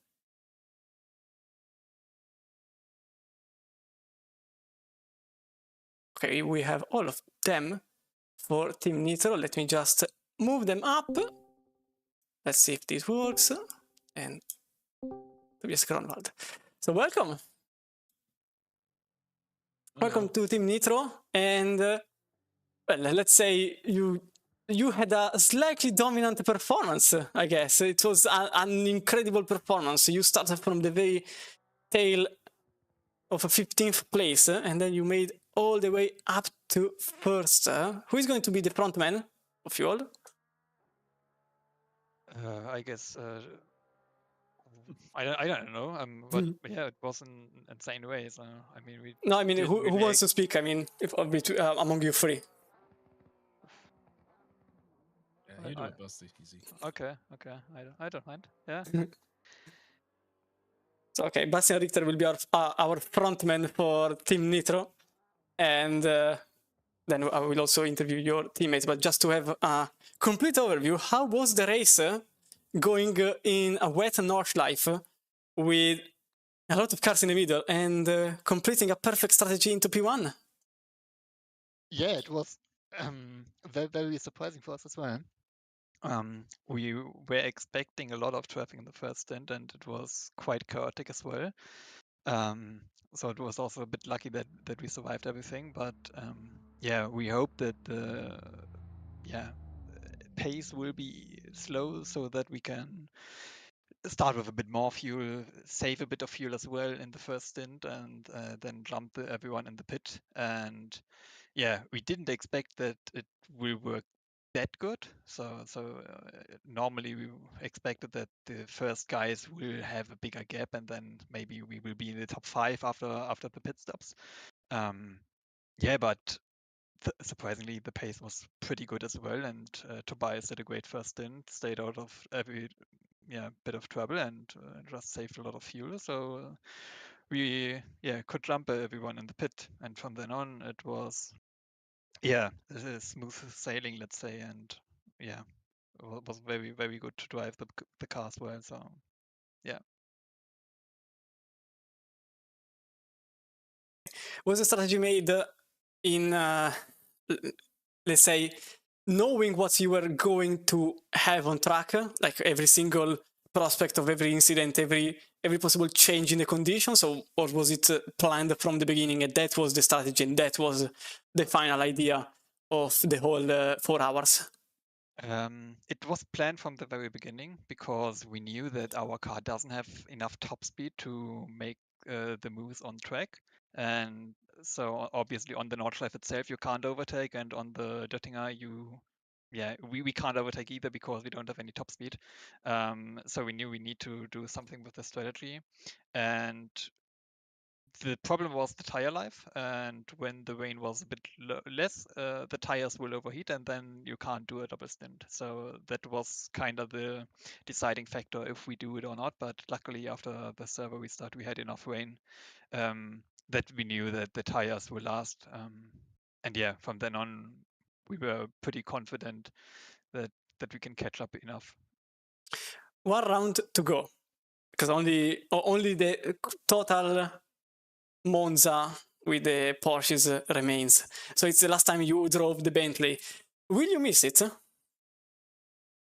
Honestly, yes, a little bit. I mean, in the past, we were driving a lot of the AMG, and it was a great, great change. And it was driving very well. It was very relaxing to drive, not sketchy or something. And especially like in the rain now, when you also have to save a bit of fuel, it's just a very smooth drive. And I think we will have more fun in the Bentley than we will have in the Cup cars next week or next race, but will be fun nevertheless. And then a final question, but this time for Tobias Gronwald, because you said he made the first stint, correct? Yes. Honestly, because usually I have a lot of fun when starting very, very much in the backyard of the field and making up position, usually because I'm terrible in qualifying. But in your case, it's because you were obliged to start from 15th place, because usually in qualifying you simply are untouchable. But how was it to go? How scary was it to go from the backyard of the field to the top of it in these conditions? Yeah, at the beginning it was quite scary because I was going so slow on the Grand Prix track in the first lap because I basically just lifted on every straight. So I was so slow, I just tried to make sure that no one is going to hit me from behind. And so the first lap was really, really slow. I think we were 14 seconds off the lead after the first lap. So I thought, maybe it's not going to work. But I saved so much fuel in that lap alone that the other 8 laps pretty much were almost flat out. So I actually had decent speed after lap 1. And then we lost every lap a little bit less than the lap before. And I think by the end of the 5 laps, we were like 25 seconds behind the leaders only. And you usually save like 34, 35 seconds in the pit stop when you're just doing the drive-through. So we were like 10 seconds in the lead after the pit stop. But then at the same time, I was scared again if the tires would last the 2 stints and how the pace would be in the second stint. But it turned out to be fine, and I think I was actually quickest still. So I kept like everyone behind me. So in the end, it worked out perfectly. But at the beginning, it was very, very nerve-wracking, to be honest, thinking if it would work or not. Yeah, especially for even because the incident is always on the other side of the road, so you have to have eyes everywhere, especially in those moments. Yeah. In fact, I probably think that your teammates were slightly nervous during those phases. I'm quite sure about that. Yeah, can be. For me, driving-wise, I mean, I had everything under control, so I was, but still, yeah, it was sometimes it was very, very scary because I think I had 2 or 3 crashes right in front of me, and I was so lucky to get through them without any damage or anything. So that was, yeah, we definitely had some luck in the first stint as well. So yeah, but it worked. That's what matters. Yeah, definitely. It worked in an incredible manner, an entire minute in front of the second placed car. So I really think it worked. So yeah, congratulations again for your achievement. And well, I will see you in Monza. And I wouldn't say it loud, but the championship is starting to be visible. Let's say it. It is becoming a possible chance because the points you achieved up so far are a lot. Yeah, but let's still, hope you know, so. but still the final race with the full reverse grid, you never know what happens. You never know. I mean, you saw what happened to a lot of other championship contenders this weekend. So it's easy to lose, let's say, 100 points. So it's never over until it's over. So yeah, we have to try and give it our best, and then we will see. Hopefully, we will win it in 2 weeks. But yeah, long way to go still. Mm. So yeah, thank you all, and well, I will see you next time. Thank you. Yeah, thanks. Bye bye. And then we will go with the LFM team with, let me just pick the correct people early on. Where are you all?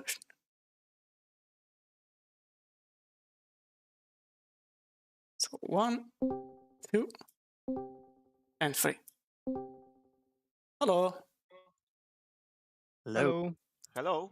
Welcome to the interview room. And well, first of all, nice P2. You got a very nice P2 that clearly helps in your championship. And well, it certainly was an eventful race. And who is going to be the first speaker of the team? Who is the captain? The captain. I think Carl, because he started the race. Yeah, Let's go. I can begin.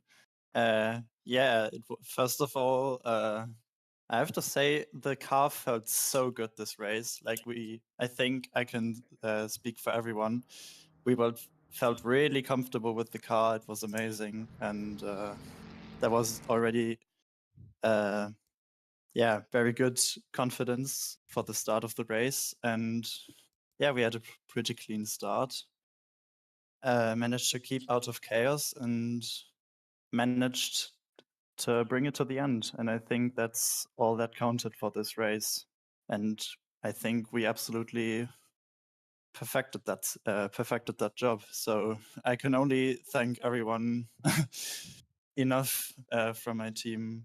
Yeah, it was amazing. I think this is, for me, this is by far the best result I've ever gotten. Yeah, if I remember correctly, in your championship up so far, your best result was, I can't remember by full sheer memory, but if I remember correctly, you managed to get a top 10, but nothing in the podium. Yes, exactly. Exactly. We were, I think, the best result P11 at Kota first race, and at Faucio, I don't remember what was the highest result. Probably P9. Okay, maybe it was P9 something. But there was less points to gain. This race for sure was the biggest one for us in terms of points could gain. So that's something else, yeah. And as Carl said and mentioned, like the car was fantastic, but thanks to our friends from 255 cars, yeah, which actually their race wasn't that good due to some issues. Yeah, some of your sister teams had a couple of problems, let's say. Some also being seen in live, and like for example the 257. That's, I think there are some bits still in the wall, so not a great situation for them at the moment. Super unlucky they were. But we managed to be P2. Great start by Carl. I think gained 2 or 3 positions at the start already. and then we keep up the pace. The car was fantastic to drive, and it was no issues till the end. Great strategy by our strategist Janusz Reinders. So yeah, it all worked for us well. So very happy to In be fact, here. I also wanted to talk about this because you went for a drive at the very tail end of the race, and you were not on the very same strategy as the leaders early on. So was the strategy changed during the way, or was it simply that from the very start, and maybe you thought a different idea was risky compared to where was your starting position? Lucas, do you want to explain? Yeah. Or... Yeah, I can explain. So the strategy changed after the first stop, I think, when we recognized that nearly everyone overtook us. So we got into the pits in P2 and exit the pits in P7 or something. And then we discussed with our teammates what's the smartest way to complete the race in terms of strategy. And yeah, then we figured out that we can fuel the car up to the limit and drive through the race and only through the pit stop to the pit. And that was for us the best way to gain the time to end up in P2. Yeah, because I noticed that at the very start you were on the, let's say, usual strategy of going for a full change, and then at the very end you were on the same strategy of the leaders. So you clearly transposed the whole mentality to say, okay, we can go to the end because they did it. And yeah, that's why I wanted to ask if it was made up during the moment. And so actually it's great because you had a great adaptability to the issue that was in front of you, and you clearly made a lot of progresses thanks to that, because, well, you got second place. And I also went in the championship page to see that now you're in 7th, and effectively your best result was in the endurance races was a 10th place and it was in yesterday's race, moreover. Yeah, exactly. So definitely it definitely helps your championship with 145 points. You are now in 7th and not too far away from the top 5. So still two races, rather 1 round and 2 races to go without a Ferrari. And will you all miss it, or you had the time of the worst possible idea and you hate the Ferrari? And be sure about what you say because I'm Italian, so... No, okay, blank page. You can say whatever you want about it. I personally really enjoyed the Ferrari. Like, it was a pretty spontaneous call for our team to switch to the Ferrari. We originally had Aston in mind to drive the Aston, but honestly, the Ferrari, it felt great. Like, I felt really comfortable with this car, and I didn't expect it before the championship. I think I'm going to miss it. Yeah, I used to drive it a lot, and I think it's a great all-rounder, and it's a great choice for endurance races. But first thing, you need to know the lack of top speed, yeah, usually. So you have to fight other way in the corners, yeah. But in general, a car is like very pleasant to drive, very easy to drive, and yeah, I think it was the best call to take it. Yeah. So personally, in ACC, I really like the car. Yeah. So yeah. Okay. So again, congratulations for your second place, and Thank you. only one place left to go. It's the number 1. So maybe Monza. Who knows? Yeah, mamma mia. And Porsche. Grazie. It will be difficult in the Porsche. We'll admit that. We will try our best for the last 2 rounds. It will be spicy because of the full point score and the reverse grid, but we'll try our best. Yeah. Well, good luck for Monza. Yeah. Thank you very much. Thank you very much, mate. Thank you. Thank you for the interview. No problem. And bye. Bye. Bye-bye.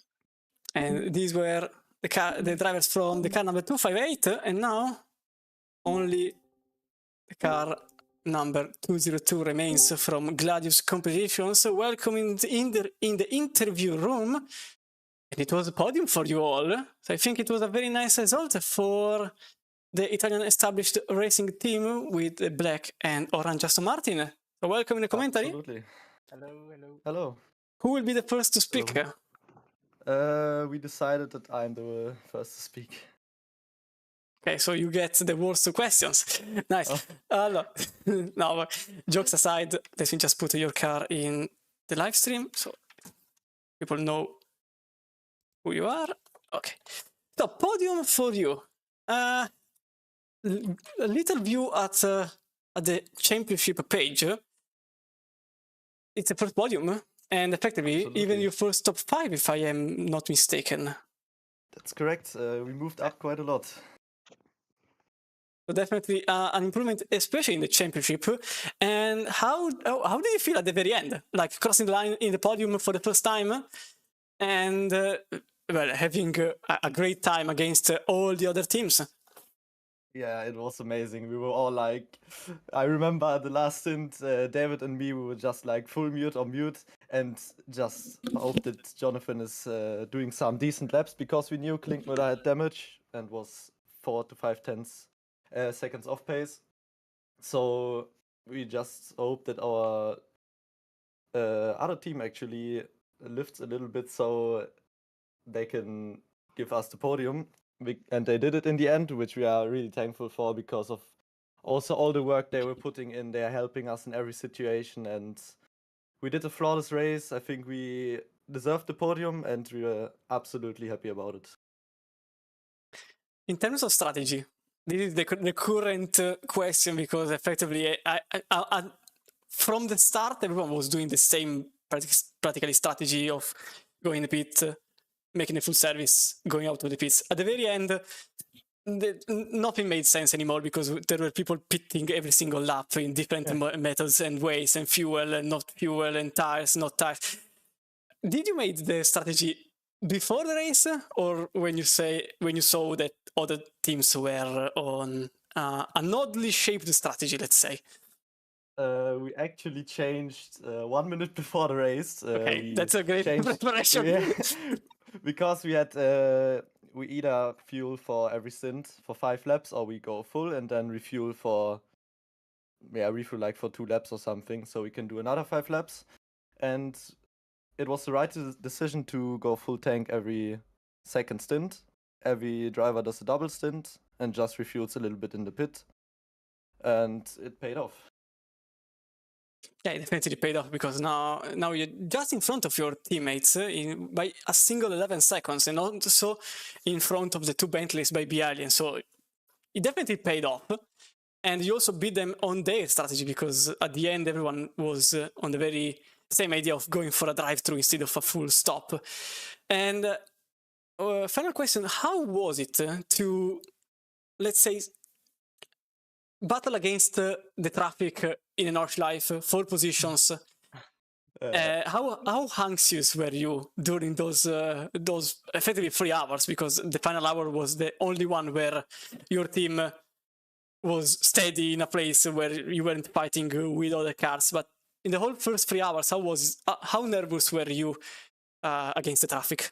I think there was one situation, or let's say 2 situations, with 2 backmarkers, which almost probably ended our chance on the podium because, we were really unlucky. They were not really predictable where they go on the track.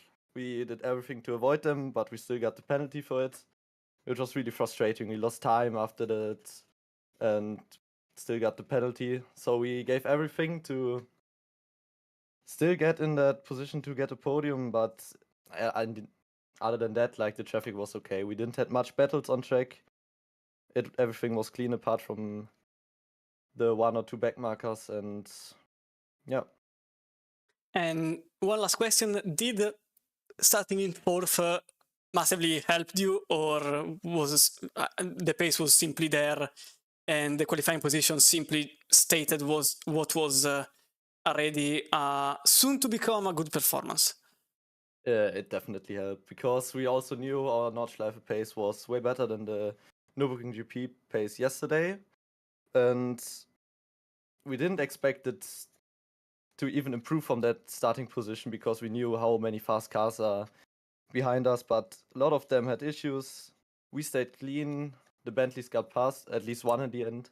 The other one also crashed in his last stint, I remember, if I remember correctly. Yeah, it had damage. Yeah, it definitely helped, the starting position. So, third place, only 2 races remain. You can still have second and first because these are the only best positions you can have, and you are technically on home soil. So I look forward for your Exactly, yeah. performance. Yeah, we are hyped. We're gonna push for one final time, and there's also the full reverse grid for the second race in Monza. So there's gonna be some action. I hope so. There will be a lot of action, especially in turn 1. Yeah, yeah, exactly. And then we see where we can end up in the final standings. Okay, so thank you for your time, and congratulations again for the third place in the podium. Yeah. Thank you. Thanks. Thank you. Bye-bye. Bye. Bye-bye. So, results. We have the final results, maybe not from the... Okay, maybe the standings are easier to go first. The thing it refreshes every time I get into a new page. Just move. Okay, thank you a lot. Beautiful standings. Team Nitro still ahead of everyone else. 764 points. B-Alien by Nitro Concepts still in second. The BS Plus Competitions still holds third place with various competitions in the 201. Not even, no, exactly 30 points behind. The Visceral Esports is in 5th place.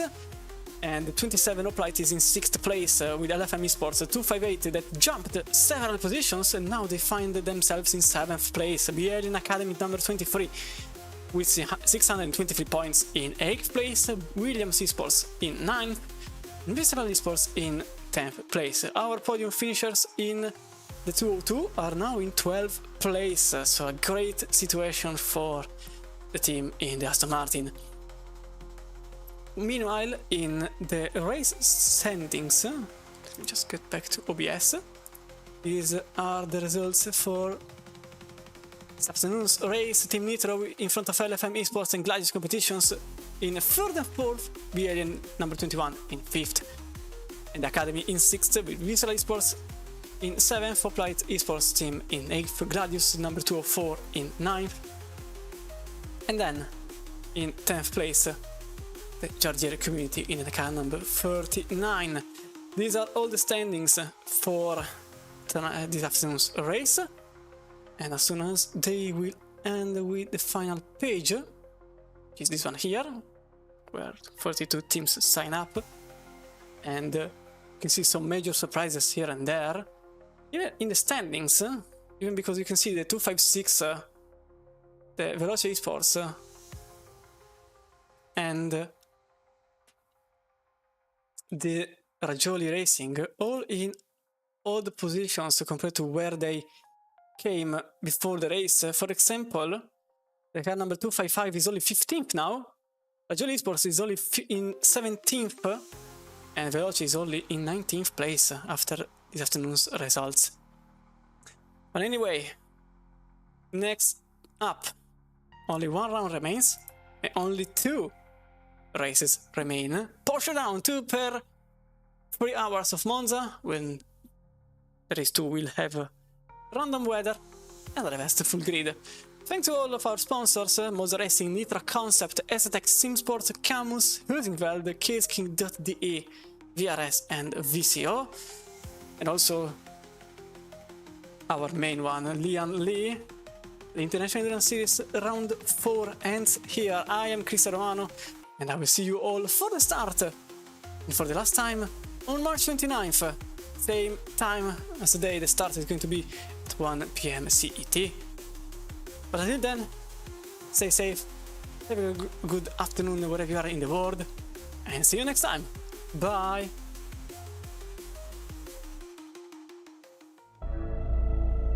Introducing the International Endurance Series by Low Fuel Motorsport. Teams will compete for a total prize money of 15,000 euros over the course of 5 unique endurance events. In each event, teams will face a different challenge: rarely driven cars, dynamic weather conditions, stretching tire life, or reversed grids. Teams will have to be adaptive to come out on top of their competitors and claim victory in the International Endurance Series by Low Fuel Motorsport.